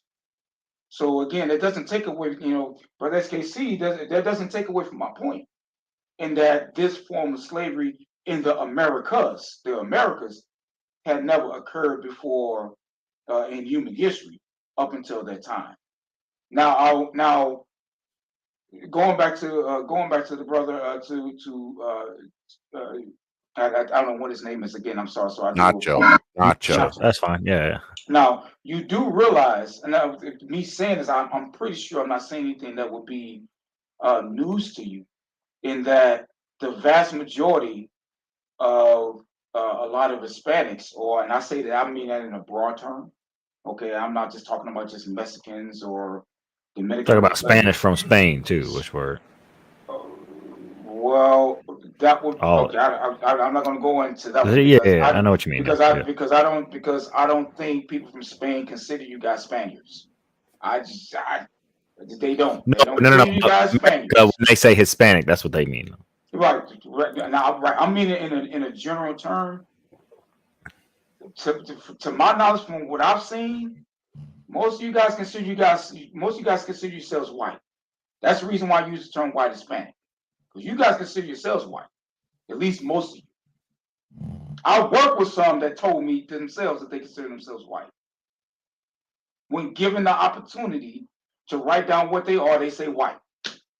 Even if they got an accent, they still say white. Even if they got an accent. Hey, man. Even if they got an accent. Hispanic every time, though, because we getting some damn they don't write down Hispanic, they say white. No. Even if they're brown skinned, with an accent, they say white. I think my man here would at least attest to that. No, I agree. All school, I checked white, because I was like white passing. There you go. Present company included. So when I say white, this is what I'm talking about here. Even the white Hispanics. Because you guys are being used to supplement their numbers, to supplement Caucasian numbers. They're honorary whites. I wouldn't disagree with that. I'm not going to disagree with that. So for me, sorry, go ahead. So for me, I as a Black American, as a descendant, I don't have the luxury of trying to distinguish those when you yourself and others who are in your cultural persuasion or whatnot consider yourselves white. So my only disagreement with anything that you've said was just that this form of slavery, like that chattel slavery, didn't exist then. So if you just mean that American slavery didn't exist, like the form of American slavery was unique, then I would totally agree with you, because it was. Because eventually it turned into basically, a lot of the Bible Belt states saying that, blacks were lesser than and all this other nonsense, and that, they were born evil and all this other crazy shit. Like, I would agree with that. It became a totally different thing, because before it was just, if you were a slave or you were born into a slave family, then you were a slave too, or whatever. That was my only distinction that I was trying to make, that chattel slavery, by the definition that I understand it by, existed during biblical times. That was the only contention that I had with what you said. Well, and that's fine. And when I did my super chat, you can only do so many characters. Right, I get you. So you can't really I go understand. into a lot of things. But still, I mean, because again, you won't find whole entire economies based up off this type of thing. You just won't. Again, sure, you'll find individual circumstances or individual examples, but you won't find entire nations where the entire economy is based off this, where the whole nation's laws were backed up to support it. In this case, the United States, where the federal and state laws were backed up to support it. Runaway slaves will run away, and the federal government just kick them right back into the game. You won't find that example nowhere else in human history. You just won't. Matter of fact, I can show you instances in human history where there were punishments for people who mistreated their slaves. I know the Egyptian laws; they had all kinds of laws on the books where if the slaves were mistreated, the slaves could actually go to the local government for redress of grievance. Yeah, I didn't know about some of that in Europe and Eastern Europe across there. But see, that wasn't here. Like that. It wasn't like that here. It wasn't even. It wasn't even thought of here. That's what I'm talking about when I say it wasn't. This form of slavery in the United States, in the Americas, had never happened before in human history, and it hadn't happened since. This was the first time that this form of slavery ever occurred. I would loosely agree with that. Only thing I would disagree with is that it hasn't happened since. It's only because like North Korea and shit is still doing some crazy shit like that. So. But see, that's the reason why I say in the Bible. But yeah. During biblical times, you will not find this type of slavery. I challenge you to. I challenge you to find somewhere in the Bible where you will find this type of slavery. That's the reason why I said. That's the reason why I specifically said in biblical times this type of slavery did not exist. It didn't. It did not. Yeah, I mean, I'll be honest. I've never looked for it that intently, but I mean, now I'm gonna go look. But as far as my understanding is that I challenge you to find it. Go ahead, research it. Come on back. Come on back, and we'll have a round two. Yeah, man, but have it out, man. This is where people have it out. So come on back, and you can I don't want to keep you up challenge. Somebody will level a challenge against you because that's what goes on here. Yeah, you're welcome to come back, man. And come back with all the shit you got, and I'm pretty sure there's no shortage of people willing to challenge you on whatever you have. Not here. There's no shortage of people. But I think we're gonna go ahead and wrap this up, man, because we at what 356, 55 right now. So parting shots, final statements, man. Whoever want to throw one out there can, man. I'll go first, man, because I was the last come up, man. You guys been up. Look, that was the reason why I wanted to come up, because I think Brother X, when it comes to this religious stuff and church and all of that, I do get hot and bothered. Yeah, I know. I knew you was coming up here. I get hot and bothered because I think generally the body of religion, and in particular the church itself, has been a corrosive element within the Black community. It has. They do not teach. They do not teach religion. They don't teach the Bible. They don't teach anything. That's the reason why I said that ignorant should not read the Bible. Should not be reading the Bible unless they have it with a strong concordance. Because that way they can understand, at least get some type of understanding about linguistics, culture, what was going on at that time, and they'll understand this whole term of what they call lost in translation. Because much of the Bible is just that, lost in translation. But what's being taught in churches and all of that is absolute debauchery, bullshit, and I have to keep myself from going to one of these churches and actually tell these preachers about themselves. So that was the reason why I had to come up. I'm gonna let the fella here have the last word, because like I said, he was on the panel longer than I was, and I just kind of just barged in and turned over the table. So all right. Thanks for having me on, brother. Peace, brother Perfect Black. Nacho. Yes, sir. Well, I appreciate you coming up and turning over the table, so to speak. It don't matter to me. I'm a little bit different when it comes to my beliefs on Christianity and the Bible, etc.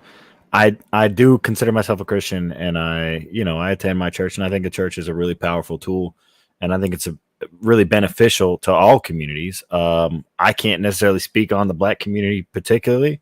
I haven't done enough research. Maybe it is, maybe it isn't. In my anecdotal experience, the Black churches around here got a whole hell of a lot done when they did some. And I live in the Carolinas too. I live in South Carolina. We had some marches here and some stuff go on, and the result was the Black churches especially played a huge role in getting out and doing things for the community. They did food drives and clothes drives and all this stuff whenever they had some Black Lives Matter marches, and in my opinion, they were huge. They got laws. They got people into office that went and did. They ended up having like 26 former deputies and like 13 former sheriffs like investigated because there was a whole bunch of money being stolen from like Greenville County, Spartanburg County areas and stuff like that. So I read about exactly some of that stuff. Yeah. So in my opinion, that's huge. And I would assume that's huge for the Black community because they played a huge role in that. A lot of Black churches came together and held those drives and marches and stuff. So I would maybe push back there, but again, that's only anecdotal. That's to me.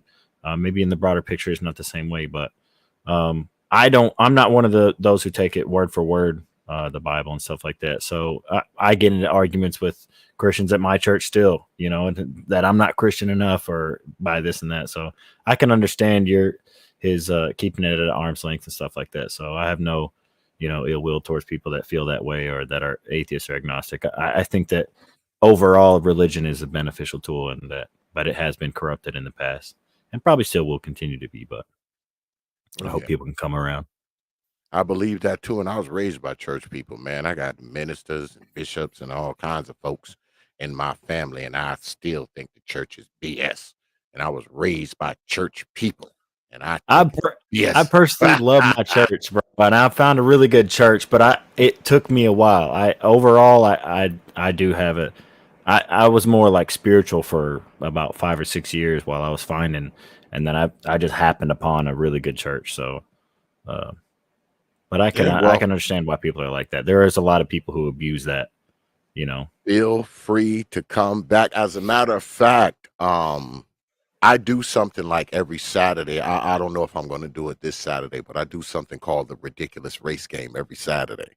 And what I do is I get a bunch of people together from different races, white, Latino, Black, and we talk about racial shit, man. And it's always a theme. That sounds like a lot of fun.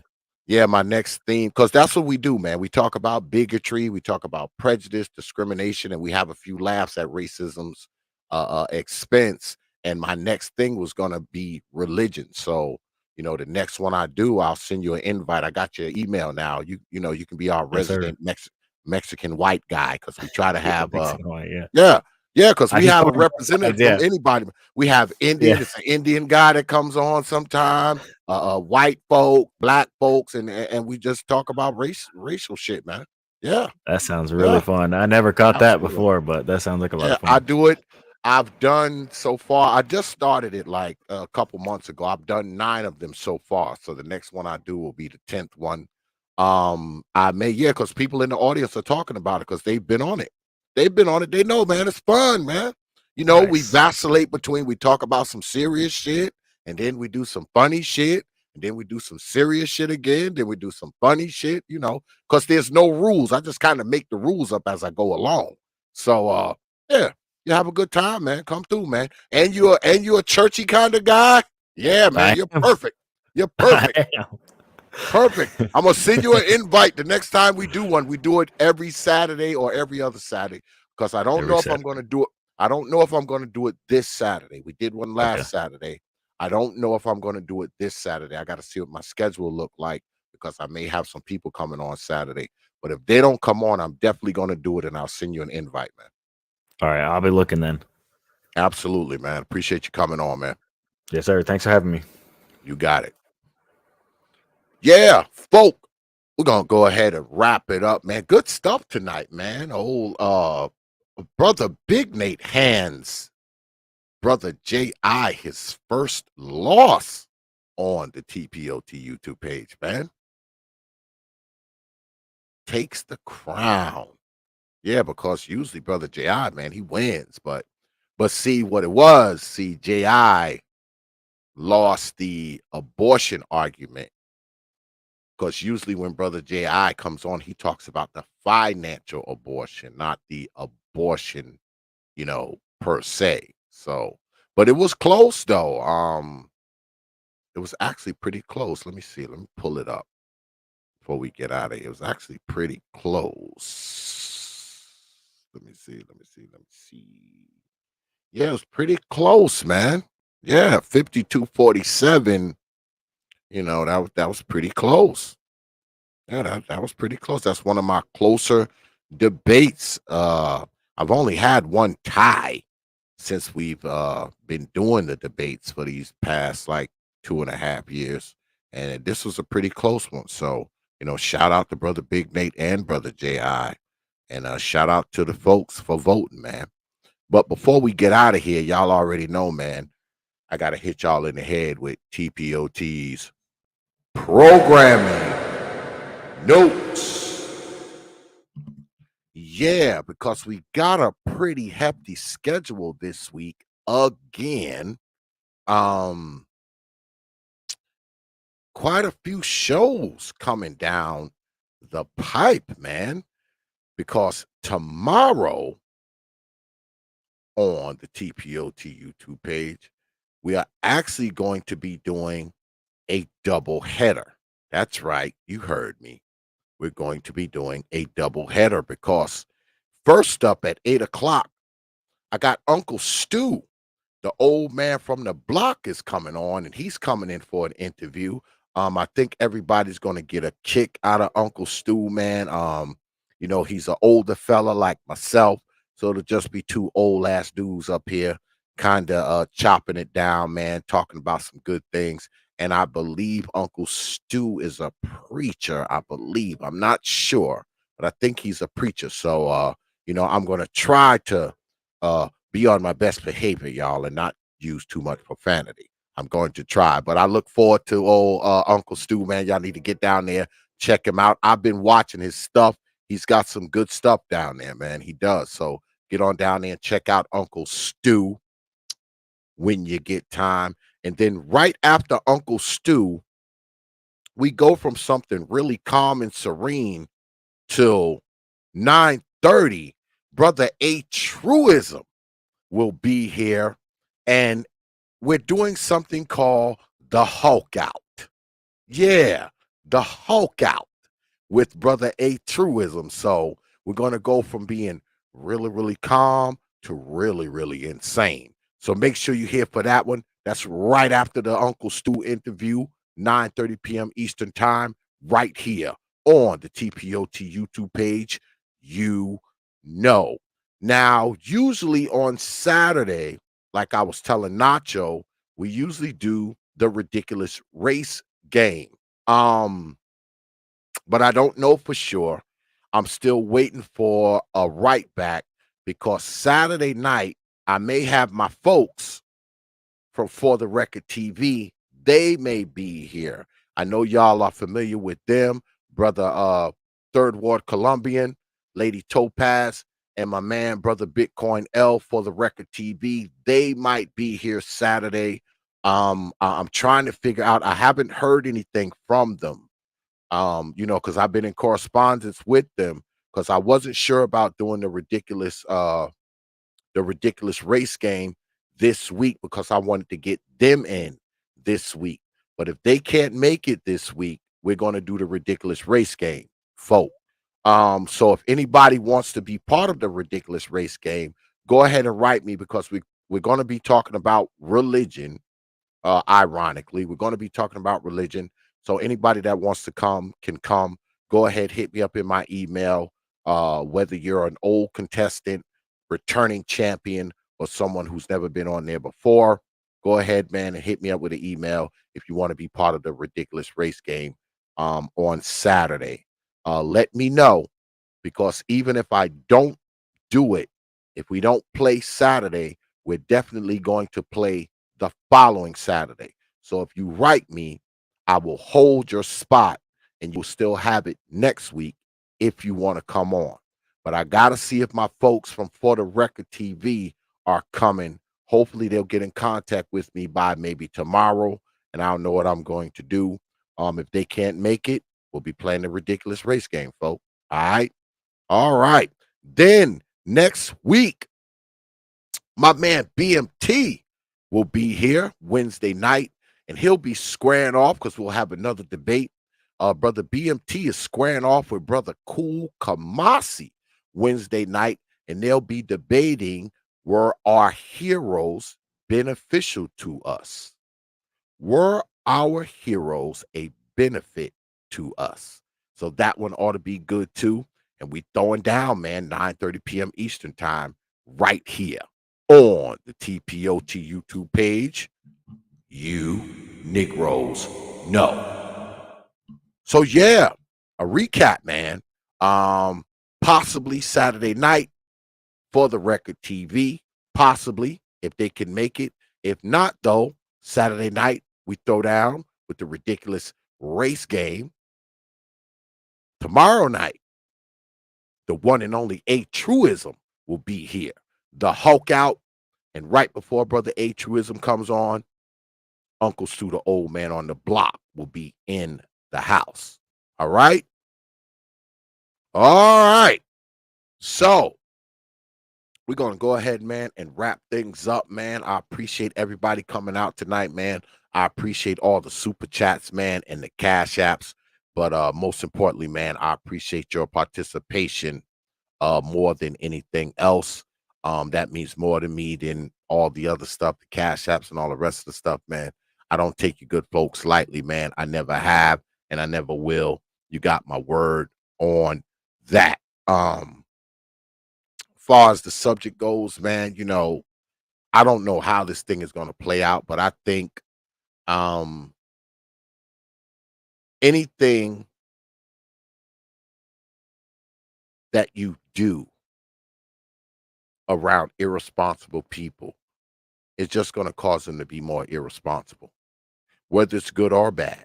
You know why? Because they're already irresponsible.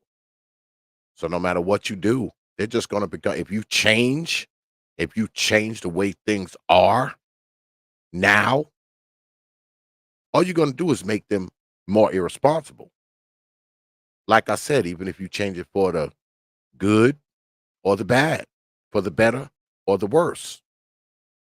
Why? Because they're freaking irresponsible people, man. Change is not good for irresponsible people, because they will find a way to be more irresponsible than they already are. That's just the truth, man. That's what makes them irresponsible. They don't care about rules. They don't care about laws. They don't care about parameters. They don't care about anything. Some people you cannot fix, no matter what you do. I know it's sad, but it's a sad goddamn truth. And we all know it. I know that we'd like to hold out hope for everybody. But some people amongst us, man, are just hopeless. They're hopeless. And ain't a damn thing we can do about it. Not a damn thing. But that's all. So yeah, man, we're going to go ahead and wrap it up, man. I appreciate everybody coming out, man. Shout out to Nacho, my man, brother Perfect Black, Spiritual Hulk, aka Spiritual Logic, Spiritual Logic, aka Hulk, and to my debaters, man, brother Big Nate and brother J.I. for coming up in here, man. I appreciate all you good folks, man. And I will leave you with 3 words. You know, like I always do. Open your mind. Peaceful Hours of power. Hours of power. debates. Open your mind. Your mind. Hours of power.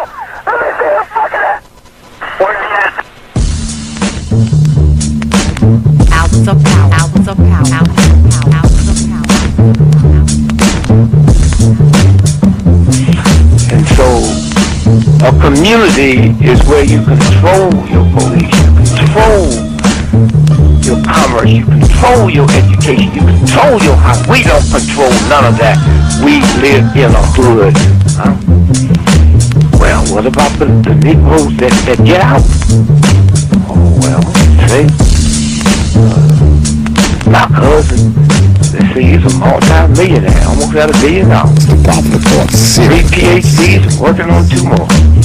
Driving down the street in Chicago in his Rolls Royce, enjoying himself, and he hear these sirens and look through the mirror and see this cop car flashing lights. He squeezed the steering wheel, man.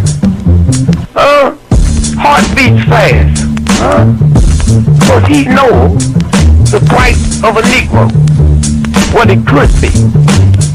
And then when that cop car passed him by, he said, thank God he wasn't after you in the first place, punk. That Negro thing you can't get away from.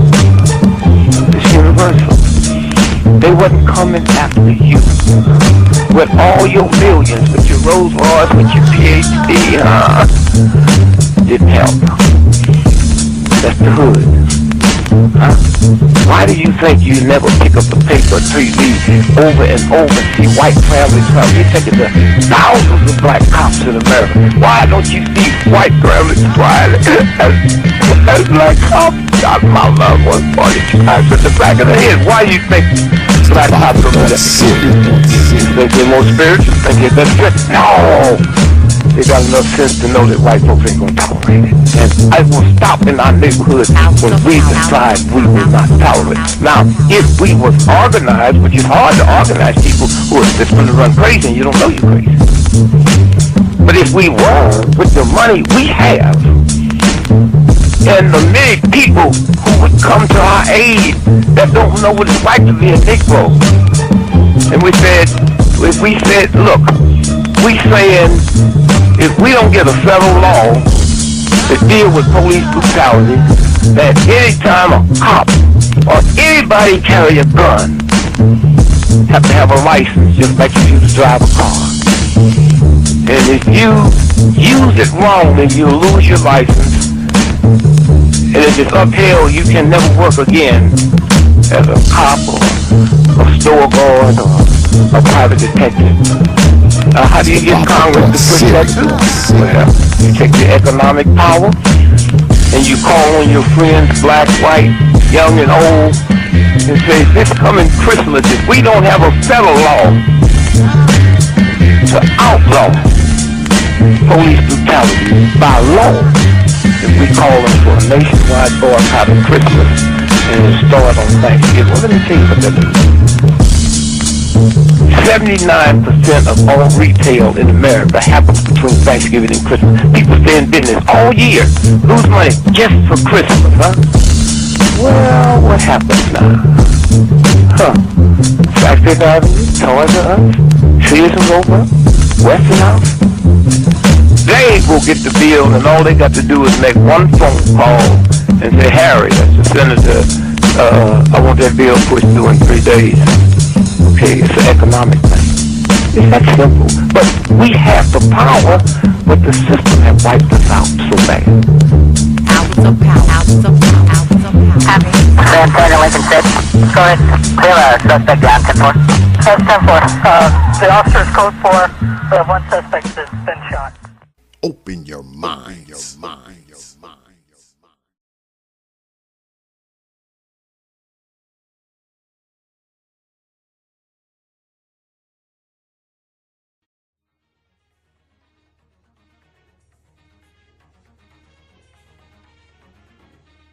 Only from T.P.O.T. Media. Open your mind.